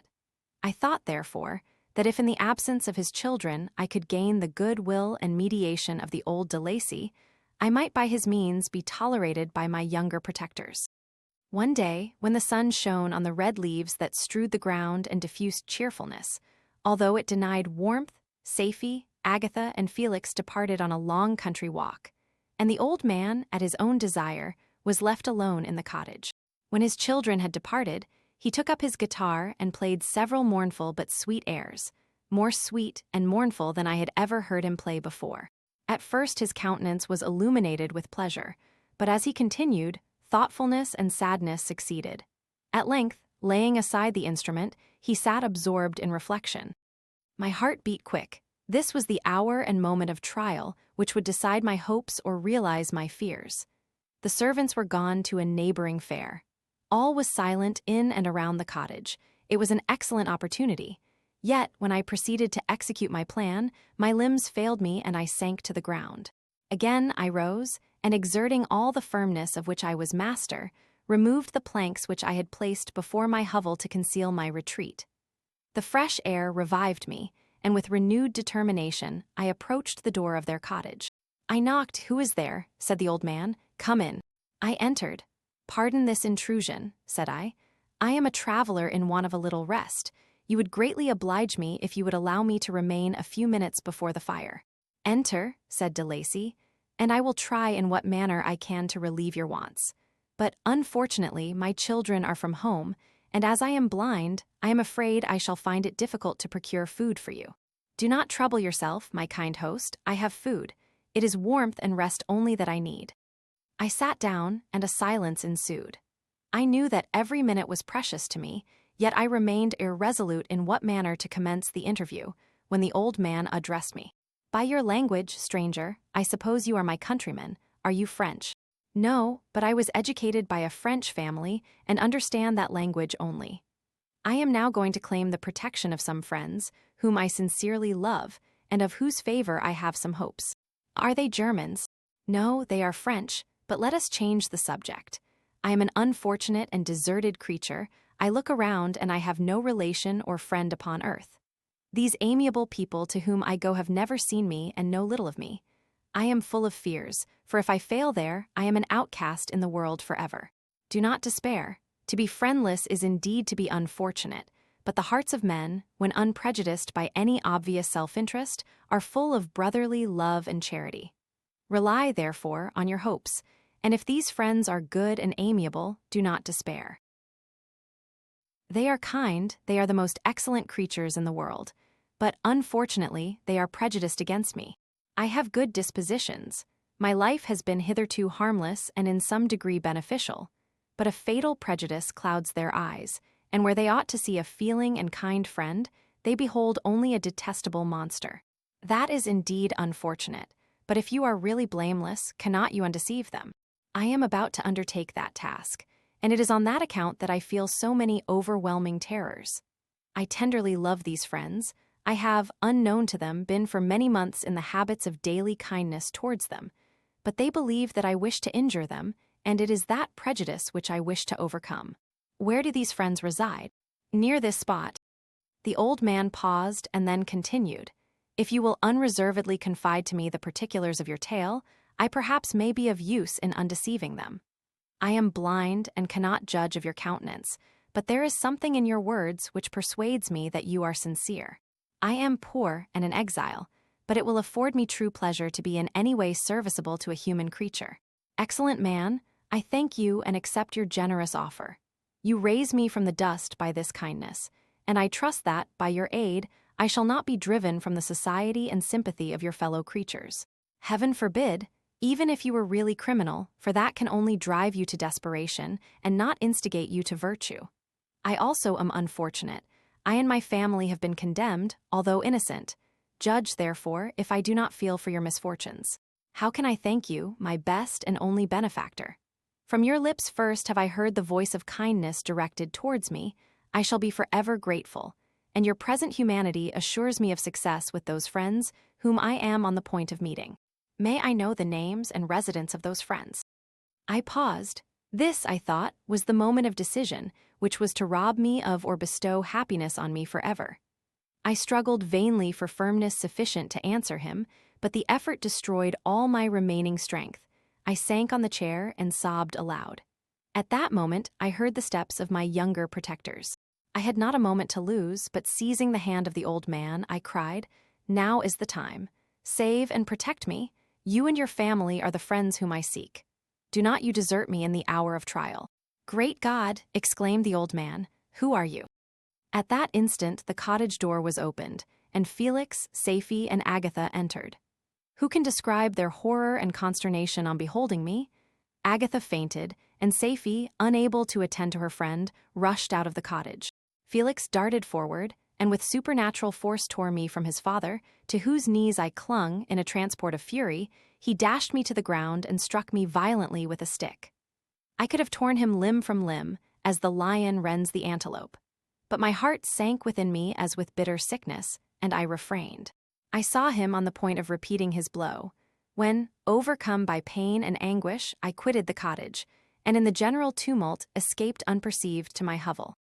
Chapter 16. Cursed, cursed Creator, why did I live? Why, in that instant, did I not extinguish the spark of existence which you had so wantonly bestowed? I know not. Despair had not yet taken possession of me. My feelings were those of rage and revenge. I could with pleasure have destroyed the cottage and its inhabitants, and have glutted myself with their shrieks and misery.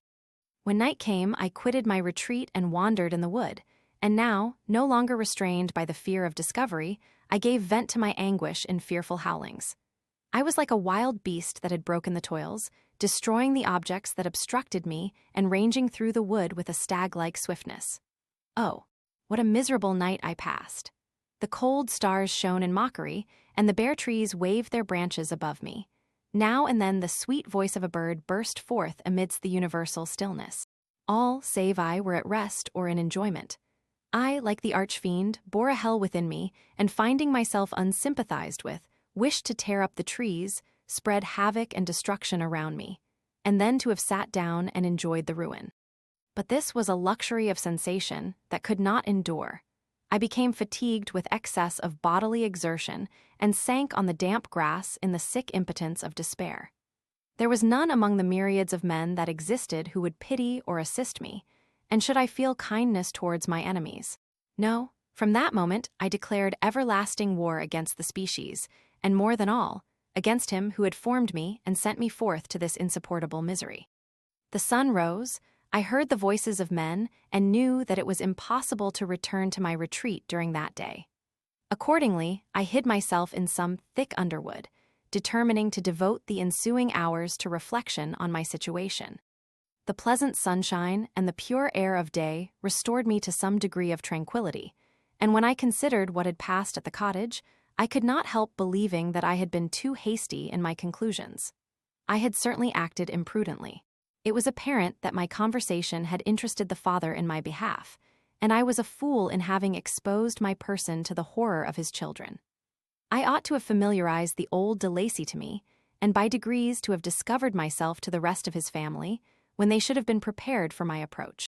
But I did not believe my errors to be irretrievable, and after much consideration, I resolved to return to the cottage, seek the old man, and by my representations win him to my party. These thoughts calmed me, and in the afternoon I sank into a profound sleep, but the fever of my blood did not allow me to be visited by peaceful dreams. The horrible scene of the preceding day was forever acting before my eyes. The females were flying, and the enraged Felix tearing me from his father's feet.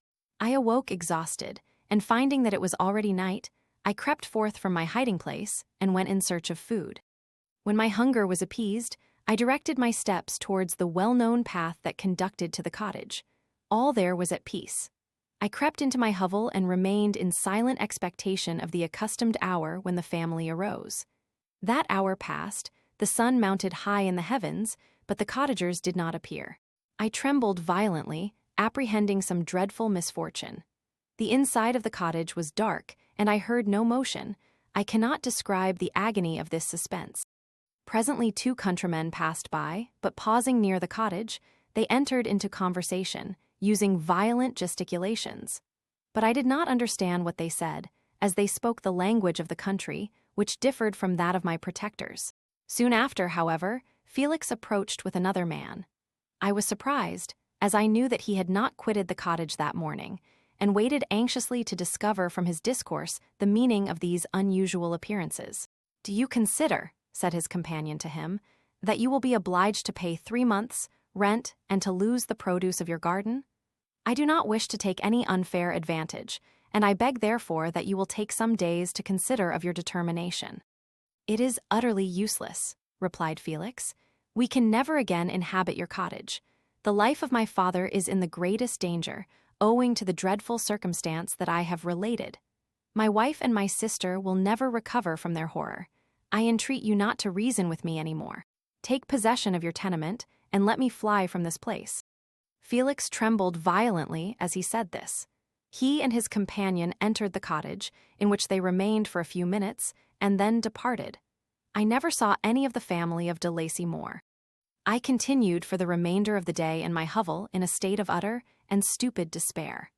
My protectors had departed and had broken the only link that held me to the world. For the first time, the feelings of revenge and hatred filled my bosom, and I did not strive to control them, but allowing myself to be borne away by the stream, I bent my mind towards injury and death. When I thought of my friends, of the mild voice of de Lacy, the gentle eyes of Agatha, and the exquisite beauty of the Arabian, these thoughts vanished, and a gush of tears somewhat soothed me. But again, when I reflected that they had spurned and deserted me, anger returned, a rage of anger, and unable to injure anything human, I turned my fury towards inanimate objects. As night advanced, I placed a variety of combustibles around the cottage, and after having destroyed every vestige of cultivation in the garden, I waited with forced impatience until the moon had sunk to commence my operations. As the night advanced, a fierce wind arose from the woods and quickly dispersed the clouds that had loitered in the heavens. The blast tore along like a mighty avalanche and produced a kind of insanity in my spirits that burst all bounds of reason and reflection. I lighted the dry branch of a tree and danced with fury around the devoted cottage, my eyes still fixed on the western horizon, the edge of which the moon nearly touched. A part of its orb was at length hid, and I waved my brand. It sank, and with a loud scream I fired the straw and heath and bushes which I had collected. The wind fanned the fire, and the cottage was quickly enveloped by the flames, which clung to it and licked it with their forked and destroying tongues. As soon as I was convinced that no assistance could save any part of the habitation, I quitted the scene and sought for refuge in the woods. And now, with the world before me, whither should I bend my steps? I resolved to fly far from the scene of my misfortunes, but to me, hated and despised, every country must be equally horrible. At length the thought of you crossed my mind. I learned from your papers that you were my father, my creator. And to whom could I apply with more fitness than to him who had given me life? Among the lessons that Felix had bestowed upon Safie, geography had not been omitted. I had learned from these the relative situations of the different countries of the earth. You had mentioned Geneva as the name of your native town, and towards this place I resolved to proceed. But how was I to direct myself? I knew that I must travel in a southwesterly direction to reach my destination, but the sun was my only guide. I did not know the names of the towns that I was to pass through, nor could I ask information from a single human being, but I did not despair. From you only could I hope for succor, although towards you I felt no sentiment but that of hatred. Unfeeling, heartless creator, you had endowed me with perceptions and passions, and then cast me abroad an object for the scorn and horror of mankind. But on you only had I any claim for pity and redress, and from you I determined to seek that justice which I vainly attempted to gain from any other being that wore the human form. My travels were long, and the sufferings I endured intense. It was late in autumn when I quitted the district where I had so long resided. I traveled only at night, fearful of encountering the visage of a human being. Nature decayed around me, and the sun became heatless. Rain and snow poured around me, mighty rivers were frozen, the surface of the earth was hard and chill and bare, and I found no shelter. Oh, earth, how often did I imprecate curses on the cause of my being? The mildness of my nature had fled, and all within me was turned to gall and bitterness. The nearer I approached to your habitation, the more deeply did I feel the spirit of revenge enkindled in my heart. Snow fell, and the waters were hardened, but I rested not. A few incidents now and then directed me, and I possessed a map of the country, but I often wandered wide from my path. The agony of my feelings allowed me no respite. No incident occurred from which my rage and misery could not extract its food. But a circumstance that happened when I arrived on the confines of Switzerland, when the sun had recovered its warmth and the earth again began to look green, confirmed in an especial manner the bitterness and horror of my feelings. I generally rested during the day, and traveled only when I was secured by night from the view of man. One morning, however, finding that my path lay through a deep wood, I ventured to continue my journey after the sun had risen. The day, which was one of the first of spring, cheered even me by the loveliness of its sunshine and the balminess of the air. I felt emotions of gentleness and pleasure that had long appeared dead revive within me. Half surprised by the novelty of these sensations, I allowed myself to be borne away by them, and forgetting my solitude and deformity, dared to be happy. Soft tears again bedewed my cheeks, and I even raised my humid eyes with thankfulness towards the blessed sun, which bestowed such joy upon me. I continued to wind among the paths of the wood until I came to its boundary, which was skirted by a deep and rapid river, into which many of the trees bent their branches, now budding with the fresh spring. Here I paused, not exactly knowing what path to pursue, when I heard the sound of voices that induced me to conceal myself under the shade of a cypress. I was scarcely hid when a young girl came running towards the spot where I was concealed, laughing, as if she ran from someone in sport. She continued her course along the precipitous sides of the river, when suddenly her foot slipped, and she fell into the rapid stream. I rushed from my hiding place and with extreme labor, from the force of the current, saved her and dragged her to shore. She was senseless, and I endeavored by every means in my power to restore animation, when I was suddenly interrupted by the approach of a rustic, who was probably the person from whom she had playfully fled. On seeing me, he darted towards me, and tearing the girl from my arms, hastened towards the deeper parts of the wood. I followed speedily, I hardly knew why, but when the man saw me draw near, he aimed a gun, which he carried, at my body and fired. I sank to the ground, and my injurer, with increased swiftness, escaped into the wood. This was then the reward of my benevolence. I had saved a human being from destruction, and as a recompense I now writhed under the miserable pain of a wound which shattered the flesh and bone. The feelings of kindness and gentleness which I had entertained but a few moments before gave place to hellish rage and gnashing of teeth. Inflamed by pain, I vowed eternal hatred and vengeance to all mankind.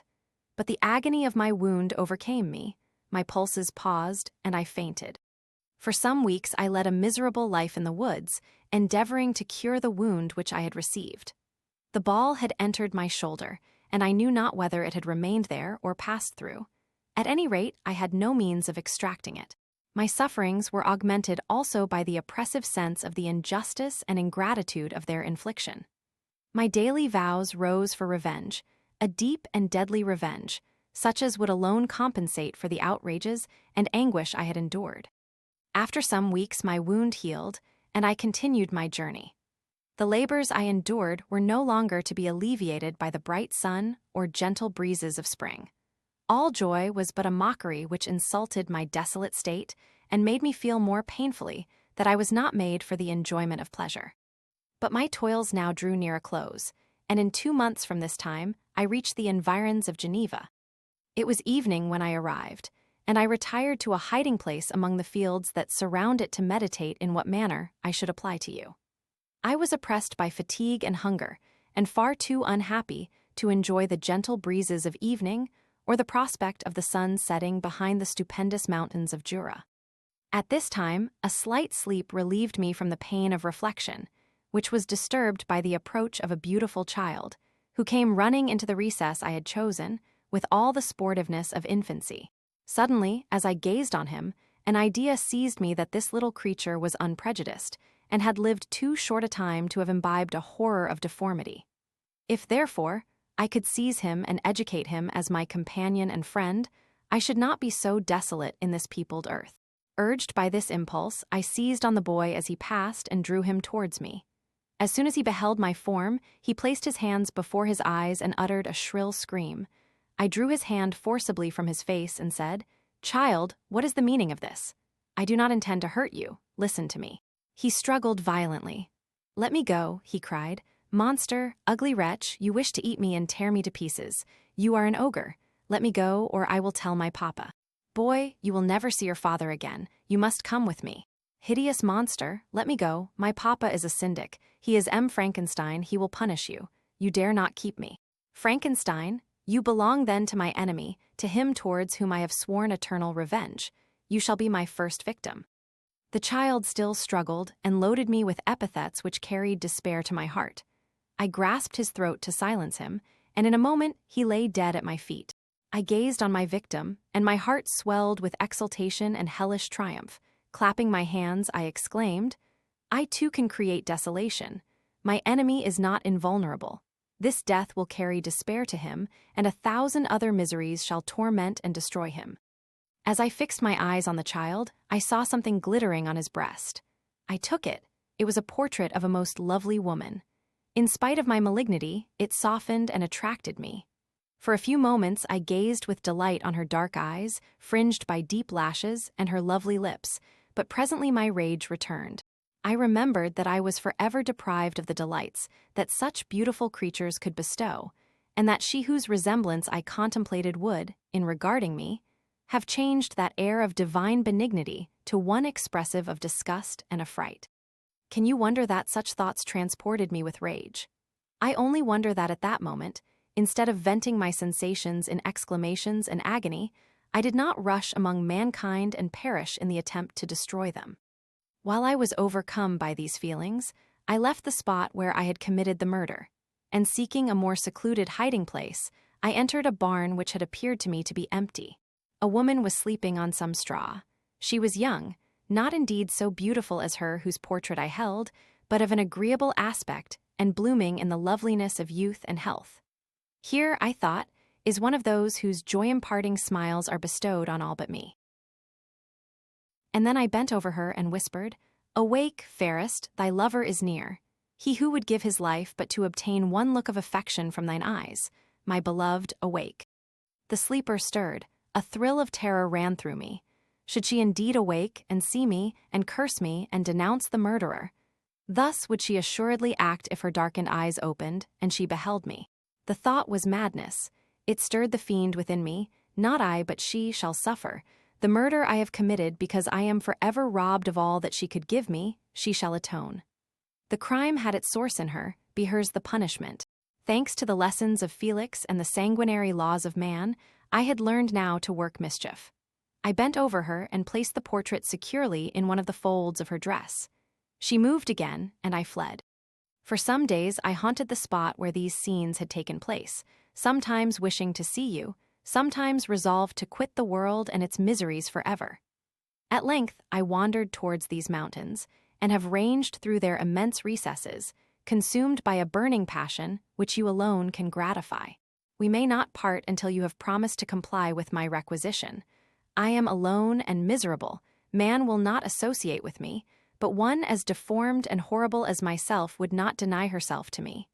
My companion must be of the same species and have the same defects. This being you must create. Chapter 17. The being finished speaking and fixed his looks upon me in the expectation of a reply. But I was bewildered, perplexed, and unable to arrange my ideas sufficiently to understand the full extent of his proposition. He continued, "You must create a female for me, with whom I can live in the interchange of those sympathies necessary for my being. This you alone can do, and I demand it of you as a right which you must not refuse to concede." The latter part of his tale had kindled anew in me the anger that had died away while he narrated his peaceful life among the cottagers. And as he said this, I could no longer suppress the rage that burned within me. "I do refuse it," I replied, "and no torture shall ever extort a consent from me. You may render me the most miserable of men, but you shall never make me base in my own eyes. Shall I create another like yourself, whose joint wickedness might desolate the world? Begone. I have answered you. You may torture me, but I will never consent." "You are in the wrong," replied the fiend, "and instead of threatening, I am content to reason with you. I am malicious because I am miserable. Am I not shunned and hated by all mankind? You, my creator, would tear me to pieces and triumph. Remember that, and tell me why I should pity man more than he pities me. You would not call it murder if you could precipitate me into one of those ice rifts and destroy my frame, the work of your own hands. Shall I respect man when he condemns me? Let him live with me in the interchange of kindness, and instead of injury, I would bestow every benefit upon him with tears of gratitude at his acceptance. But that cannot be. The human senses are insurmountable barriers to our union. Yet mine shall not be the submission of abject slavery. I will revenge my injuries. If I cannot inspire love, I will cause fear, and chiefly towards you my archenemy, because my Creator do I swear inextinguishable hatred. Have a care. I will work at your destruction, nor finish until I desolate your heart, so that you shall curse the hour of your birth." A fiendish rage animated him as he said this. His face was wrinkled into contortions too horrible for human eyes to behold, but presently he calmed himself and proceeded. "I intended to reason. This passion is detrimental to me, for you do not reflect that you are the cause of its excess. If any being felt emotions of benevolence towards me, I should return them 100 and 100-fold. For that one creature's sake, I would make peace with the whole kind. But I now indulge in dreams of bliss that cannot be realized. What I ask of you is reasonable and moderate. I demand a creature of another sex, but as hideous as myself. The gratification is small, but it is all that I can receive, and it shall content me. It is true, we shall be monsters, cut off from all the world, but on that account we shall be more attached to one another. Our lives will not be happy, but they will be harmless and free from the misery I now feel. Oh, my Creator, make me happy. Let me feel gratitude towards you for one benefit. Let me see that I excite the sympathy of some existing thing. Do not deny me my request. I was moved. I shuddered when I thought of the possible consequences of my consent, but I felt that there was some justice in his argument. His tale and the feelings he now expressed proved him to be a creature of fine sensations, and did I not as his maker owe him all the portion of happiness that it was in my power to bestow? He saw my change of feeling and continued, "If you consent, neither you nor any other human being shall ever see us again. I will go to the vast wilds of South America. My food is not that of man. I do not destroy the lamb and the kid to glut my appetite. Acorns and berries afford me sufficient nourishment. My companion will be of the same nature as myself and will be content with the same fare. We shall make our bed of dried leaves. The sun will shine on us as on man and will ripen our food. The picture I present to you is peaceful and human, and you must feel that you could deny it only in the wantonness of power and cruelty. Pitiless as you have been towards me, I now see compassion in your eyes. Let me seize the favorable moment and persuade you to promise what I so ardently desire." "You propose," replied I, "to fly from the habitations of man, to dwell in those wilds where the beasts of the field will be your only companions. How can you, who long for the love and sympathy of man, persevere in this exile?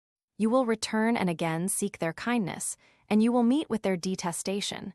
Your evil passions will be renewed, and you will then have a companion to aid you in the task of destruction. This may not be. Cease to argue the point, for I cannot consent. How inconstant are your feelings! But a moment ago you were moved by my representations, and why do you again harden yourself to my complaints? I swear to you, by the earth which I inhabit, and by you that made me, that with the companion you bestow, I will quit the neighborhood of man and dwell, as it may chance, in the most savage of places. My evil passions will have fled, for I shall meet with sympathy. My life will flow quietly away, and in my dying moments I shall not curse my Maker." His words had a strange effect upon me. I compassionated him and sometimes felt a wish to console him, but when I looked upon him, when I saw the filthy mass that moved and talked, my heart sickened and my feelings were altered to those of horror and hatred. I tried to stifle these sensations. I thought that as I could not sympathize with him, I had no right to withhold from him the small portion of happiness which was yet in my power to bestow. "You swear," I said, "to be harmless, but have you not already shown a degree of malice that should reasonably make me distrust you? May not even this be a feint that will increase your triumph by affording a wider scope for your revenge? How is this? I must not be trifled with, and I demand an answer. If I have no ties and no affections, hatred and vice must be my portion. The love of another will destroy the cause of my crimes, and I shall become a thing of whose existence everyone will be ignorant. My vices are the children of a forced solitude that I abhor, and my virtues will necessarily arise when I live in communion with an equal. I shall feel the affections of a sensitive being and become linked to the chain of existence and events from which I am now excluded." I paused some time to reflect on all he had related and the various arguments which he had employed. I thought of the promise of virtues which he had displayed on the opening of his existence, and the subsequent blight of all kindly feeling by the loathing and scorn which his protectors had manifested towards him. His power and threats were not omitted in my calculations. A creature who could exist in the ice caves of the glaciers and hide himself from pursuit among the ridges of inaccessible precipices was a being possessing faculties it would be vain to cope with. After a long pause of reflection, I concluded that the justice due both to him and my fellow creatures demanded of me that I should comply with his request. Turning to him, therefore, I said, "I consent to your demand, on your solemn oath to quit Europe forever, and every other place in the neighborhood of man, as soon as I shall deliver into your hands a female who will accompany you in your exile." "I swear," he cried, "by the sun, and by the blue sky of heaven, and by the fire of love that burns my heart, that if you grant my prayer, while they exist you shall never behold me again." Depart to your home and commence your labors. I shall watch their progress with unutterable anxiety, and fear not but that when you are ready I shall appear." Saying this, he suddenly quitted me, fearful, perhaps, of any change in my sentiments. I saw him descend the mountain with greater speed than the flight of an eagle, and quickly lost among the undulations of the sea of ice. His tale had occupied the whole day, and the sun was upon the verge of the horizon when he departed. I knew that I ought to hasten my descent towards the valley, as I should soon be encompassed in darkness, but my heart was heavy, and my steps slow. The labor of winding among the little paths of the mountain and fixing my feet firmly as I advanced perplexed me, occupied as I was by the emotions which the occurrences of the day had produced. Night was far advanced when I came to the halfway resting place and seated myself beside the fountain. The stars shone at intervals as the clouds passed from over them, the dark pines rose before me, and every here and there a broken tree lay on the ground.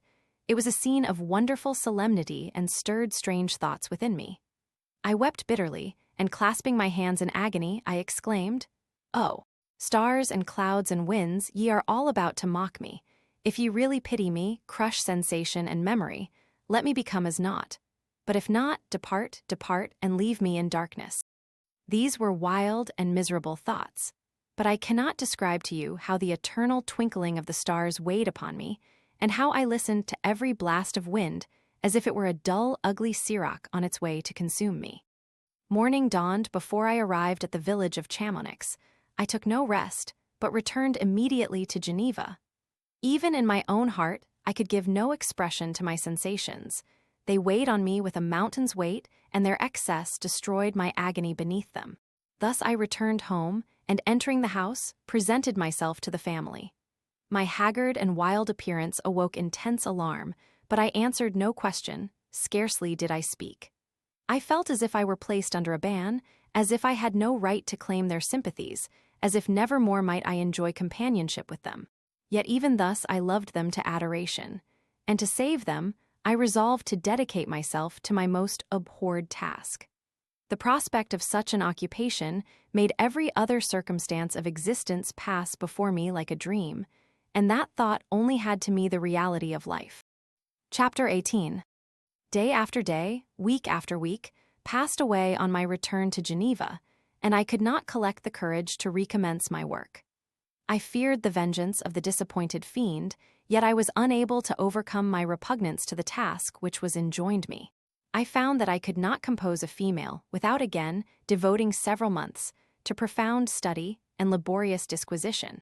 I had heard of some discoveries having been made by an English philosopher, the knowledge of which was material to my success, and I sometimes thought of obtaining my father's consent to visit England for this purpose. But I clung to every pretense of delay, and shrank from taking the first step in an undertaking, whose immediate necessity began to appear less absolute to me. A change indeed had taken place in me. My health, which had hitherto declined, was now much restored, and my spirits, when unchecked by the memory of my unhappy promise, rose proportionably. My father saw this change with pleasure, and he turned his thoughts towards the best method of eradicating the remains of my melancholy, which every now and then would return by fits, and with a devouring blackness overcast the approaching sunshine. At these moments, I took refuge in the most perfect solitude. I passed whole days on the lake alone in a little boat, watching the clouds and listening to the rippling of the waves, silent and listless. But the fresh air and bright sun seldom failed to restore me to some degree of composure. And on my return, I met the salutations of my friends with a readier smile and a more cheerful heart. It was after my return from one of these rambles that my father, calling me aside, thus addressed me. "I am happy to remark, my dear son, that you have resumed your former pleasures and seem to be returning to yourself. And yet you are still unhappy and still avoid our society. For some time I was lost in conjecture as to the cause of this, but yesterday an idea struck me, and if it is well founded, I conjure you to avow it. Reserve on such a point would be not only useless, but draw down treble misery on us all." I trembled violently at his exordium, and my father continued, "I confess, my son, that I have always looked forward to your marriage with our dear Elizabeth as the tie of our domestic comfort and the stay of my declining years. You were attached to each other from your earliest infancy. You studied together and appeared in dispositions and tastes entirely suited to one another. But so blind is the experience of man that what I conceived to be the best assistance to my plan may have entirely destroyed it. You, perhaps, regard her as your sister, without any wish that she might become your wife. Nay, you may have met with another whom you may love, and considering yourself as bound in honor to Elizabeth, this struggle may occasion the poignant misery which you appear to feel. My dear father, reassure yourself. I love my cousin tenderly and sincerely. I never saw any woman who excited, as Elizabeth does, my warmest admiration and affection. My future hopes and prospects are entirely bound up in the expectation of our union.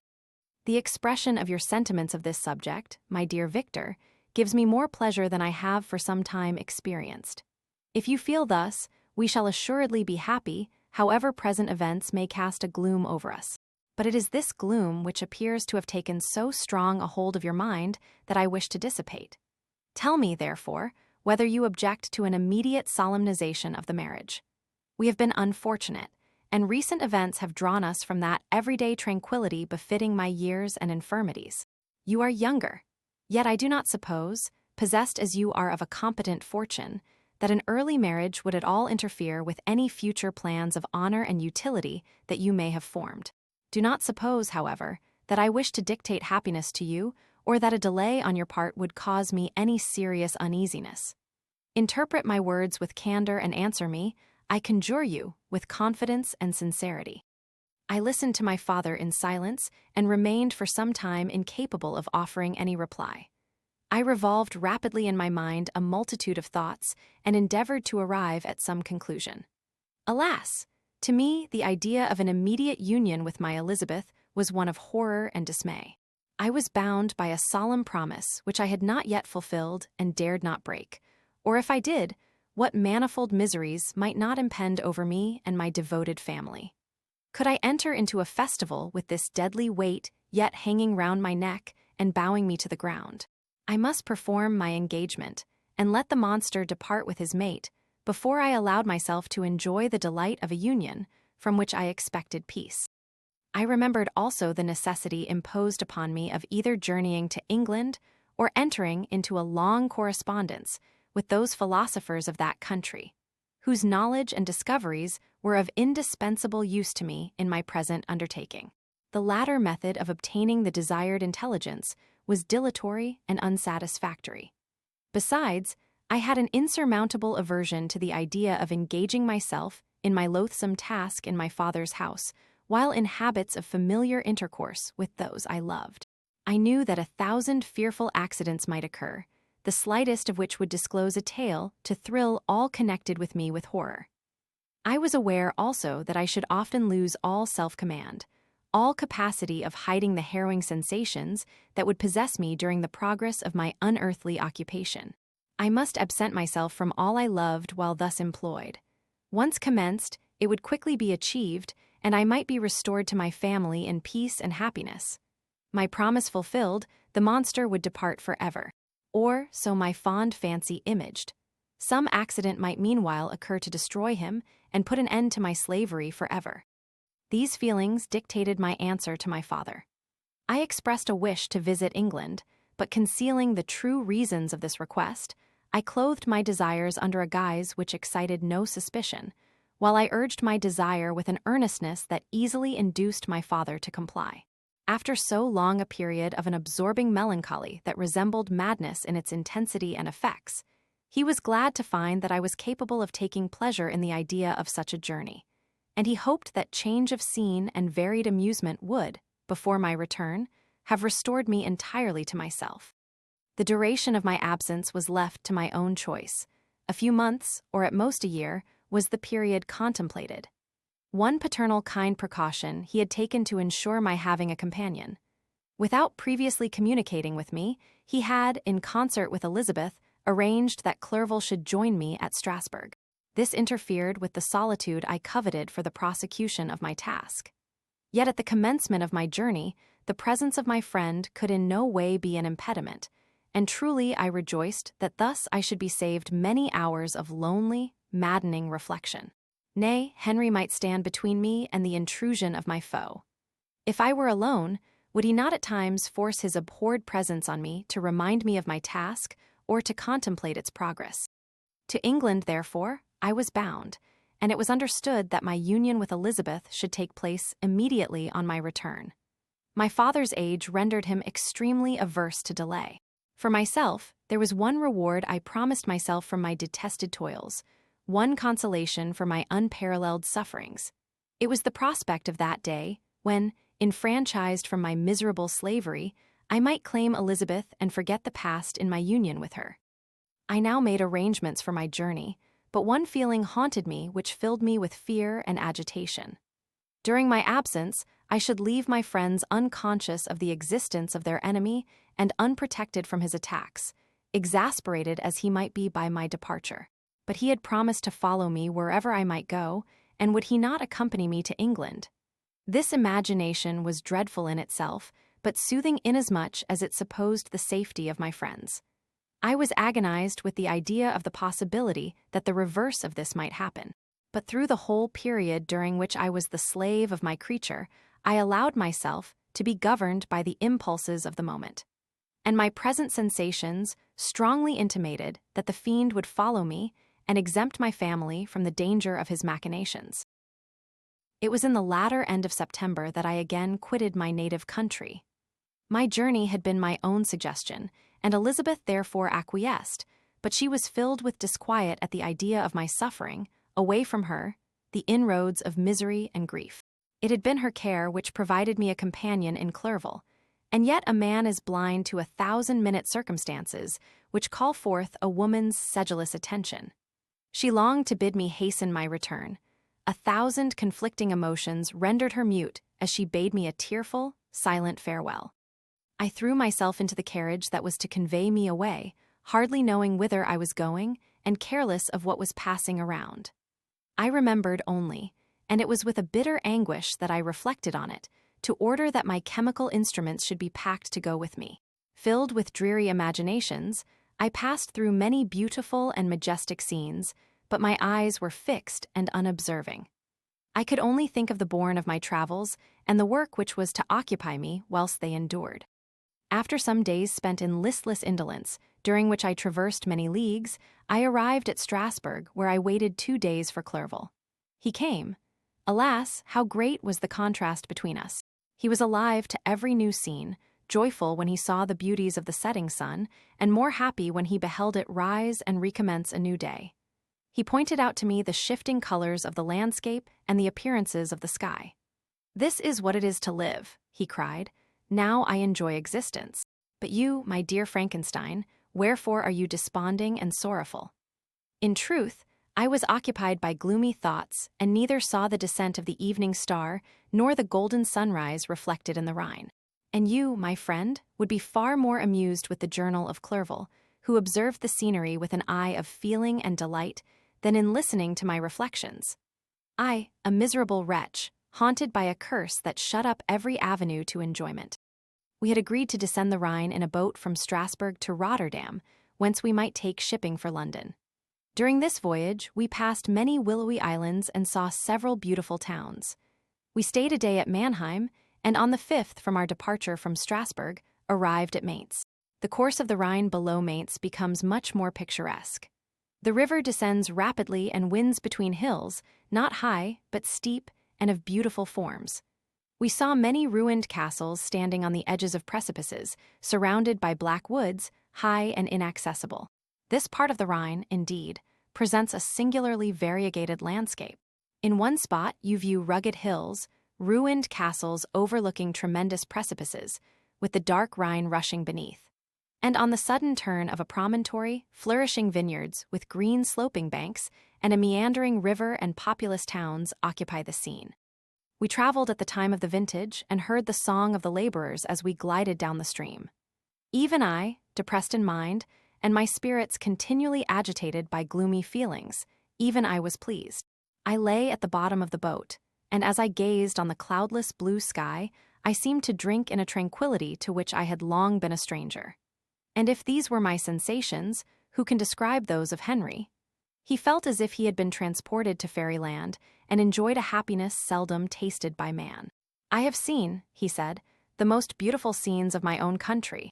I have visited the lakes of Lucerne and Uri, where the snowy mountains descend almost perpendicularly to the water, casting black and impenetrable shades, which would cause a gloomy and mournful appearance were it not for the most verdant islands that relieve the eye by their gay appearance.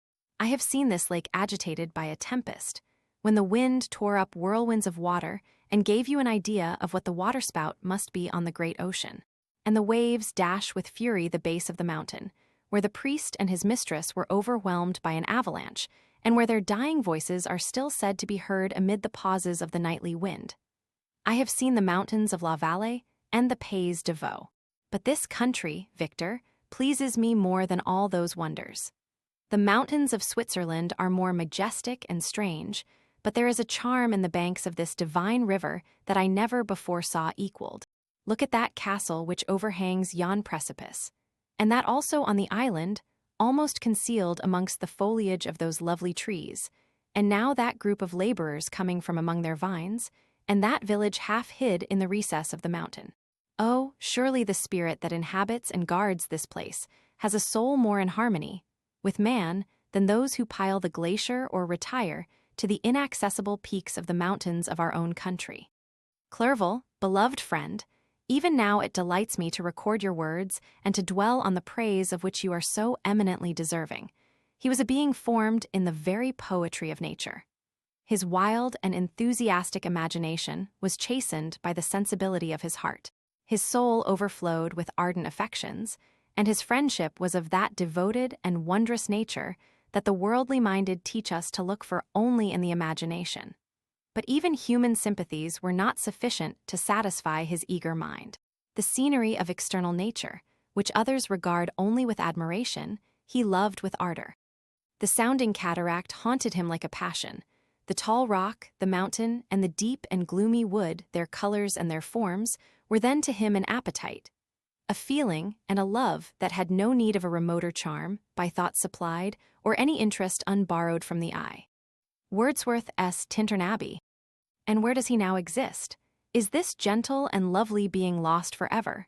Has this mind, so replete with ideas, imaginations fanciful and magnificent, which formed a world, whose existence depended on the life of its creator? Has this mind perished? Does it now only exist in my memory? No, it is not thus. Your form so divinely wrought and beaming with beauty has decayed, but your spirit still visits and consoles your unhappy friend. Pardon this gush of sorrow. These ineffectual words are but a slight tribute to the unexampled worth of Henry, but they soothe my heart, overflowing with the anguish which his remembrance creates. I will proceed with my tale. Beyond Cologne, we descended to the plains of Holland, and we resolved to post the remainder of our way, for the wind was contrary, and the stream of the river was too gentle to aid us. Our journey here lost the interest arising from beautiful scenery, but we arrived in a few days at Rotterdam, whence we proceeded by sea to England. It was on a clear morning, in the latter days of December, that I first saw the white cliffs of Britain. The banks of the Thames presented a new scene. They were flat but fertile, and almost every town was marked by the remembrance of some story. We saw Tilbury Fort and remembered the Spanish Armada, Gravesend, Woolwich, and Greenwich, places which I had heard of even in my country. At length we saw the numerous steeples of London, St. Paul's towering above all, and the tower famed in English history. Chapter 19. London was our present point of rest. We determined to remain several months in this wonderful and celebrated city. Clerval desired the intercourse of the men of genius and talent who flourished at this time, but this was with me a secondary object. I was principally occupied with the means of obtaining the information necessary for the completion of my promise, and quickly availed myself of the letters of introduction that I had brought with me, addressed to the most distinguished natural philosophers. If this journey had taken place during my days of study and happiness, it would have afforded me inexpressible pleasure. But a blight had come over my existence, and I only visited these people for the sake of the information they might give me on the subject in which my interest was so terribly profound. Company was irksome to me, When alone, I could fill my mind with the sights of heaven and earth. The voice of Henry soothed me, and I could thus cheat myself into a transitory peace. But busy, uninteresting, joyous faces brought back despair to my heart.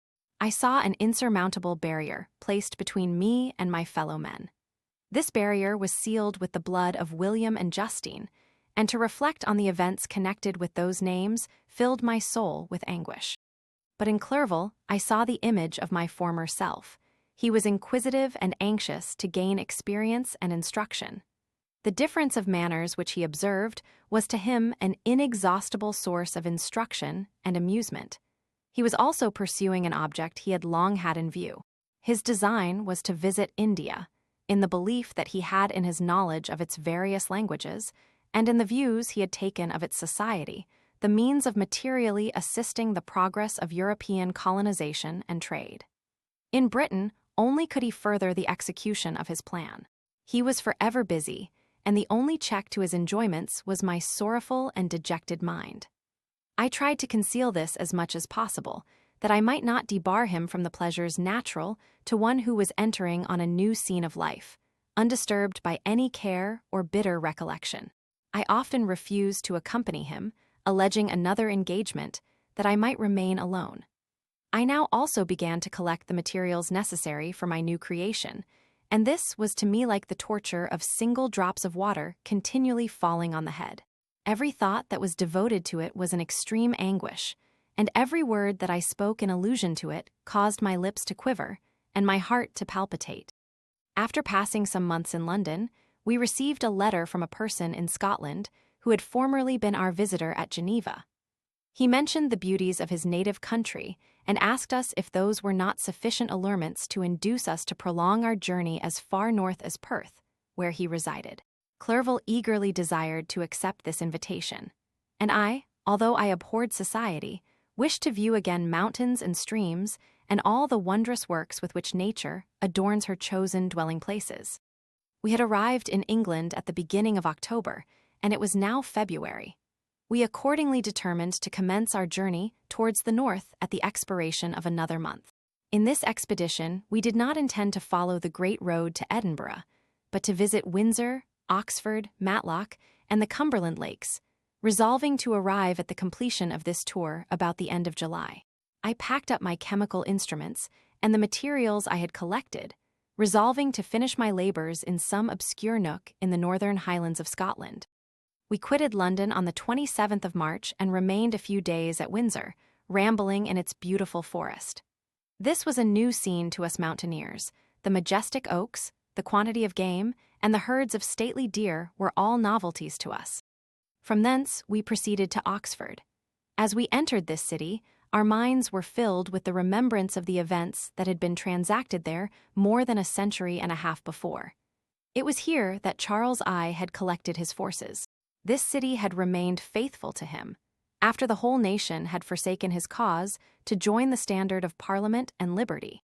The memory of that unfortunate king and his companions, the amiable Falkland, the insolent Goring, his queen and son, gave a peculiar interest to every part of the city which they might be supposed to have inhabited. The spirit of elder days found a dwelling here, and we delighted to trace its footsteps.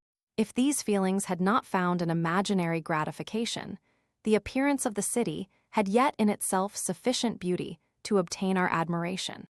The colleges are ancient and picturesque. The streets are almost magnificent, and the lovely Isis, which flows beside it through meadows of exquisite verdure, is spread forth into a placid expanse of waters, which reflects its majestic assemblage of towers and spires and domes, embosomed among aged trees. I enjoyed this scene, and yet my enjoyment was embittered both by the memory of the past and the anticipation of the future. I was formed for peaceful happiness. During my youthful days, discontent never visited my mind, and if I was ever overcome by ennui, the sight of what is beautiful in nature or the study of what is excellent and sublime in the productions of man could always interest my heart and communicate elasticity to my spirits. But I am a blasted tree. The bolt has entered my soul, and I felt then that I should survive to exhibit what I shall soon cease to be, a miserable spectacle of wrecked humanity, pitiable to others and intolerable to myself. we passed a considerable period at Oxford, rambling among its environs and endeavoring to identify every spot which might relate to the most animating epoch of English history. Our little voyages of discovery were often prolonged by the successive objects that presented themselves. We visited the tomb of the illustrious Hampden and the field on which that patriot fell. For a moment, my soul was elevated from its debasing and miserable fears to contemplate the divine ideas of liberty and self-sacrifice, of which these sites were the monuments and the remembrancers. For an instant, I dared to shake off my chains and look around me with a free and lofty spirit, but the iron had eaten into my flesh, and I sank again, trembling and hopeless, into my miserable self. We left Oxford with regret and proceeded to Matlock, which was our next place of rest. The country in the neighborhood of this village resembled, to a greater degree, the scenery of Switzerland. But everything is on a lower scale, and the green hills want the crown of distant white Alps which always attend on the piney mountains of my native country. We visited the wondrous cave and the little cabinets of natural history, where the curiosities are disposed in the same manner as in the collections at Servox and Chamonix.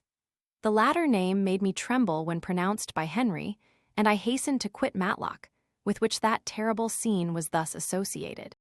From Derby, still journeying northwards, we passed 2 months in Cumberland and Westmoreland.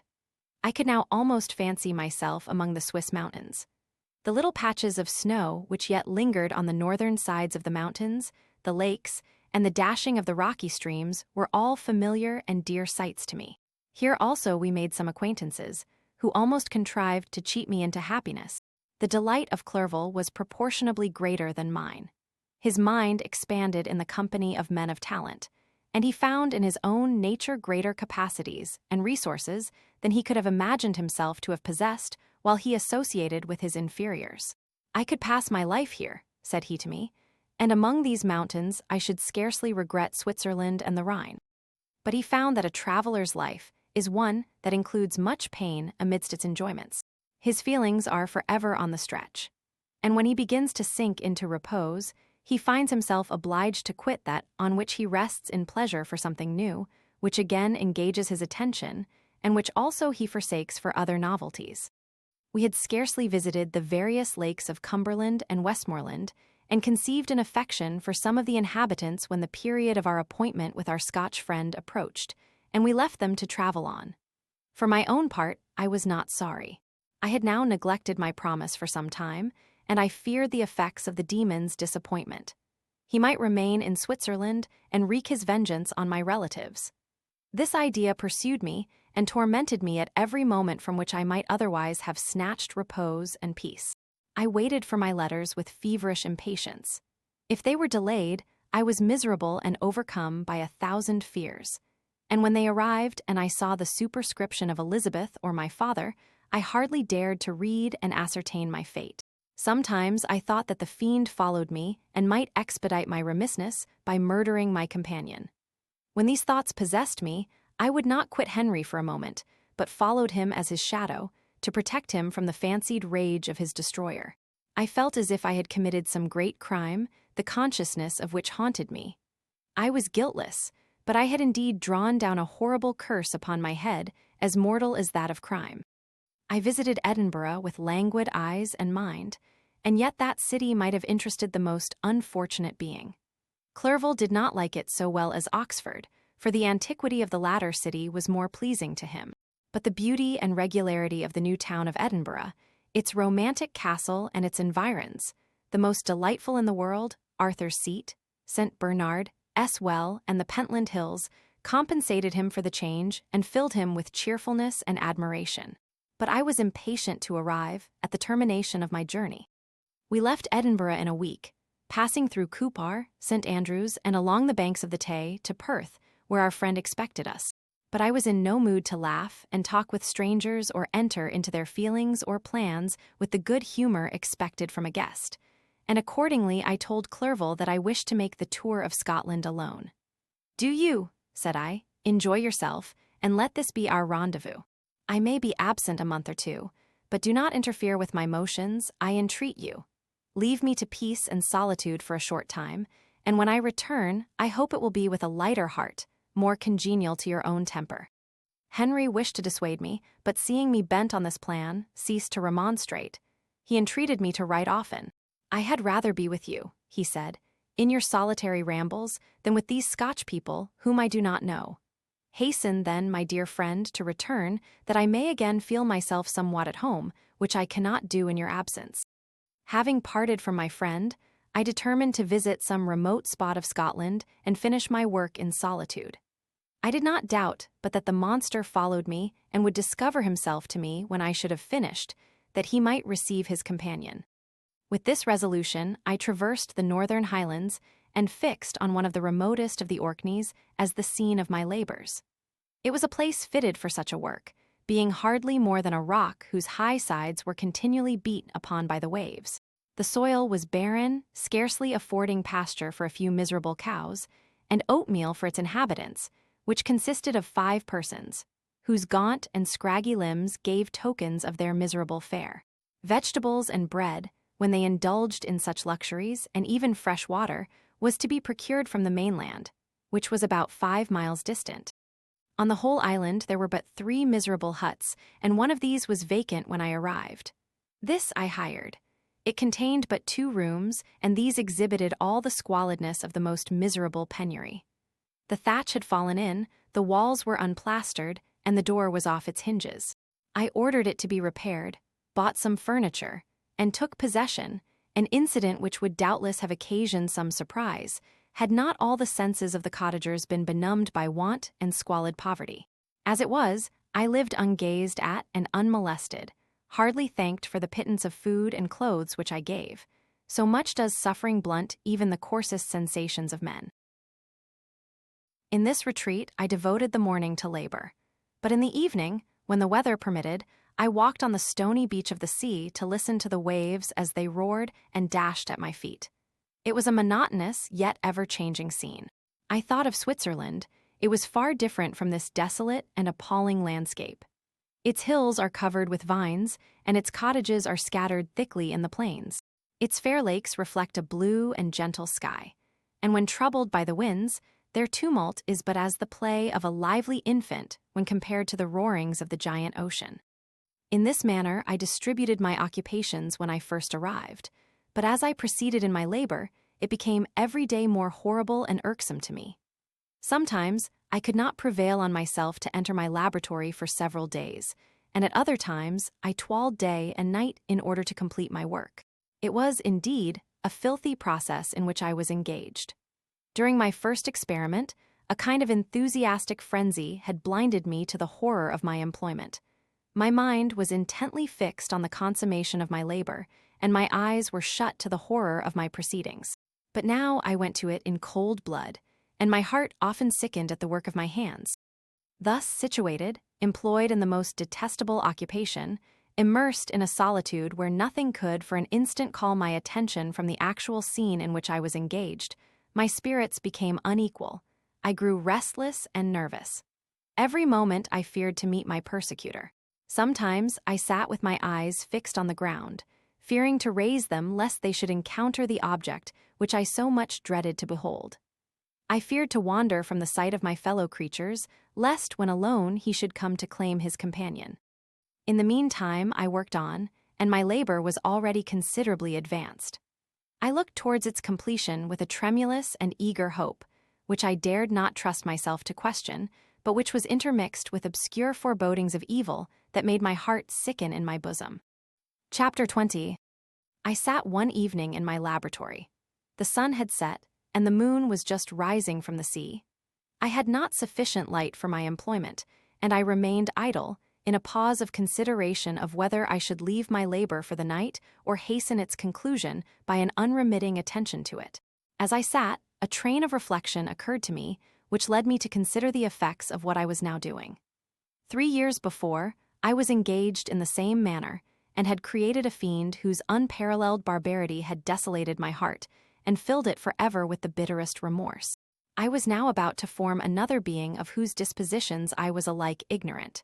She might become 10,000 times more malignant than her mate and delight, for its own sake, in murder and wretchedness. He had sworn to quit the neighborhood of man and hide himself in deserts, but she had not. And she, who in all probability was to become a thinking and reasoning animal, might refuse to comply with a compact made before her creation. They might even hate each other. The creature who already lived loathed his own deformity, and might he not conceive a greater abhorrence for it when it came before his eyes in the female form? She also might turn with disgust from him to the superior beauty of man.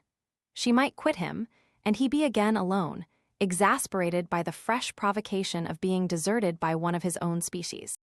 Even if they were to leave Europe and inhabit the deserts of the New World.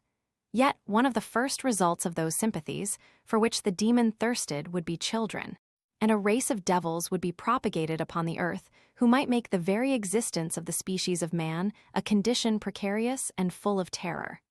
Had I right, for my own benefit, to inflict this curse upon everlasting generations? I had before been moved by the sophisms of the being I had created. I had been struck senseless by his fiendish threats. But now, for the first time, the wickedness of my promise burst upon me. I shuddered to think that future ages might curse me as their pest, whose selfishness had not hesitated to buy its own peace at the price, perhaps, of the existence of the whole human race. I trembled and my heart failed within me, when, on looking up, I saw by the light of the moon the demon at the casement. A ghastly grin wrinkled his lips as he gazed on me, where I sat fulfilling the task which he had allotted to me. Yes, he had followed me in my travels. He had loitered in forests, hid himself in caves, or taken refuge in wide and desert heaths. And he now came to mark my progress and claim the fulfillment of my promise. As I looked on him, his countenance expressed the utmost extent of malice and treachery. I thought with a sensation of madness on my promise of creating another like to him, and trembling with passion, tore to pieces the thing on which I was engaged. The wretch saw me destroy the creature on whose future existence he depended for happiness, and with a howl of devilish despair and revenge, withdrew. I left the room, and locking the door, made a solemn vow in my own heart never to resume my labors, and then, with trembling steps, I sought my own apartment. I was alone. None were near me to dissipate the gloom and relieve me from the sickening oppression of the most terrible reveries. Several hours passed, and I remained near my window gazing on the sea. It was almost motionless, for the winds were hushed, and all nature reposed under the eye of the quiet moon. A few fishing vessels alone specked the water, and now and then the gentle breeze wafted the sound of voices as the fishermen called to one another. I felt the silence, although I was hardly conscious of its extreme profundity, until my ear was suddenly arrested by the paddling of oars near the shore, and a person landed close to my house.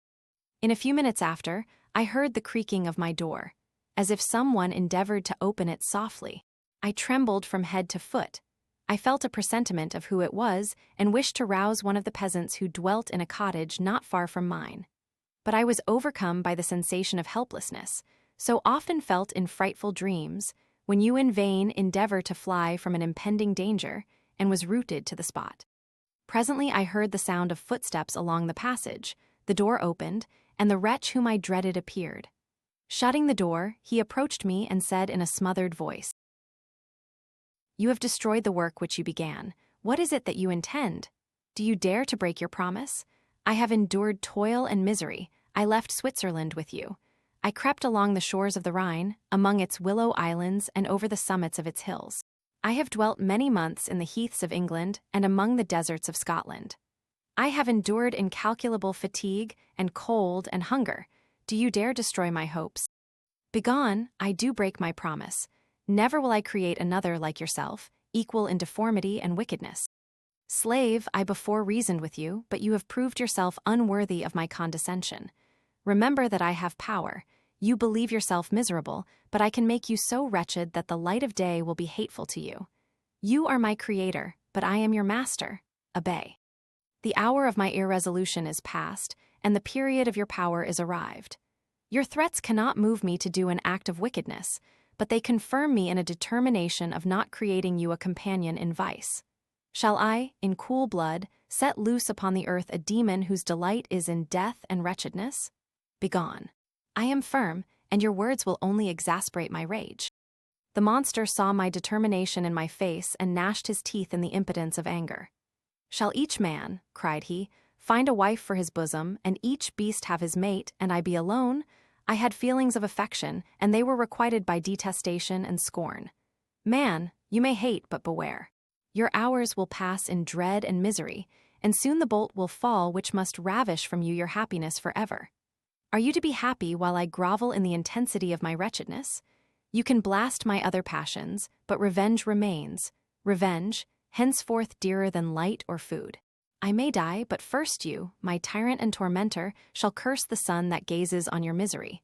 Beware, for I am fearless and therefore powerful. I will watch with the wiliness of a snake, that I may sting with its venom. Man, you shall repent of the injuries you inflict. Devil, cease, and do not poison the air with these sounds of malice. I have declared my resolution to you, and I am no coward to bend beneath words. Leave me, I am inexorable. It is well, I go, but remember, I shall be with you on your wedding night.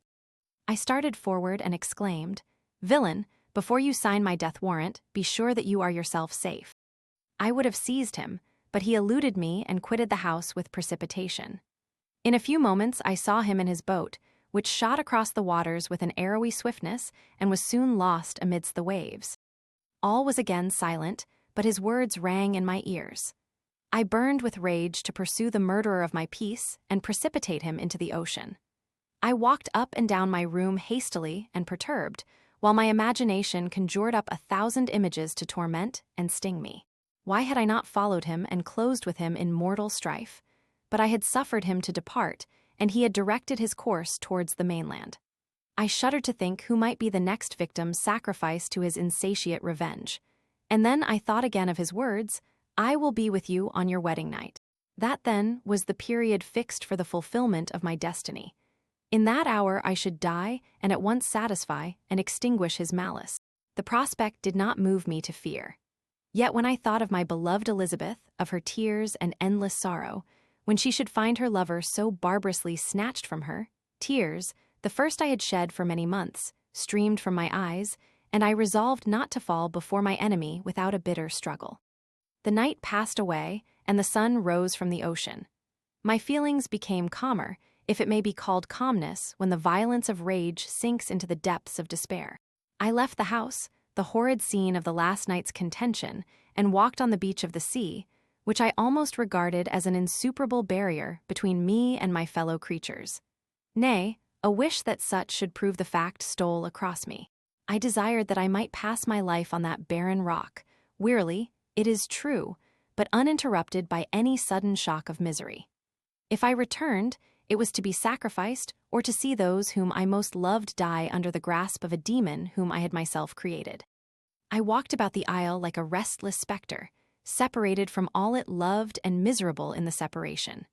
When it became noon, and the sun rose higher, I lay down on the grass and was overpowered by a deep sleep. I had been awake the whole of the preceding night, my nerves were agitated, and my eyes inflamed by watching and misery. The sleep into which I now sank refreshed me, and when I awoke, I again felt as if I belonged to a race of human beings like myself, and I began to reflect upon what had passed with greater composure. Yet still the words of the fiend rang in my ears like a death knell. They appeared like a dream, yet distinct and oppressive as a reality. The sun had far descended, and I still sat on the shore, satisfying my appetite, which had become ravenous with an oaten cake when I saw a fishing boat land close to me, and one of the men brought me a packet. It contained letters from Geneva and one from Clerval entreating me to join him. He said that he was wearing away his time fruitlessly where he was, that letters from the friends he had formed in London desired his return to complete the negotiation they had entered into for his Indian enterprise. He could not any longer delay his departure.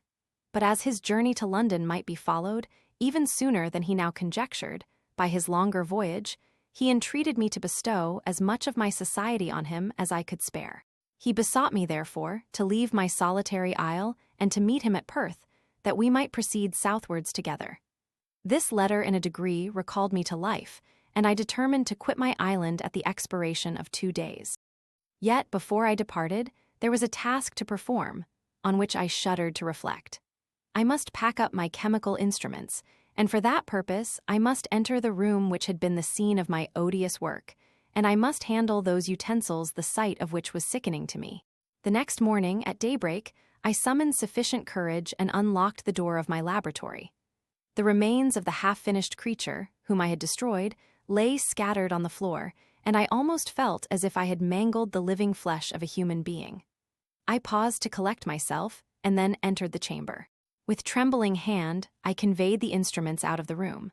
But I reflected that I ought not to leave the relics of my work to excite the horror and suspicion of the peasants. And I accordingly put them into a basket, with a great quantity of stones, and laying them up, determined to throw them into the sea that very night. And in the meantime I sat upon the beach, employed in cleaning and arranging my chemical apparatus. Nothing could be more complete than the alteration that had taken place in my feelings since the night of the appearance of the demon. I had before regarded my promise with a gloomy despair as a thing that, with whatever consequences, must be fulfilled. But I now felt as if a film had been taken from before my eyes, and that I for the first time saw clearly. The idea of renewing my labors did not for one instant occur to me. The threat I had heard weighed on my thoughts, but I did not reflect that a voluntary act of mine could avert it.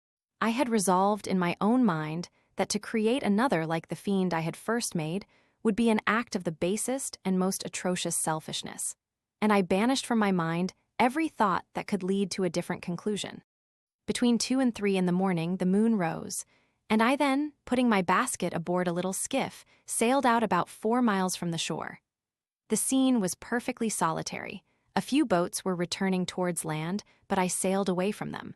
I felt as if I was about the commission of a dreadful crime, and avoided with shuddering anxiety any encounter with my fellow creatures. At one time the moon, which had before been clear, was suddenly overspread by a thick cloud, and I took advantage of the moment of darkness and cast my basket into the sea. I listened to the gurgling sound as it sank and then sailed away from the spot. The sky became clouded, but the air was pure, although chilled by the northeast breeze that was then rising. But it refreshed me and filled me with such agreeable sensations that I resolved to prolong my stay on the water, and fixing the rudder in a direct position, stretched myself at the bottom of the boat. Clouds hid the moon, everything was obscure, and I heard only the sound of the boat as its keel cut through the waves. The murmur lulled me, and in a short time I slept soundly. I do not know how long I remained in this situation, but when I awoke, I found that the sun had already mounted considerably. The wind was high, and the waves continually threatened the safety of my little skiff. I found that the wind was northeast and must have driven me far from the coast from which I had embarked. I endeavored to change my course, but quickly found that if I again made the attempt the boat would be instantly filled with water. Thus situated, my only resource was to drive before the wind. I confess that I felt a few sensations of terror. I had no compass with me, and was so slenderly acquainted with the geography of this part of the world that the sun was of little benefit to me. I might be driven into the wide Atlantic and feel all the tortures of starvation, or be swallowed up in the immeasurable waters that roared and buffeted around me. I had already been out many hours and felt the torment of a burning thirst, a prelude to my other sufferings. I looked on the heavens, which were covered by clouds that flew before the wind only to be replaced by others. I looked upon the sea, it was to be my grave. "Fiend," I exclaimed, "your task is already fulfilled." I thought of Elizabeth, of my father, and of Clerval, all left behind, on whom the monster might satisfy his sanguinary and merciless passions. This idea plunged me into a reverie so despairing and frightful that even now, when the scene is on the point of closing before me forever, I shudder to reflect on it. Some hours passed thus, but by degrees, as the sun declined towards the horizon, the wind died away into a gentle breeze and the sea became free from breakers. But these gave place to a heavy swell. I felt sick and hardly able to hold the rudder, when suddenly I saw a line of high land towards the south. Almost spent, as I was, by fatigue and the dreadful suspense I endured for several hours, this sudden certainty of life rushed like a flood of warm joy to my heart, and tears gushed from my eyes. How mutable are our feelings, and how strange is that clinging love we have of life even in the excess of misery. I constructed another sail with a part of my dress and eagerly steered my course towards the land. It had a wild and rocky appearance, but as I approached nearer, I easily perceived the traces of cultivation. I saw vessels near the shore and found myself suddenly transported back to the neighborhood of civilized man. I carefully traced the windings of the land and hailed a steeple which I at length saw issuing from behind a small promontory. As I was in a state of extreme debility, I resolved to sail directly towards the town, as a place where I could most easily procure nourishment. Fortunately, I had money with me. As I turned the promontory, I perceived a small neat town and a good harbor, which I entered, my heart bounding with joy at my unexpected escape. As I was occupied in fixing the boat and arranging the sails, several people crowded towards the spot. They seemed much surprised at my appearance, but instead of offering me any assistance, whispered together with gestures that at any other time might have produced in me a slight sensation of alarm. As it was, I merely remarked that they spoke English, and I therefore addressed them in that language. "My good friends," said I, "will you be so kind as to tell me the name of this town and inform me where I am?" "You will know that soon enough," replied a man with a hoarse voice. "Maybe you are come to a place that will not prove much to your taste, but you will not be consulted as to your quarters, I promise you." I was exceedingly surprised on receiving so rude an answer from a stranger, and I was also disconcerted on perceiving the frowning and angry countenances of his companions. "Why do you answer me so roughly?" I replied. "Surely it is not the custom of Englishmen to receive strangers so inhospitably." "I do not know," said the man, "what the custom of the English may be, but it is the custom of the Irish to hate villains." While this strange dialogue continued, I perceived the crowd rapidly increase. Their faces expressed a mixture of curiosity and anger, which annoyed and in some degree alarmed me. I inquired the way to the inn, but no one replied. I then moved forward, and a murmuring sound arose from the crowd as they followed and surrounded me, when an ill-looking man approaching tapped me on the shoulder and said, "Come, sir, you must follow me to Mr. Kerwin's to give an account of yourself." "Who is Mr. Kerwin? Why am I to give an account of myself? Is not this a free country?" "Aye, sir, free enough for honest folks. Mr. Kerwin is a magistrate, and you are to give an account of the death of a gentleman who was found murdered here last night."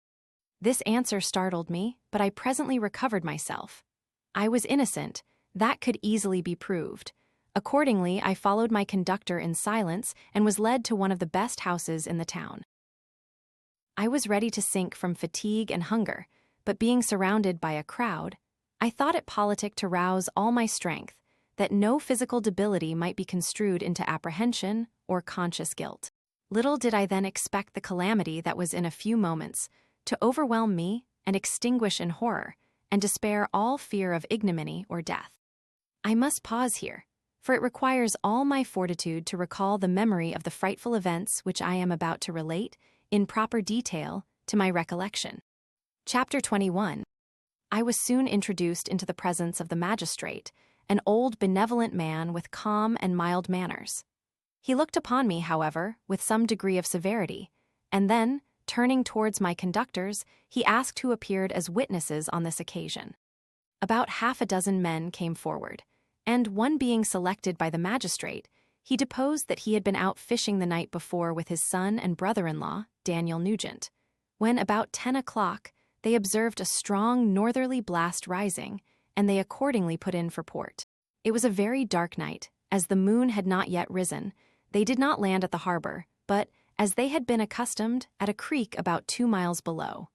He walked on first, carrying a part of the fishing tackle, and his companions followed him at some distance. As he was proceeding along the sands, he struck his foot against something and fell at his length on the ground. His companions came up to assist him, and by the light of their lantern, they found that he had fallen on the body of a man who was to all appearance dead.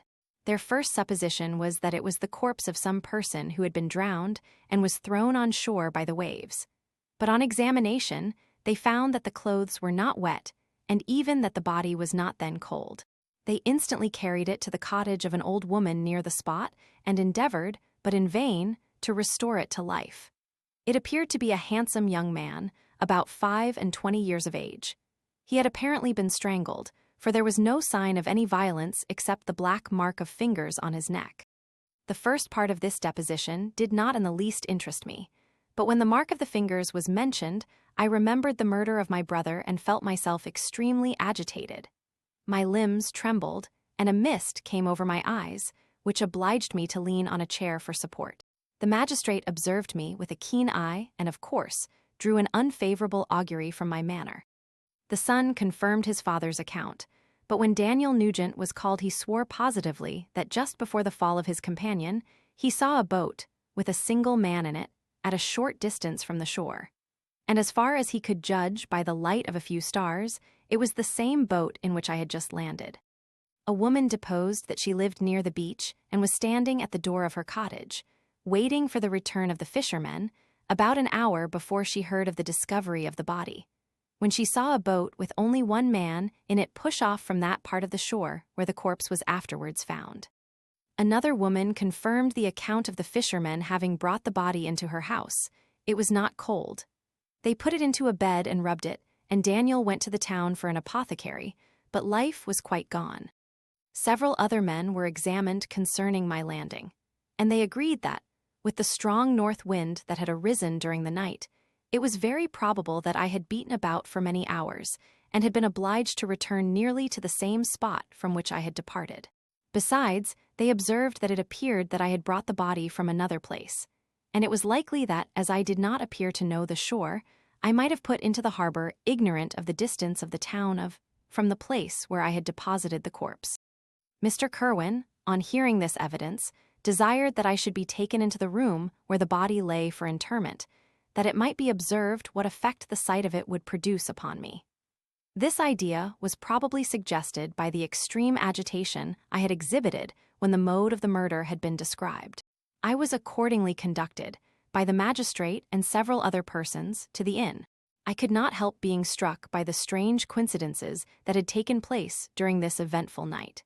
But knowing that I had been conversing with several persons in the island I had inhabited about the time that the body had been found, I was perfectly tranquil as to the consequences of the affair. I entered the room where the corpse lay and was led up to the coffin.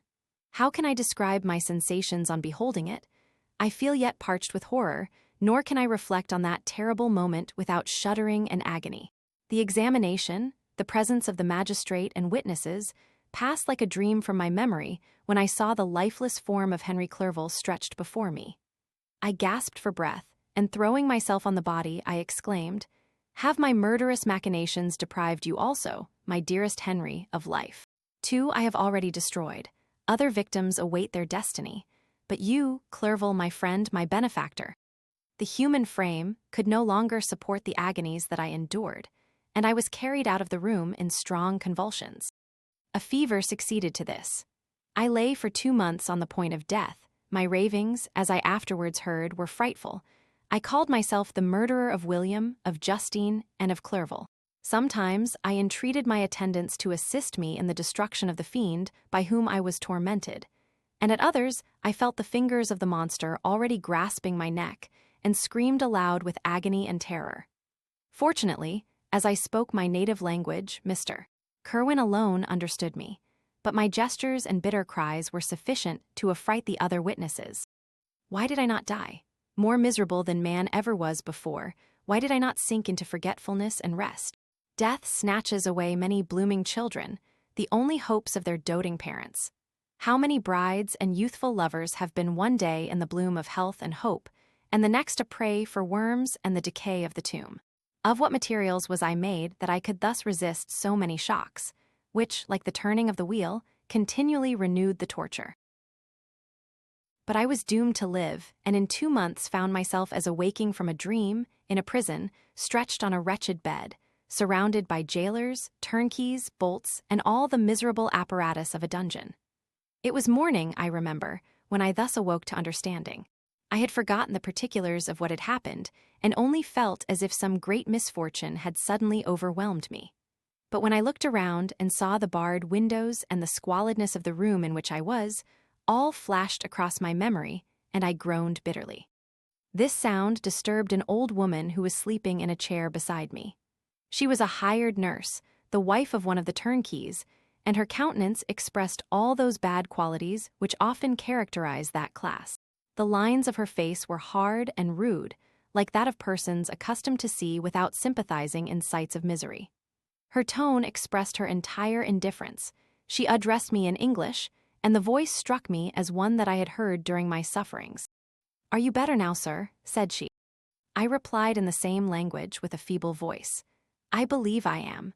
But if it be all true, if indeed I did not dream, I am sorry that I am still alive to feel this misery and horror." "For that matter," replied the old woman, "if you mean about the gentleman you murdered, I believe that it were better for you if you were dead, for I fancy it will go hard with you. However, that's none of my business. I am sent to nurse you and get you well. I do my duty with a safe conscience. It were well if everybody did the same." I turned with loathing from the woman who could utter so unfeeling a speech to a person just saved, on the very edge of death. But I felt languid and unable to reflect on all that had passed. The whole series of my life appeared to me as a dream.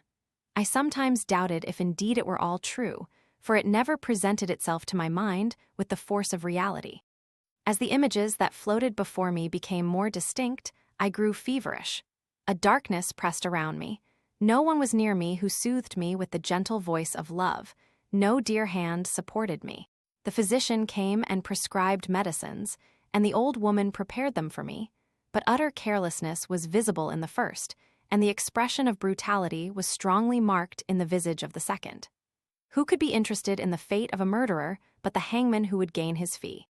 These were my first reflections, but I soon learned that Mr. Kerwin had shown me extreme kindness. He had caused the best room in the prison to be prepared for me, wretched indeed was the best, and it was he who had provided a physician and a nurse. It is true, he seldom came to see me, for although he ardently desired to relieve the sufferings of every human creature, he did not wish to be present at the agonies and miserable ravings of a murderer. He came, therefore, sometimes to see that I was not neglected, but his visits were short and with long intervals. One day, while I was gradually recovering, I was seated in a chair, my eyes half open and my cheeks livid like those in death. I was overcome by gloom and misery, and often reflected I had better seek death than desire to remain in a world which to me was replete with wretchedness. At one time, I considered whether I should not declare myself guilty and suffer the penalty of the law, less innocent than poor Justine had been. Such were my thoughts when the door of my apartment was opened and Mr. Kerwin entered. His countenance expressed sympathy and compassion. He drew a chair close to mine and addressed me in French. "I fear that this place is very shocking to you. Can I do anything to make you more comfortable?" "I thank you, but all that you mention is nothing to me. On the whole earth there is no comfort which I am capable of receiving. I know that the sympathy of a stranger can be but of little relief to one borne down as you are by so strange a misfortune. But you will, I hope, soon quit this melancholy abode, for doubtless evidence can easily be brought to free you from the criminal charge. That is my least concern.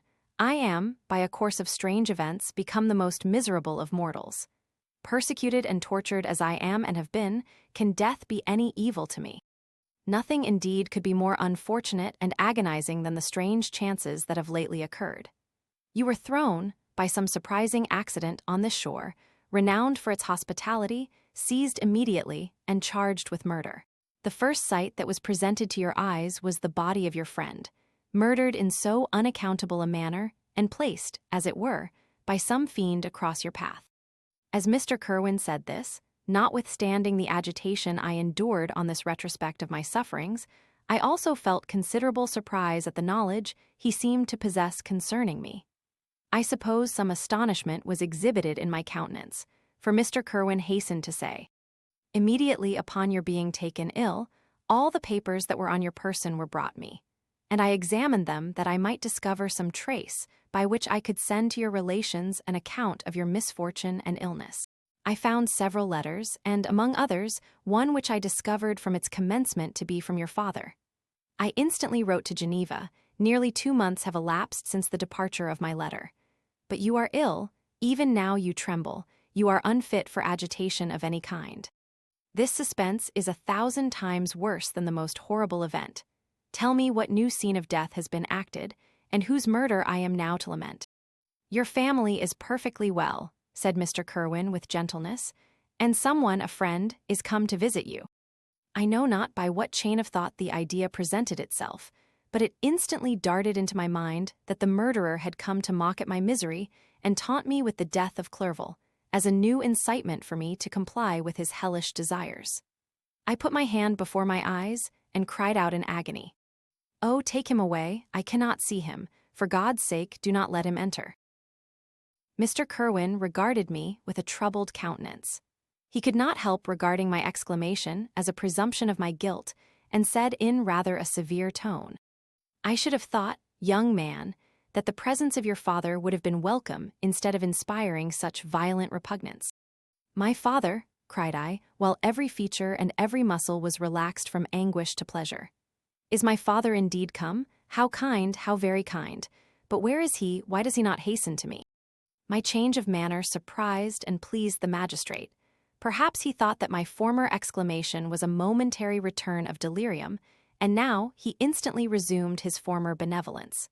He rose and quitted the room with my nurse, and in a moment my father entered it. Nothing, at this moment, could have given me greater pleasure than the arrival of my father. I stretched out my hand to him and cried, "Are you then safe, and Elizabeth and Ernest?" My father calmed me with assurances of their welfare and endeavored, by dwelling on these subjects so interesting to my heart, to raise my desponding spirits. But he soon felt that a prison cannot be the abode of cheerfulness. "What a place is this that you inhabit, my son?" said he, looking mournfully at the barred windows and wretched appearance of the room. "You traveled to seek happiness, but a fatality seems to pursue you, and poor Clerval."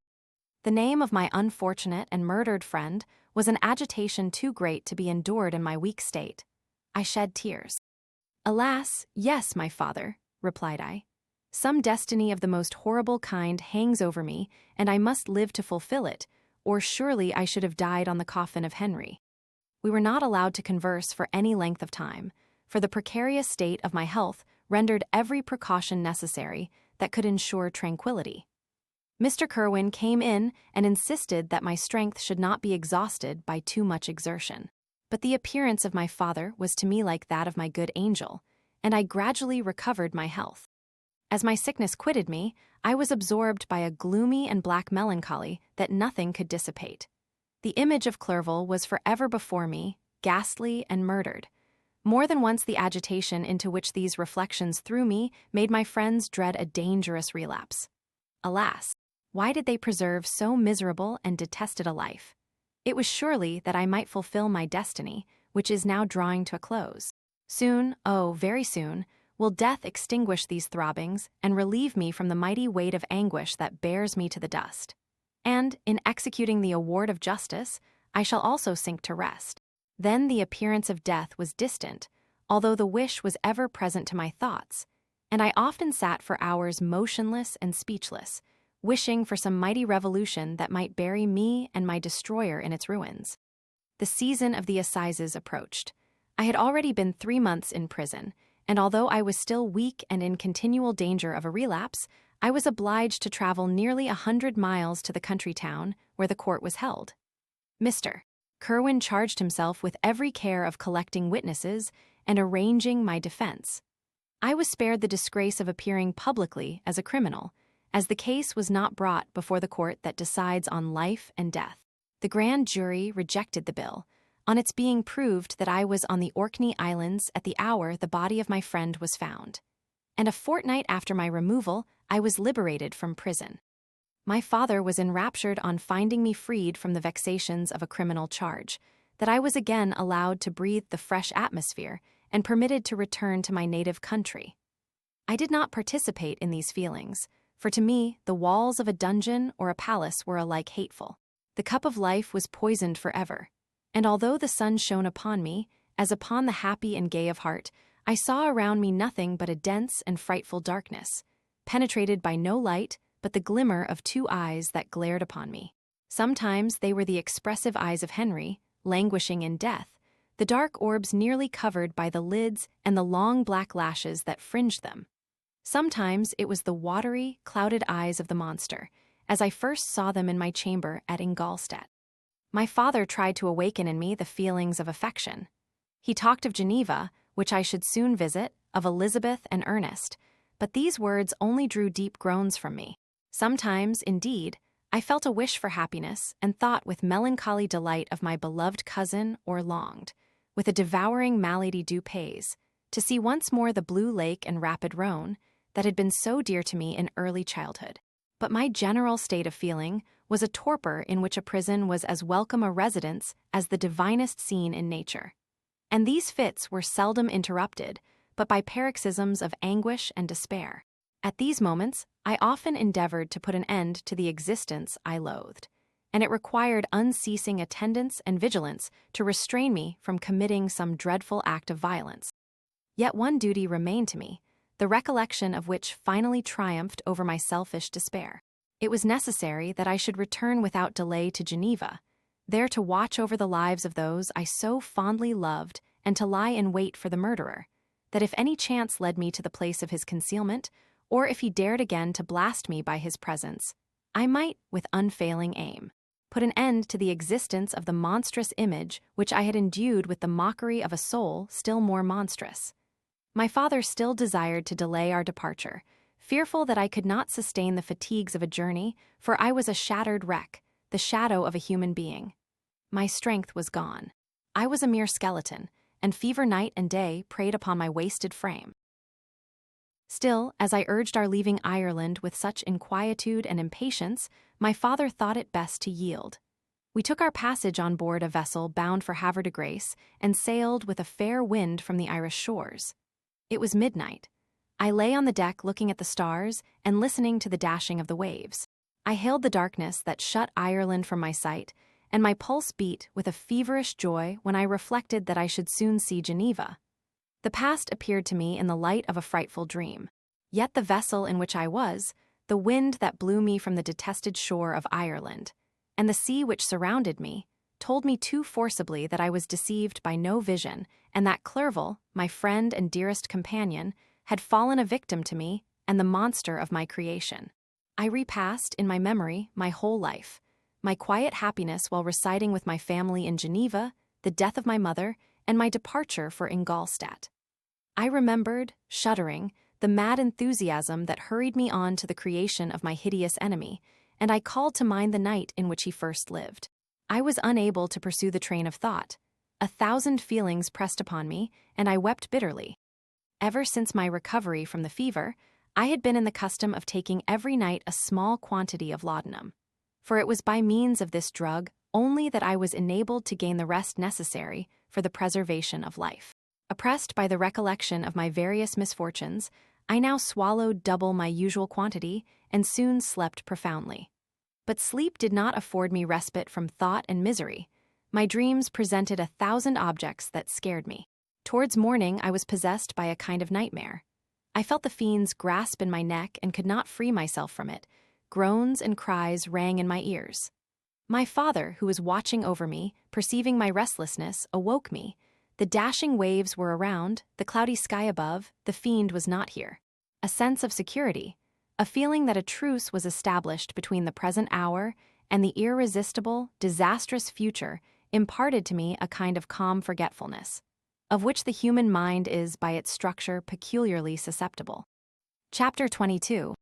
The voyage came to an end. We landed and proceeded to Paris. I soon found that I had overtaxed my strength and that I must repose before I could continue my journey. My father's care and attentions were indefatigable, but he did not know the origin of my sufferings and sought erroneous methods to remedy the incurable ill. He wished me to seek amusement in society. I abhorred the face of man. Oh, not abhorred. They were my brethren, my fellow beings, and I felt attracted even to the most repulsive among them as to creatures of an angelic nature and celestial mechanism. But I felt that I had no right to share their intercourse. I had unchained an enemy among them, whose joy it was to shed their blood and to revel in their groans. How they would, each and all, abhor me and hunt me from the world, did they know my unhallowed acts and the crimes which had their source in me. My father yielded at length to my desire to avoid society and strove by various arguments to banish my despair. Sometimes he thought that I felt deeply the degradation of being obliged to answer a charge of murder, and he endeavored to prove to me the futility of pride. "Alas, my father," said I, "how little do you know me. Human beings, their feelings and passions, would indeed be degraded if such a wretch as I felt pride. Justine, poor unhappy Justine, was as innocent as I, and she suffered the same charge, she died for it, and I am the cause of this, I murdered her. William, Justine, and Henry, they all died by my hands. My father had often, during my imprisonment, heard me make the same assertion. When I thus accused myself, he sometimes seemed to desire an explanation, and at others he appeared to consider it as the offspring of delirium, and that, during my illness, some idea of this kind had presented itself to my imagination, the remembrance of which I preserved in my convalescence. I avoided explanation and maintained a continual silence concerning the wretch I had created. I had a persuasion that I should be supposed mad, and this in itself would forever have chained my tongue. But besides, I could not bring myself to disclose a secret which would fill my hearer with consternation and make fear and unnatural horror the inmates of his breast. I checked, therefore, my impatient thirst for sympathy, and was silent when I would have given the world to have confided the fatal secret. Yet still, words like those I have recorded would burst uncontrollably from me. I could offer no explanation of them, but their truth in part relieved the burden of my mysterious woe. Upon this occasion my father said, with an expression of unbounded wonder, "My dearest Victor, what infatuation is this? My dear son, I entreat you never to make such an assertion again."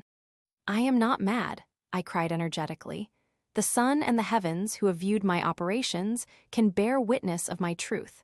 I am the assassin of those most innocent victims. They died by my machinations. 1,000 times would I have shed my own blood, drop by drop, to have saved their lives. But I could not, my father, indeed I could not sacrifice the whole human race."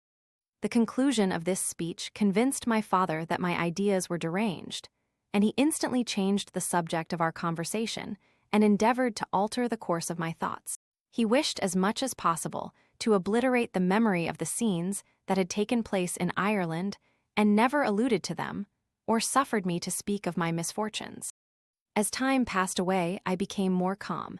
Misery had her dwelling in my heart, but I no longer talked in the same incoherent manner of my own crimes. Sufficient for me was the consciousness of them. By the utmost self-violence, I curbed the imperious voice of wretchedness, which sometimes desired to declare itself to the whole world, and my manners were calmer and more composed than they had ever been since my journey to the Sea of Ice. A few days before we left Paris on our way to Switzerland, I received the following letter from Elizabeth. "My dear friend, it gave me the greatest pleasure to receive a letter from my uncle dated at Paris. You are no longer at a formidable distance, and I may hope to see you in less than a fortnight. My poor cousin, how much you must have suffered. I expect to see you looking even more ill than when you quitted Geneva. This winter has been passed most miserably, tortured as I have been by anxious suspense. Yet I hope to see peace in your countenance, and to find that your heart is not totally void of comfort and tranquility. Yet I fear that the same feelings now exist that made you so miserable a year ago, even perhaps augmented by time. I would not disturb you at this period, when so many misfortunes weigh upon you, but a conversation that I had with my uncle previous to his departure renders some explanation necessary before we meet. Explanation, you may possibly say, what can Elizabeth have to explain? If you really say this, my questions are answered and all my doubts satisfied. But you are distant from me, and it is possible that you may dread and yet be pleased with this explanation. And in a probability of this being the case, I dare not any longer postpone writing what, during your absence, I have often wished to express to you, but have never had the courage to begin. You well know, Victor, that our union had been the favorite plan of your parents ever since our infancy. We were told this when young, and taught to look forward to it as an event that would certainly take place. We were affectionate playfellows during childhood, and, I believe, dear and valued friends to one another as we grew older. But as brother and sister often entertain a lively affection towards each other without desiring a more intimate union, may not such also be our case? Tell me, dearest Victor. Answer me, I conjure you by our mutual happiness, with simple truth, do you not love another? You have traveled, you have spent several years of your life at Ingolstadt, and I confess to you, my friend, that when I saw you last autumn so unhappy, flying to solitude from the society of every creature, I could not help supposing that you might regret our connection and believe yourself bound in honor to fulfill the wishes of your parents, although they opposed themselves to your inclinations. But this is false reasoning. I confess to you, my friend, that I love you and that in my airy dreams of futurity you have been my constant friend and companion. But it is your happiness I desire as well as my own, when I declare to you that our marriage would render me eternally miserable, unless it were the dictate of your own free choice. Even now I weep to think that, borne down as you are by the cruelest misfortunes, you may stifle, by the word honor, all hope of that love and happiness which would alone restore you to yourself. I, who have so disinterested an affection for you, may increase your miseries tenfold by being an obstacle to your wishes. Ah, Victor, be assured that your cousin and playmate has too sincere a love for you not to be made miserable by this supposition. Be happy, my friend, and if you obey me in this one request, remain satisfied that nothing on earth will have the power to interrupt my tranquility. Do not let this letter disturb you. Do not answer tomorrow, or the next day, or even until you come, if it will give you pain. My uncle will send me news of your health, and if I see but one smile on your lips when we meet, occasioned by this or any other exertion of mine, I shall need no other happiness. Elizabeth Lavenze. Geneva, May 18, 17. This letter revived in my memory what I had before forgotten, the threat of the fiend, I will be with you on your wedding night. Such was my sentence, and on that night would the demon employ every art to destroy me and tear me from the glimpse of happiness which promised partly to console my sufferings. On that night he had determined to consummate his crimes by my death. Well, be it so. A deadly struggle would then assuredly take place, in which if he were victorious I should be at peace and his power over me be at an end. If he were vanquished, I should be a free man. Alas, what freedom!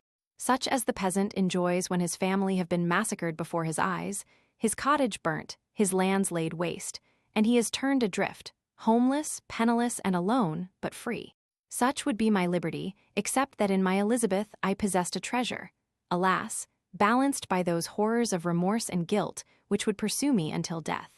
Sweet and beloved Elizabeth, I read and reread her letter, and some softened feelings stole into my heart and dared to whisper paradisiacal dreams of love and joy. But the apple was already eaten, and the angel's arm bared to drive me from all hope. Yet I would die to make her happy. If the monster executed his threat, death was inevitable. Yet again, I considered whether my marriage would hasten my fate. My destruction might indeed arrive a few months sooner, but if my torturer should suspect that I postponed it, influenced by his menaces, he would surely find other, and perhaps more dreadful means of revenge. He had vowed to be with me on my wedding night, yet he did not consider that threat as binding him to peace in the meantime. For as if to show me that he was not yet satiated with blood, he had murdered Clerval immediately after the enunciation of his threats. I resolved, therefore, that if my immediate union with my cousin would conduce either to hers or my father's happiness, my adversary's designs against my life should not retard it a single hour. In this state of mind I wrote to Elizabeth. My letter was calm and affectionate. I fear, my beloved girl, I said, little happiness remains for us on earth, yet all that I may one day enjoy is centered in you. Chase away your idle fears, to you alone do I consecrate my life and my endeavors for contentment.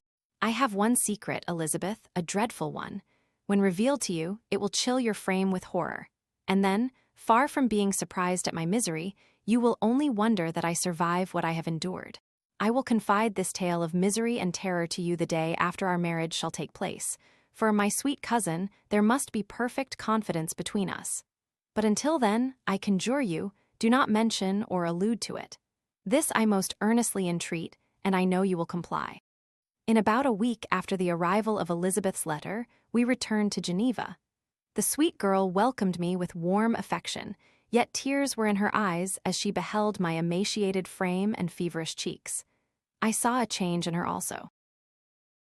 She was thinner and had lost much of that heavenly vivacity that had before charmed me. But her gentleness and soft looks of compassion made her a more fit companion for one blasted and miserable as I was. The tranquility which I now enjoyed did not endure. Memory brought madness with it, and when I thought of what had passed, a real insanity possessed me. Sometimes I was furious and burnt with rage, sometimes low and despondent. I neither spoke nor looked at anyone, but sat motionless, bewildered by the multitude of miseries that overcame me. Elizabeth alone had the power to draw me from these fits. Her gentle voice would soothe me when transported by passion and inspire me with human feelings when sunk in torpor. She wept with me and for me. When reason returned, she would remonstrate and endeavor to inspire me with resignation. Ah, it is well for the unfortunate to be resigned, but for the guilty there is no peace.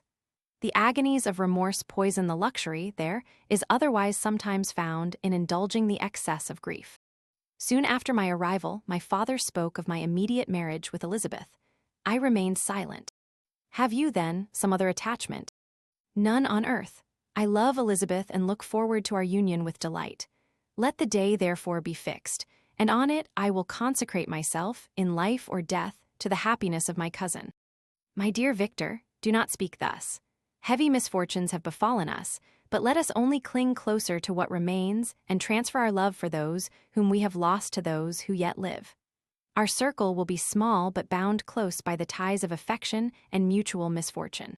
And when time shall have softened your despair, new and dear objects of care will be born to replace those of whom we have been so cruelly deprived. Such were the lessons of my father, but to me the remembrance of the threat returned. Nor can you wonder that, omnipotent as the fiend had yet been in his deeds of blood, I should almost regard him as invincible, and that when he had pronounced the words, "I shall be with you on your wedding night," I should regard the threatened fate as unavoidable. But death was no evil to me if the loss of Elizabeth were balanced with it, and I therefore, with a contented and even cheerful countenance, agreed with my father that if my cousin would consent, the ceremony should take place in 10 days, and thus put, as I imagined, the seal to my fate. Great God! If for one instant I had thought what might be the hellish intention of my fiendish adversary, I would rather have banished myself forever from my native country and wandered a friendless outcast over the earth than have consented to this miserable marriage. But as if possessed of magic powers, the monster had blinded me to his real intentions. And when I thought that I had prepared only my own death, I hastened that of a far dearer victim. As the period fixed for our marriage drew nearer, whether from cowardice or a prophetic feeling, I felt my heart sink within me. But I concealed my feelings by an appearance of hilarity that brought smiles and joy to the countenance of my father, but hardly deceived the ever-watchful and nicer eye of Elizabeth. She looked forward to our union with placid contentment, not unmingled with a little fear, which past misfortunes had impressed, that what now appeared certain and tangible happiness might soon dissipate into an airy dream and leave no trace but deep and everlasting regret. Preparations were made for the event, congratulatory visits were received, and all wore a smiling appearance. I shut up, as well as I could, in my own heart the anxiety that preyed there, and entered with seeming earnestness into the plans of my father, although they might only serve as the decorations of my tragedy. Through my father's exertions, a part of the inheritance of Elizabeth had been restored to her by the Austrian government. A small possession on the shores of Como belonged to her. It was agreed that, immediately after our union, we should proceed to Villa Lavenza and spend our first days of happiness beside the beautiful lake near which it stood. In the meantime, I took every precaution to defend my person in case the fiend should openly attack me. I carried pistols and a dagger constantly about me and was ever on the watch to prevent artifice, and by these means gained a greater degree of tranquillity. Indeed, as the period approached, the threat appeared more as a delusion, not to be regarded as worthy to disturb my peace, while the happiness I hoped for in my marriage wore a greater appearance of certainty as the day fixed for its solemnization drew nearer, and I heard it continually spoken of as an occurrence which no accident could possibly prevent. Elizabeth seemed happy. My tranquil demeanor contributed greatly to calm her mind. But on the day that was to fulfill my wishes and my destiny, she was melancholy, and a presentiment of evil pervaded her. And perhaps also she thought of the dreadful secret which I had promised to reveal to her on the following day. My father was in the meantime overjoyed, and, in the bustle of preparation, only recognized in the melancholy of his niece the diffidence of a bride. After the ceremony was performed, a large party assembled at my father's, but it was agreed that Elizabeth and I should commence our journey by water, sleeping that night at Evian and continuing our voyage on the following day. The day was fair, the wind favorable, all smiled on our nuptial embarkation. Those were the last moments of my life during which I enjoyed the feeling of happiness. We passed rapidly along.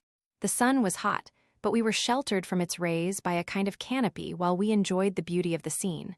Sometimes on one side of the lake, where we saw Mont Salêve, the pleasant banks of Montélimar, and at a distance, surmounting all, the beautiful Mont Blanc, and the assemblage of snowy mountains that in vain endeavor to emulate her. Sometimes coasting the opposite banks, we saw the mighty Jura opposing its dark side to the ambition that would quit its native country, and an almost insurmountable barrier to the invader who should wish to enslave it. I took the hand of Elizabeth. "You are sorrowful, my love. Ah, if you knew what I have suffered and what I may yet endure, you would endeavor to let me taste the quiet and freedom from despair that this one day at least permits me to enjoy."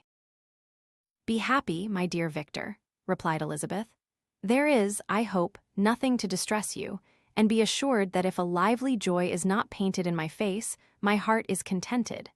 Something whispers to me not to depend too much on the prospect that is opened before us, but I will not listen to such a sinister voice. Observe how fast we move along and how the clouds, which sometimes obscure and sometimes rise above the dome of Mont Blanc, render this scene of beauty still more interesting.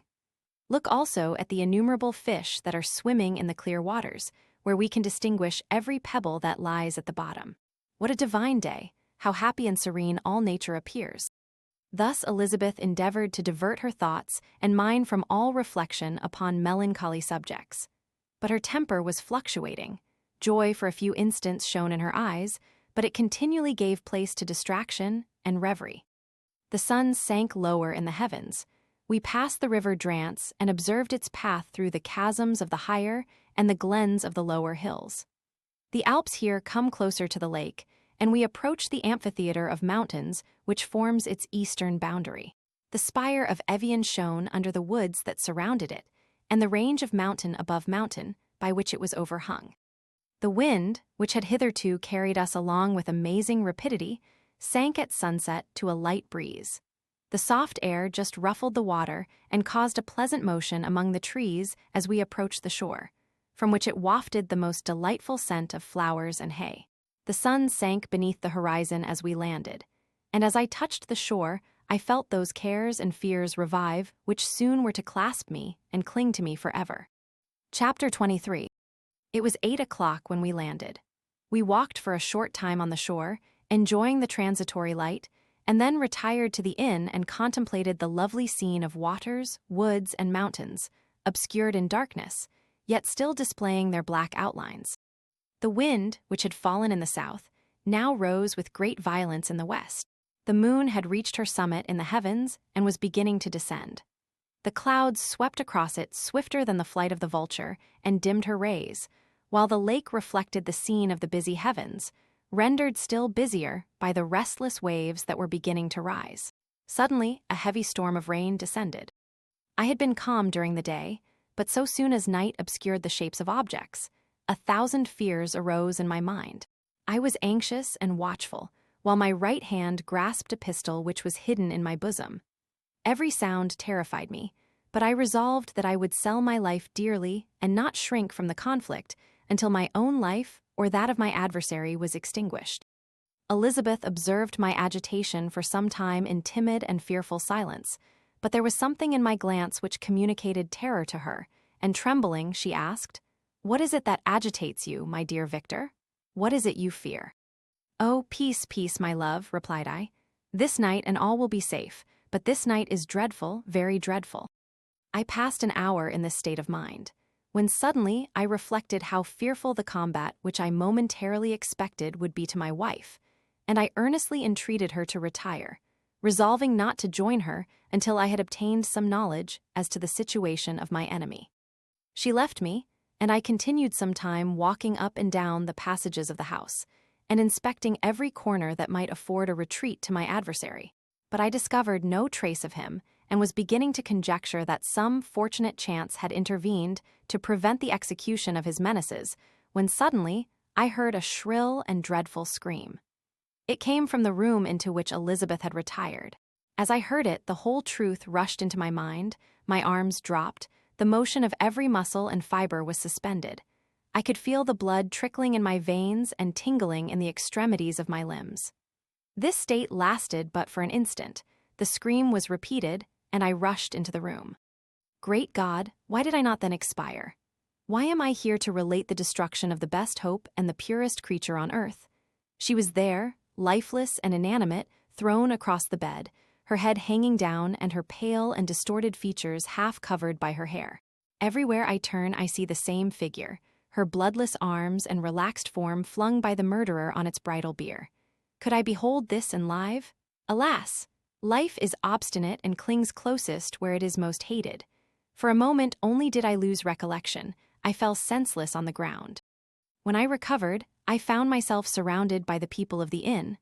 Their countenances expressed a breathless terror, but the horror of others appeared only as a mockery, a shadow of the feelings that oppressed me.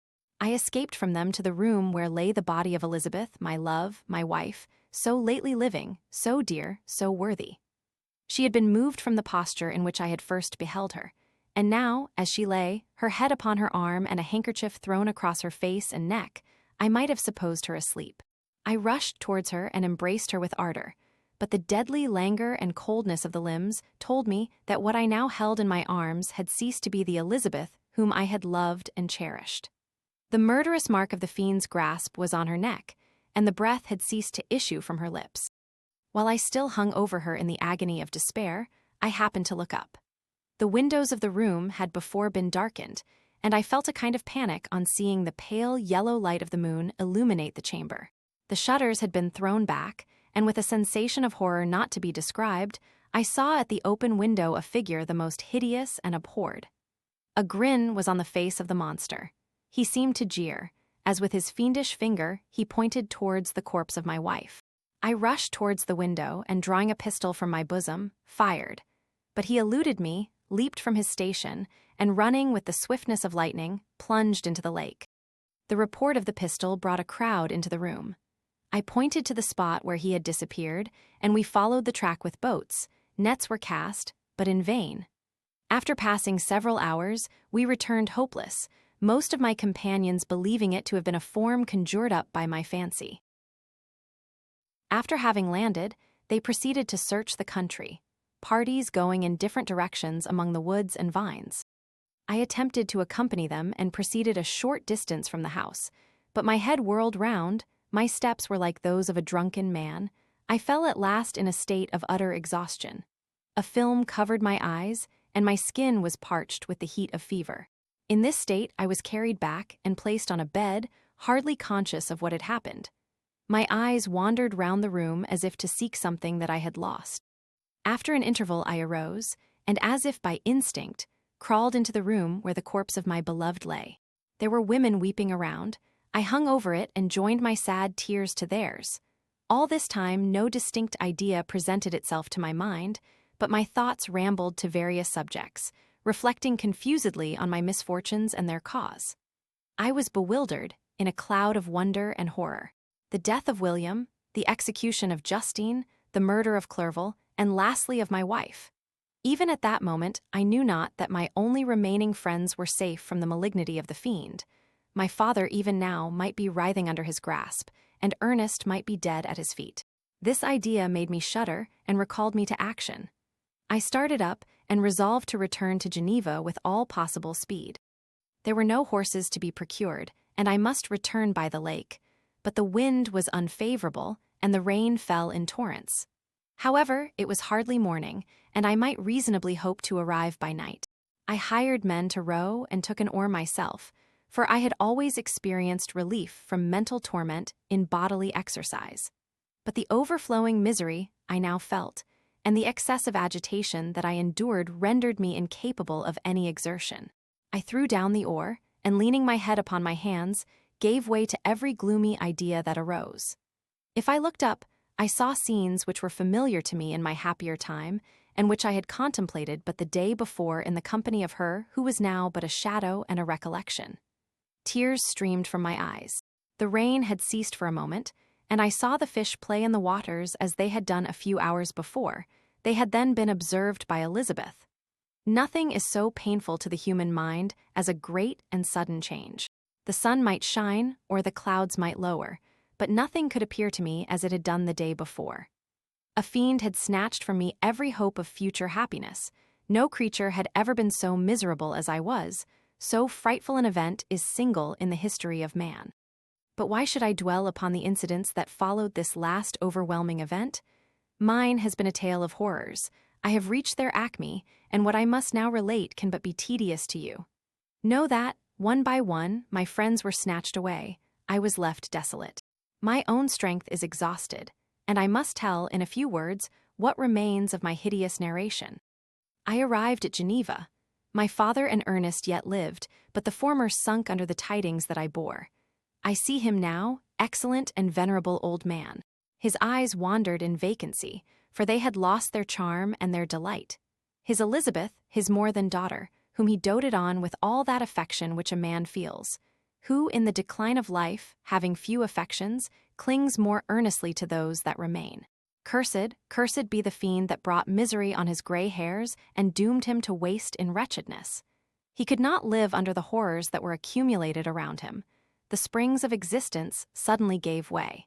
He was unable to rise from his bed, and in a few days he died in my arms. What then became of me? I know not. I lost sensation, and chains and darkness were the only objects that pressed upon me.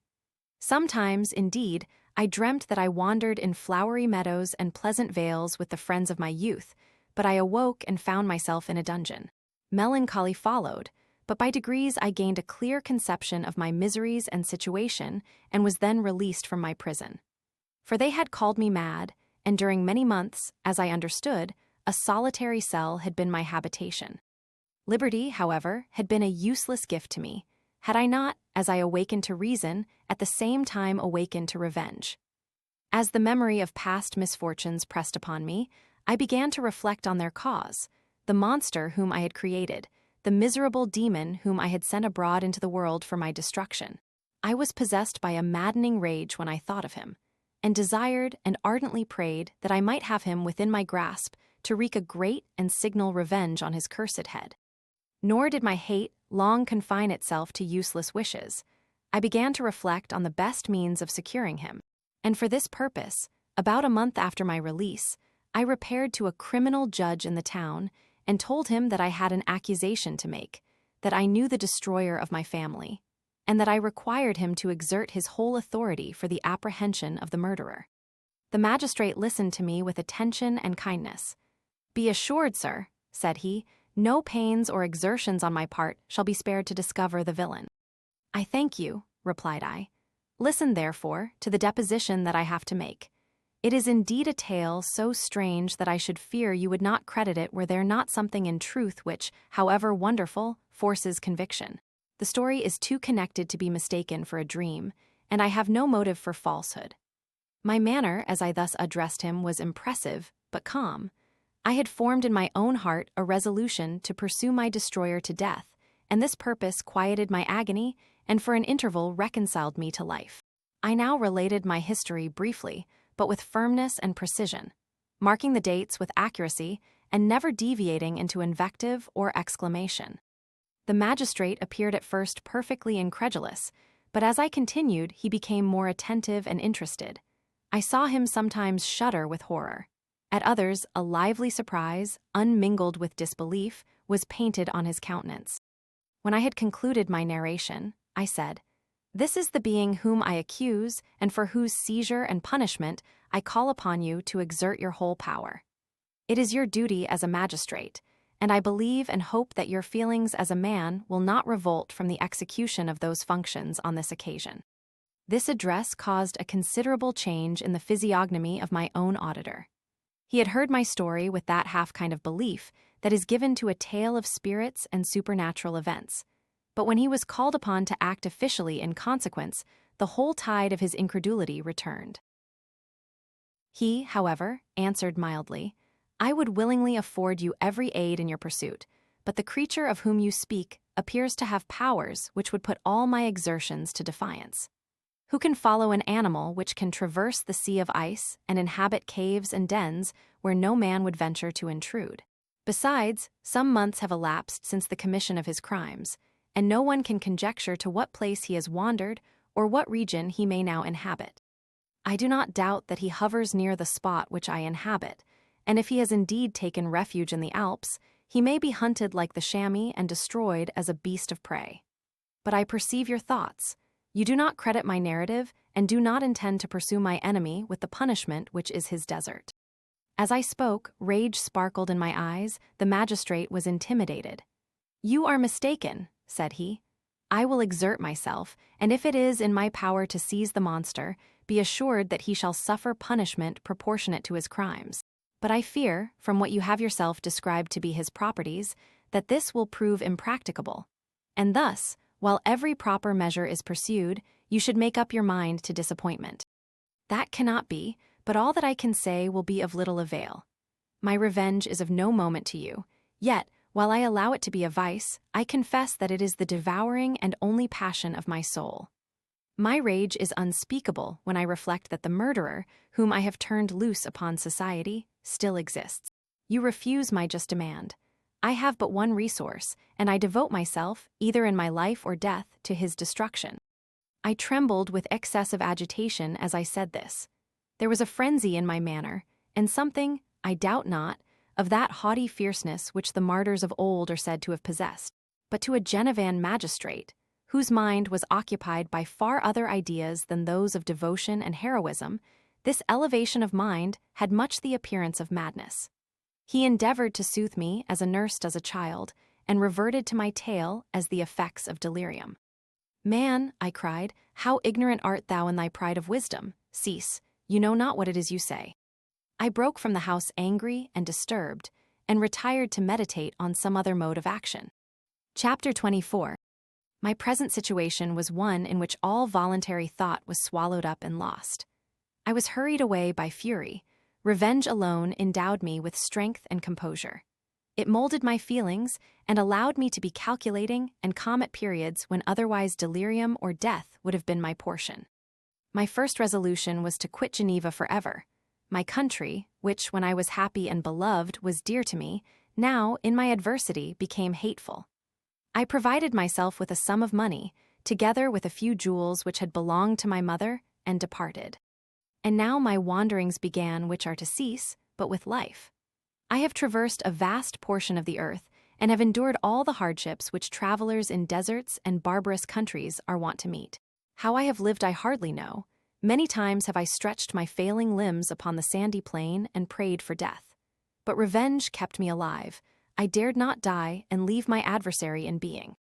When I quitted Geneva, my first labor was to gain some clue by which I might trace the steps of my fiendish enemy. But my plan was unsettled, and I wandered many hours round the confines of the town, uncertain what path I should pursue.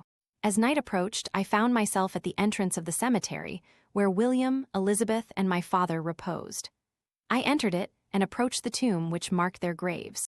Everything was silent except the leaves of the trees, which were gently agitated by the wind. The night was nearly dark, and the scene would have been solemn and affecting even to an uninterested observer. The spirits of the departed seemed to flit around and to cast a shadow, which was felt but not seen, around the head of the mourner. The deep grief which this scene had at first excited quickly gave way to rage and despair. They were dead, and I lived. Their murderer also lived, and to destroy him I must drag out my weary existence. I knelt on the grass and kissed the earth, and with quivering lips exclaimed, "By the sacred earth on which I kneel, by the shades that wander near me, by the deep and eternal grief that I feel, I swear. And by thee, O night, and the spirits that preside over thee, to pursue the demon who caused this misery, until he or I shall perish in mortal conflict. For this purpose I will preserve my life. To execute this dear revenge will I again behold the sun and tread the green herbage of earth, which otherwise should vanish from my eyes forever. And I call on you, spirits of the dead, and on you, wandering ministers of vengeance, to aid and conduct me in my work.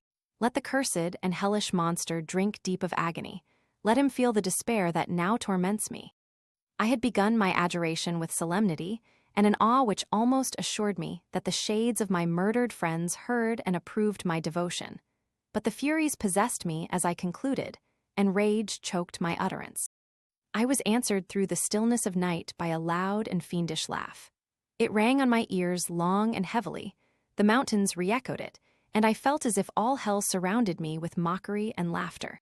Surely in that moment I should have been possessed by frenzy and have destroyed my miserable existence, but that my vow was heard, and that I was reserved for vengeance. The laughter died away when a well-known and abhorred voice, apparently close to my ear, addressed me in an audible whisper. "I am satisfied, miserable wretch. You have determined to live, and I am satisfied." I darted towards the spot from which the sound proceeded, but the devil eluded my grasp. Suddenly, the broad disk of the moon arose and shone full upon his ghastly and distorted shape as he fled with more than mortal speed. I pursued him, and for many months this has been my task. Guided by a slight clue, I followed the windings of the Rhone, but vainly.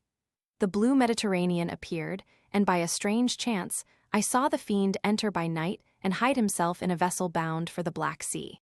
I took my passage in the same ship, but he escaped, I know not how. Amidst the wilds of Tartary and Russia, although he still evaded me, I have ever followed in his track. Sometimes the peasants, scared by this horrid apparition, informed me of his path.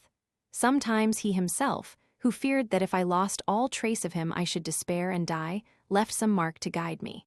The snows descended on my head, and I saw the print of his huge step on the white plain.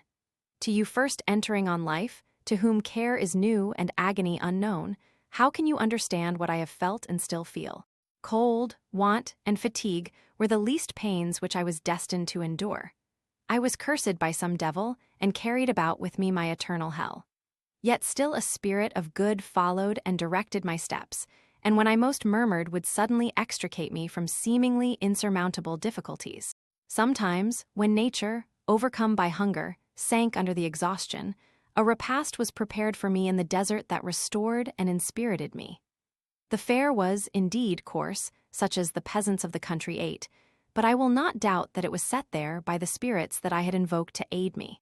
Often, when all was dry, the heavens cloudless, and I was parched by thirst, a slight cloud would bedim the sky, shed the few drops that revived me, and vanish. I followed, when I could, the courses of the rivers, but the demon generally avoided these, as it was here that the population of the country chiefly collected. In other places, human beings were seldom seen, and I generally subsisted on the wild animals that crossed my path.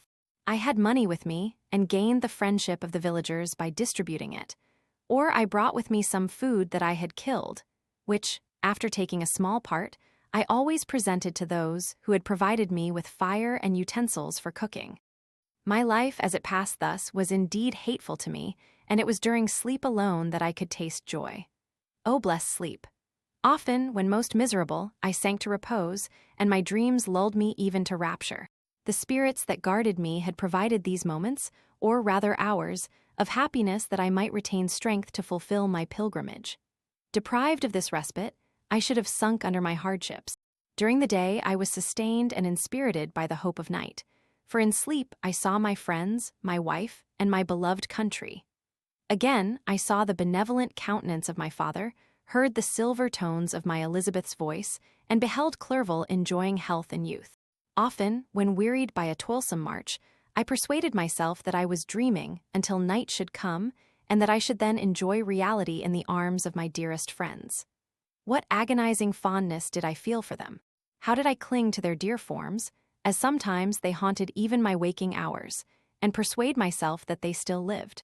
At such moments vengeance, that burned within me, died in my heart, and I pursued my path towards the destruction of the demon more as a task enjoined by heaven, as the mechanical impulse of some power of which I was unconscious, than as the ardent desire of my soul.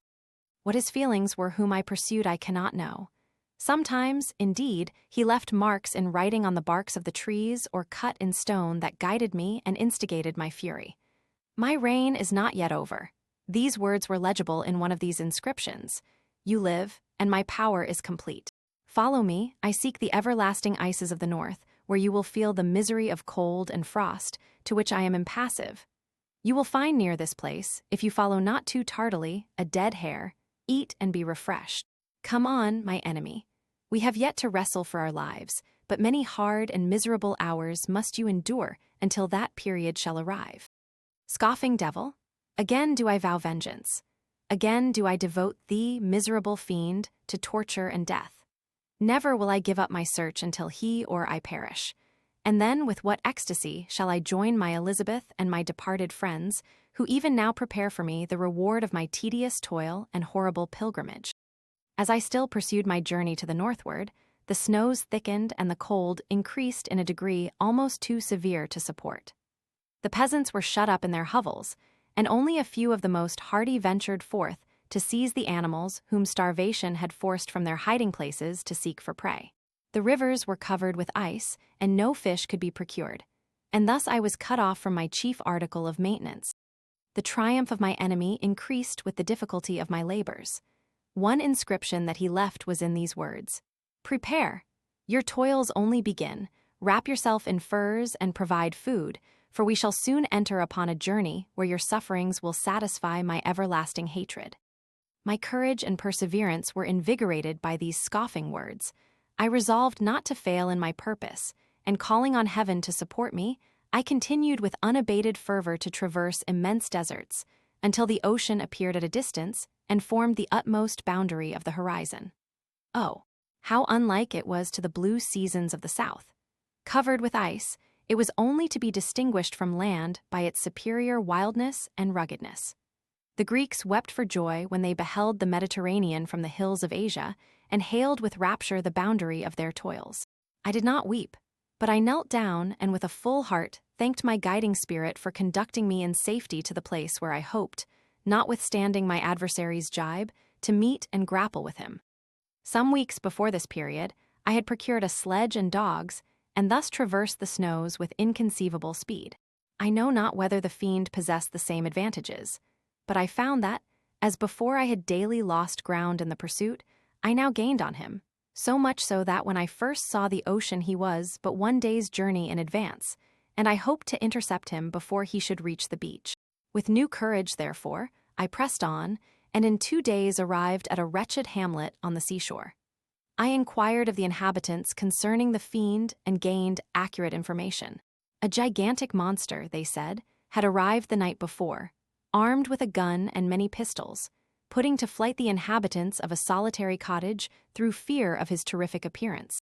He had carried off their store of winter food, and placing it in a sledge, to draw which he had seized on a numerous drove of trained dogs, he had harnessed them, and the same night, to the joy of the horror-struck villagers, had pursued his journey across the sea in a direction that led to no land. And they conjectured that he must speedily be destroyed by the breaking of the ice, or frozen by the eternal frosts. On hearing this information, I suffered a temporary access of despair. He had escaped me, and I must commence a destructive and almost endless journey across the mountainous ices of the ocean, amidst cold that few of the inhabitants could long endure, and which I, the native of a genial and sunny climate, could not hope to survive. Yet at the idea that the fiend should live and be triumphant, my rage and vengeance returned, and like a mighty tide, overwhelmed every other feeling. After a slight repose, during which the spirits of the dead hovered round and instigated me to toil and revenge, I prepared for my journey. I exchanged my land sledge for one fashioned for the inequalities of the frozen ocean, and purchasing a plentiful stock of provisions, I departed from land. I cannot guess how many days have passed since then, but I have endured misery which nothing but the eternal sentiment of a just retribution burning within my heart could have enabled me to support. Immense and rugged mountains of ice often barred up my passage, and I often heard the thunder of the ground sea, which threatened my destruction. But again, the frost came and made the paths of the sea secure. By the quantity of provision which I had consumed, I should guess that I had passed 3 weeks in this journey. And the continual protraction of hope, returning back upon the heart, often wrung bitter drops of despondency and grief from my eyes. Despair had indeed almost secured her prey, and I should soon have sunk beneath this misery. Once, after the poor animals that conveyed me had with incredible toil gained the summit of a sloping ice mountain, and one, sinking under his fatigue, died, I viewed the expanse before me with anguish, when suddenly my eye caught a dark speck upon the dusky plain. I strained my sight to discover what it could be and uttered a wild cry of ecstasy when I distinguished a sledge and the distorted proportions of a well-known form within. Oh, with what a burning gush did hope revisit my heart. Warm tears filled my eyes, which I hastily wiped away, that they might not intercept the view I had of the demon. But still my sight was dimmed by the burning drops, until, giving way to the emotions that oppressed me, I wept aloud. But this was not the time for delay. I disencumbered the dogs of their dead companion, gave them a plentiful portion of food, and after an hour's rest, which was absolutely necessary, and yet which was bitterly irksome to me, I continued my route. The sledge was still visible, nor did I again lose sight of it except at the moments when for a short time some ice rock concealed it with its intervening crags. I indeed perceptibly gained on it, and when, after nearly 2 days' journey, I beheld my enemy at no more than a mile distant, my heart bounded within me. But now, when I appeared almost within grasp of my foe, my hopes were suddenly extinguished, and I lost all trace of him more utterly than I had ever done before. A ground sea was heard. The thunder of its progress, as the waters rolled and swelled beneath me, became every moment more ominous and terrific. I pressed on, but in vain. The wind arose, the sea roared, and, as with the mighty shock of an earthquake, it split and cracked with a tremendous and overwhelming sound. The work was soon finished. In a few minutes, a tumultuous sea rolled between me and my enemy, and I was left drifting on a scattered piece of ice that was continually lessening, and thus preparing for me a hideous death. In this manner, many appalling hours passed. Several of my dogs died, and I myself was about to sink under the accumulation of distress when I saw your vessel riding at anchor and holding forth to me hopes of succor and life. I had no conception that vessels ever came so far north and was astounded at the sight. I quickly destroyed part of my sledge to construct oars, and by these means was enabled, with infinite fatigue, to move my ice raft in the direction of your ship. I had determined, if you were going southwards, still to trust myself to the mercy of the seas rather than abandon my purpose. I hoped to induce you to grant me a boat with which I could pursue my enemy, but your direction was northwards. You took me on board when my vigor was exhausted, and I should soon have sunk under my multiplied hardships into a death which I still dread, for my task is unfulfilled. Oh, when will my guiding spirit, in conducting me to the demon, allow me the rest I so much desire, or must I die and he yet live? If I do, swear to me, Walton, that he shall not escape, that you will seek him and satisfy my vengeance in his death. And do I dare to ask of you to undertake my pilgrimage, to endure the hardships that I have undergone? No, I am not so selfish. Yet when I am dead, if he should appear, if the ministers of vengeance should conduct him to you, swear that he shall not live. Swear that he shall not triumph over my accumulated woes and survive to add to the list of his dark crimes. He is eloquent and persuasive, and once his words had even power over my heart, but trust him not. His soul is as hellish as his form, full of treachery and fiend-like malice. Hear him not. Call on the names of William, Justine, Clerval, Elizabeth, my father, and of the wretched Victor, and thrust your sword into his heart. I will hover near, and direct the steel aright. Walton, in continuation. August 26, 17. You have read this strange and terrific story, Margaret, and do you not feel your blood congeal with horror, like that which even now curdles mine? Sometimes, seized with sudden agony, he could not continue his tale. At others, his voice broken, yet piercing, uttered with difficulty the words so replete with anguish. His fine and lovely eyes were now lighted up with indignation, now subdued to downcast sorrow and quenched in infinite wretchedness. Sometimes he commanded his countenance and tones and related the most horrible incidents with a tranquil voice, suppressing every mark of agitation. Then, like a volcano bursting forth, his face would suddenly change to an expression of the wildest rage as he shrieked out imprecations on his persecutor. His tale is connected and told with an appearance of the simplest truth. Yet I own to you that the letters of Felix and Safie, which he showed me, and the apparition of the monster seen from our ship, brought to me a greater conviction of the truth of his narrative than his asseverations, however earnest and connected. Such a monster has, then, really existence. I cannot doubt it, yet I am lost in surprise and admiration. Sometimes I endeavored to gain from Frankenstein the particulars of his creature's formation, but on this point he was impenetrable. "Are you mad, my friend?" said he. "Or whither does your senseless curiosity lead you? Would you also create for yourself and the world a demoniacal enemy? Peace, peace. Learn my miseries and do not seek to increase your own." Frankenstein discovered that I made notes concerning his history. He asked to see them, and then himself corrected and augmented them in many places, but principally in giving the life and spirit to the conversations he held with his enemy. "Since you have preserved my narration," said he, "I would not that a mutilated one should go down to posterity. Thus has a week passed away, while I have listened to the strangest tale that ever imagination formed. My thoughts and every feeling of my soul have been drunk up by the interest for my guest, which this tale and his own elevated and gentle manners have created. I wish to soothe him, yet can I counsel one so infinitely miserable, so destitute of every hope of consolation, to live? Oh, no, the only joy that he can now know will be when he composes his shattered spirit to peace and death. Yet he enjoys one comfort, the offspring of solitude and delirium.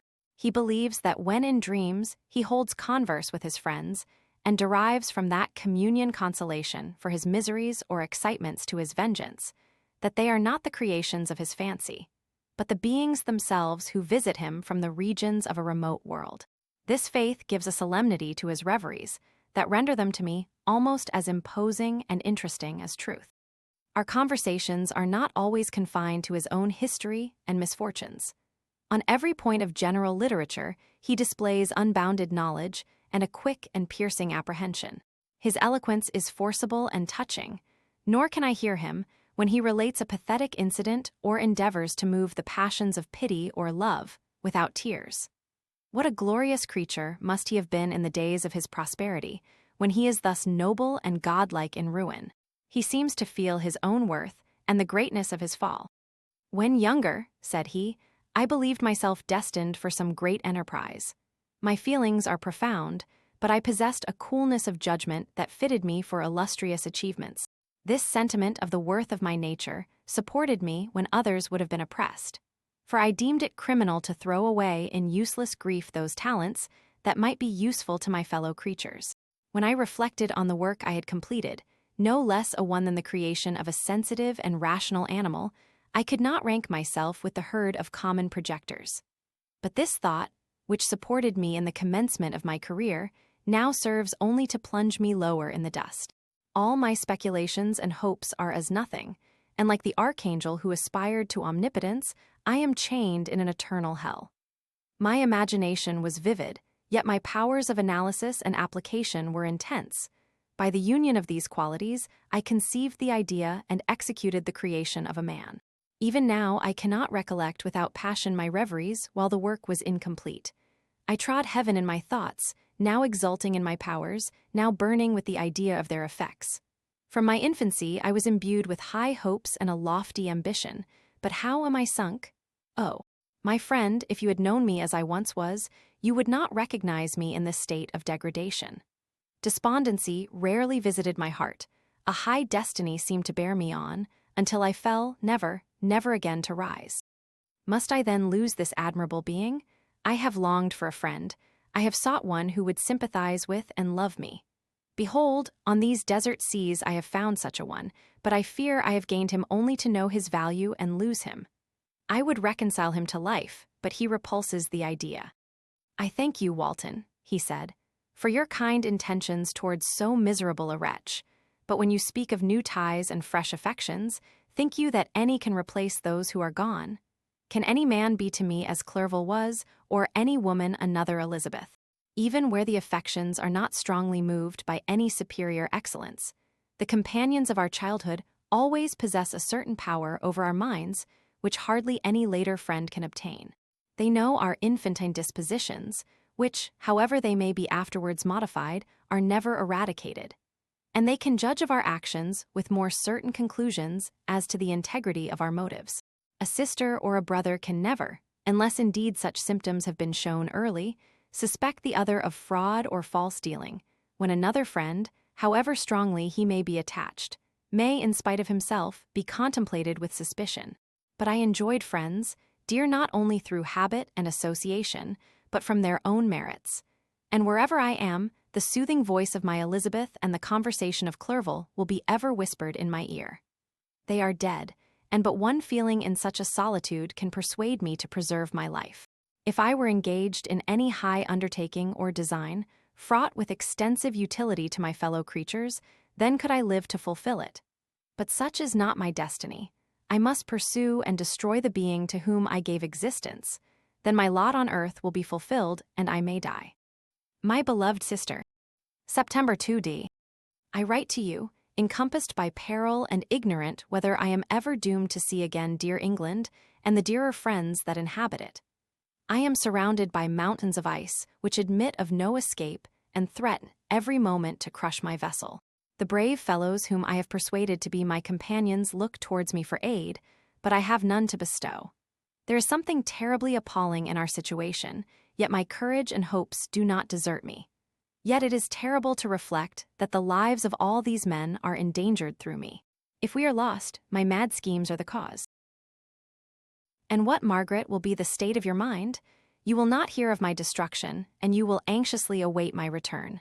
Years will pass, and you will have visitings of despair, and yet be tortured by hope. Oh, my beloved sister, the sickening failing of your heartfelt expectations is, in prospect, more terrible to me than my own death. But you have a husband and lovely children. You may be happy. Heaven bless you and make you so. My unfortunate guest regards me with the tenderest compassion. He endeavors to fill me with hope and talks as if life were a possession which he valued.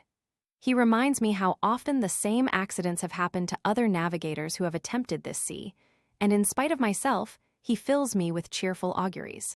Even the sailors feel the power of his eloquence. When he speaks, they no longer despair. He rouses their energies, and while they hear his voice, they believe these vast mountains of ice are molehills which will vanish before the resolutions of man. These feelings are transitory. Each day of expectation delayed fills them with fear, and I almost dread a mutiny caused by this despair. September 5th. A scene has just passed of such uncommon interest that, although it is highly probable that these papers may never reach you, yet I cannot forbear recording it. We are still surrounded by mountains of ice, still in imminent danger of being crushed in their conflict. The cold is excessive, and many of my unfortunate comrades have already found a grave amidst this scene of desolation. Frankenstein has daily declined in health. A feverish fire still glimmers in his eyes, but he is exhausted, and when suddenly roused to any exertion, he speedily sinks again into apparent lifelessness. I mentioned in my last letter the fears I entertained of a mutiny. This morning, as I sat watching the wan countenance of my friend, his eyes half closed and his limbs hanging listlessly, I was roused by half a dozen of the sailors who demanded admission into the cabin. They entered, and their leader addressed me. He told me that he and his companions had been chosen by the other sailors to come in deputation to me to make me a requisition which, in justice, I could not refuse. We were immured in ice and should probably never escape, but they feared that if, as was possible, the ice should dissipate and a free passage be opened, I should be rash enough to continue my voyage and lead them into fresh dangers, after they might happily have surmounted this. They insisted, therefore, that I should engage with a solemn promise that if the vessel should be freed, I would instantly direct my course southwards. This speech troubled me. I had not despaired, nor had I yet conceived the idea of returning if set free. Yet could I, in justice or even in possibility, refuse this demand? I hesitated before I answered, when Frankenstein, who had at first been silent, and indeed appeared hardly to have force enough to attend, now roused himself. His eyes sparkled, and his cheeks flushed with momentary vigor. Turning towards the men, he said, "What do you mean? What do you demand of your captain? Are you, then, so easily turned from your design? Did you not call this a glorious expedition? And wherefore was it glorious? Not because the way was smooth and placid as a southern sea, but because it was full of dangers and terror, because at every new incident your fortitude was to be called forth and your courage exhibited, because danger and death surrounded it, and these you were to brave and overcome. For this was it a glorious, for this was it an honorable undertaking. You were hereafter to be hailed as the benefactors of your species, your names adored as belonging to brave men who encountered death for honor and the benefit of mankind. And now, behold, with the first imagination of danger, or, if you will, the first mighty and terrific trial of your courage, you shrink away and are content to be handed down as men who had not strength enough to endure cold and peril. And so, poor souls, they were chilly and returned to their warm firesides. Why, that requires not this preparation. You need not have come thus far and dragged your captain to the shame of a defeat merely to prove yourselves cowards. Oh, be men, or be more than men. Be steady to your purposes and firm as a rock. This ice is not made of such stuff as your hearts may be. It is mutable and cannot withstand you if you say that it shall not. Do not return to your families with the stigma of disgrace marked on your brows. Return as heroes who have fought and conquered and who know not what it is to turn their backs on the foe. He spoke this with a voice so modulated to the different feelings expressed in his speech, with an eye so full of lofty design and heroism, that can you wonder that these men were moved? They looked at one another and were unable to reply. I spoke. I told them to retire and consider of what had been said, that I would not lead them farther north if they strenuously desired the contrary, but that I hoped that, with reflection, their courage would return. They retired, and I turned towards my friend, but he was sunk in languor and almost deprived of life. How all this will terminate, I know not, but I had rather die than return shamefully, my purpose unfulfilled. Yet I fear such will be my fate. The men, unsupported by ideas of glory and honor, can never willingly continue to endure their present hardships. September 7th. The die is cast. I have consented to return if we are not destroyed. Thus are my hopes blasted by cowardice and indecision. I come back ignorant and disappointed. It requires more philosophy than I possess to bear this injustice with patience. September 12th. It is past. I am returning to England. I have lost my hopes of utility and glory. I have lost my friend. But I will endeavor to detail these bitter circumstances to you, my dear sister. And while I am wafted towards England and towards you, I will not despond. September 9th, the ice began to move, and roarings like thunder were heard at a distance as the islands split and cracked in every direction. We were in the most imminent peril, but as we could only remain passive, my chief attention was occupied by my unfortunate guest, whose illness increased in such a degree that he was entirely confined to his bed. The ice cracked behind us and was driven with force towards the north. A breeze sprang from the west, and on the 11th the passage towards the south became perfectly free. When the sailors saw this and that their return to their native country was apparently assured, a shout of tumultuous joy broke from them, loud and long continued. Frankenstein, who was dozing, awoke and asked the cause of the tumult. "They shout," I said, "because they will soon return to England." "Do you then really return?" "Alas, yes, I cannot withstand their demands. I cannot lead them unwillingly to danger, and I must return." "Do so, if you will, but I will not. You may give up your purpose, but mine is assigned to me by heaven, and I dare not. I am weak, but surely the spirits who assist my vengeance will endow me with sufficient strength." Saying this, he endeavored to spring from the bed, but the exertion was too great for him. He fell back and fainted. It was long before he was restored, and I often thought that life was entirely extinct. At length he opened his eyes, he breathed with difficulty, and was unable to speak. The surgeon gave him a composing draught and ordered us to leave him undisturbed. In the meantime, he told me that my friend had certainly not many hours to live. His sentence was pronounced, and I could only grieve and be patient. I sat by his bed, watching him. His eyes were closed, and I thought he slept. But presently he called to me in a feeble voice, and bidding me come near, said, "Alas, the strength I relied on is gone. I feel that I shall soon die, and he, my enemy and persecutor, may still be in being. Think not, Walton, that in the last moments of my existence I feel that burning hatred and ardent desire of revenge I once expressed, but I feel myself justified in desiring the death of my adversary. During these last days I have been occupied in examining my past conduct, nor do I find it blamable. In a fit of enthusiastic madness, I created a rational creature and was bound towards him to assure, as far as was in my power, his happiness and well-being. This was my duty, but there was another still paramount to that. My duties towards the beings of my own species had greater claims to my attention because they included a greater proportion of happiness or misery. Urged by this view, I refused, and I did right in refusing, to create a companion for the first creature. He showed unparalleled malignity and selfishness in evil. He destroyed my friends. He devoted to destruction beings who possessed exquisite sensations, happiness, and wisdom, nor do I know where this thirst for vengeance may end. Miserable himself that he may render no other wretched, he ought to die. The task of his destruction was mine, but I have failed.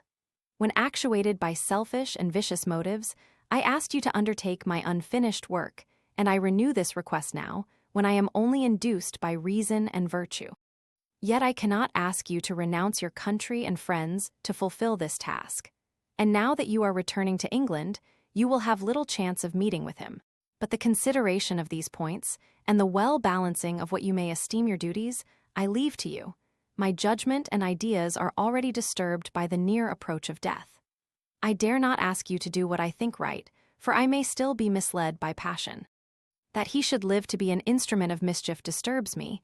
In other respects, this hour, when I momentarily expect my release, is the only happy one which I have enjoyed for several years. The forms of the beloved dead flit before me, and I hasten to their arms. Farewell, Walton. Seek happiness in tranquility and avoid ambition, even if it be only the apparently innocent one of distinguishing yourself in science and discoveries. Yet why do I say this? I have myself been blasted in these hopes, yet another may succeed. His voice became fainter as he spoke, and at length, exhausted by his effort, he sank into silence. About half an hour afterwards, he attempted again to speak, but was unable. He pressed my hand feebly, and his eyes closed forever, while the irradiation of a gentle smile passed away from his lips. Margaret, what comment can I make on the untimely extinction of this glorious spirit? What can I say that will enable you to understand the depth of my sorrow? All that I should express would be inadequate and feeble. My tears flow. My mind is overshadowed by a cloud of disappointment. But I journey towards England, and I may there find consolation. I am interrupted. What do these sounds portend? It is midnight, the breeze blows fairly, and the watch on deck scarcely stir. Again there is a sound as of a human voice, but hoarser. It comes from the cabin where the remains of Frankenstein still lie. I must arise and examine. Good night, my sister. Great God, what a scene has just taken place. I am yet dizzy with the remembrance of it. I hardly know whether I shall have the power to detail it, yet the tale which I have recorded would be incomplete without this final and wonderful catastrophe. I entered the cabin where lay the remains of my ill-fated and admirable friend. Over him hung a form which I cannot find words to describe, gigantic in stature, yet uncouth and distorted in its proportions.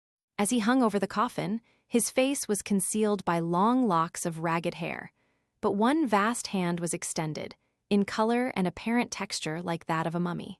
When he heard the sound of my approach, he ceased to utter exclamations of grief and horror and sprung towards the window.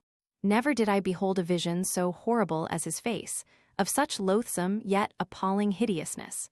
I shut my eyes involuntarily and endeavored to recollect what were my duties with regard to this destroyer. I called on him to stay. He paused, looking on me with wonder, and again turning towards the lifeless form of his creator, he seemed to forget my presence, and every feature and gesture seemed instigated by the wildest rage of some uncontrollable passion. "That is also my victim," he exclaimed. "In his murder my crimes are consummated, the miserable series of my being is wound to its close. Oh, Frankenstein, generous and self-devoted being, what does it avail that I now ask thee to pardon me? I, who irretrievably destroyed thee by destroying all thou lovedst. Alas, he is cold, he cannot answer me." His voice seemed suffocated, and my first impulses, which had suggested to me the duty of obeying the dying request of my friend in destroying his enemy, were now suspended by a mixture of curiosity and compassion. I approached this tremendous being. I dared not again raise my eyes to his face. There was something so scaring and unearthly in his ugliness. I attempted to speak, but the words died away on my lips. The monster continued to utter wild and incoherent self-reproaches. At length I gathered resolution to address him in a pause of the tempest of his passion. "Your repentance," I said, "is now superfluous. If you had listened to the voice of conscience and heeded the stings of remorse before you had urged your diabolical vengeance to this extremity, Frankenstein would yet have lived." "And do you dream?" said the demon. "Do you think that I was then dead to agony and remorse? He continued, pointing to the corpse, he suffered not in the consummation of the deed. Oh, not the 10,000th portion of the anguish that was mine during the lingering detail of its execution. A frightful selfishness hurried me on, while my heart was poisoned with remorse. Think you that the groans of Clerval were music to my ears? My heart was fashioned to be susceptible of love and sympathy, and when wrenched by misery to vice and hatred, it did not endure the violence of the change without torture such as you cannot even imagine. After the murder of Clerval, I returned to Switzerland, heartbroken and overcome. I pitied Frankenstein, my pity amounted to horror, I abhorred myself. But when I discovered that he, the author at once of my existence and of its unspeakable torments, dared to hope for happiness, that while he accumulated wretchedness and despair upon me, he sought his own enjoyment in feelings and passions from the indulgence of which I was forever barred. Then impotent envy and bitter indignation filled me with an insatiable thirst for vengeance. I recollected my threat and resolved that it should be accomplished. I knew that I was preparing for myself a deadly torture, but I was the slave, not the master, of an impulse which I detested yet could not disobey. Yet when she died, nay, then I was not miserable. I had cast off all feeling, subdued all anguish, to riot in the excess of my despair. Evil thenceforth became my good. Urged thus far, I had no choice but to adapt my nature to an element which I had willingly chosen. The completion of my demoniacal design became an insatiable passion. And now it is ended, there is my last victim. I was at first touched by the expressions of his misery.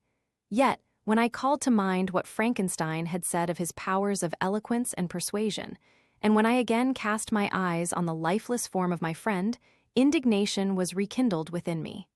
"Wretch," I said, "it is well that you come here to whine over the desolation that you have made. You throw a torch into a pile of buildings, and when they are consumed, you sit among the ruins and lament the fall. Hypocritical fiend! If he whom you mourn still lived, still would he be the object, again would he become the prey, of your accursed vengeance. It is not pity that you feel. You lament only because the victim of your malignity is withdrawn from your power." "Oh, it is not thus, interrupted the being. "Yet such must be the impression conveyed to you by what appears to be the purport of my actions, yet I seek not a fellow feeling in my misery. No sympathy may I ever find. When I first sought it, it was the love of virtue, the feelings of happiness and affection with which my whole being overflowed, that I wished to be participated. But now that virtue has become to me a shadow, and that happiness and affection are turned into bitter and loathing despair, in what should I seek for sympathy? I am content to suffer alone while my suffering shall endure. When I die, I am well satisfied that abhorrence and opprobrium should load my memory. Once my fancy was soothed with dreams of virtue, of fame, and of enjoyment. Once I falsely hoped to meet with beings who, pardoning my outward form, would love me for the excellent qualities which I was capable of unfolding. I was nourished with high thoughts of honor and devotion, but now crime has degraded me beneath the meanest animal. No guilt, no mischief, no malignity, no misery can be found comparable to mine. When I run over the frightful catalogue of my sins, I cannot believe that I am the same creature whose thoughts were once filled with sublime and transcendent visions of the beauty and the majesty of goodness. But it is even so, the fallen angel becomes a malignant devil. Yet even that enemy of God and man had friends and associates in his desolation. I am alone. You, who call Frankenstein your friend, seem to have a knowledge of my crimes and his misfortunes. But in the detail which he gave you of them, he could not sum up the hours and months of misery which I endured wasting in impotent passions. For while I destroyed his hopes, I did not satisfy my own desires. They were forever ardent and craving. Still, I desired love and fellowship, and I was still spurned. Was there no injustice in this? Am I to be thought the only criminal when all humankind sinned against me? Why do you not hate Felix, who drove his friend from his door with contumely? Why do you not execrate the rustic who sought to destroy the savior of his child? Nay, these are virtuous and immaculate beings. I, the miserable and the abandoned, am an abortion, to be spurned at, and kicked, and trampled on. Even now my blood boils at the recollection of this injustice. But it is true that I am a wretch. I have murdered the lovely and the helpless. I have strangled the innocent as they slept and grasped to death his throat, who never injured me or any other living thing. I have devoted my Creator, the select specimen of all that is worthy of love and admiration among men, to misery. I have pursued him even to that irremediable ruin. There he lies, white and cold in death. You hate me, but your abhorrence cannot equal that with which I regard myself. I look on the hands which executed the deed. I think on the heart in which the imagination of it was conceived, and long for the moment when these hands will meet my eyes, when that imagination will haunt my thoughts no more. Fear not that I shall be the instrument of future mischief. My work is nearly complete. Neither yours nor any man's death is needed to consummate the series of my being and accomplish that which must be done, but it requires my own. Do not think that I shall be slow to perform this sacrifice. I shall quit your vessel on the ice raft which brought me thither, and shall seek the most northern extremity of the globe. I shall collect my funeral pile and consume to ashes this miserable frame, that its remains may afford no light to any curious and unhallowed wretch who would create such another as I have been. I shall die. I shall no longer feel the agonies which now consume me, or be the prey of feelings unsatisfied, yet unquenched.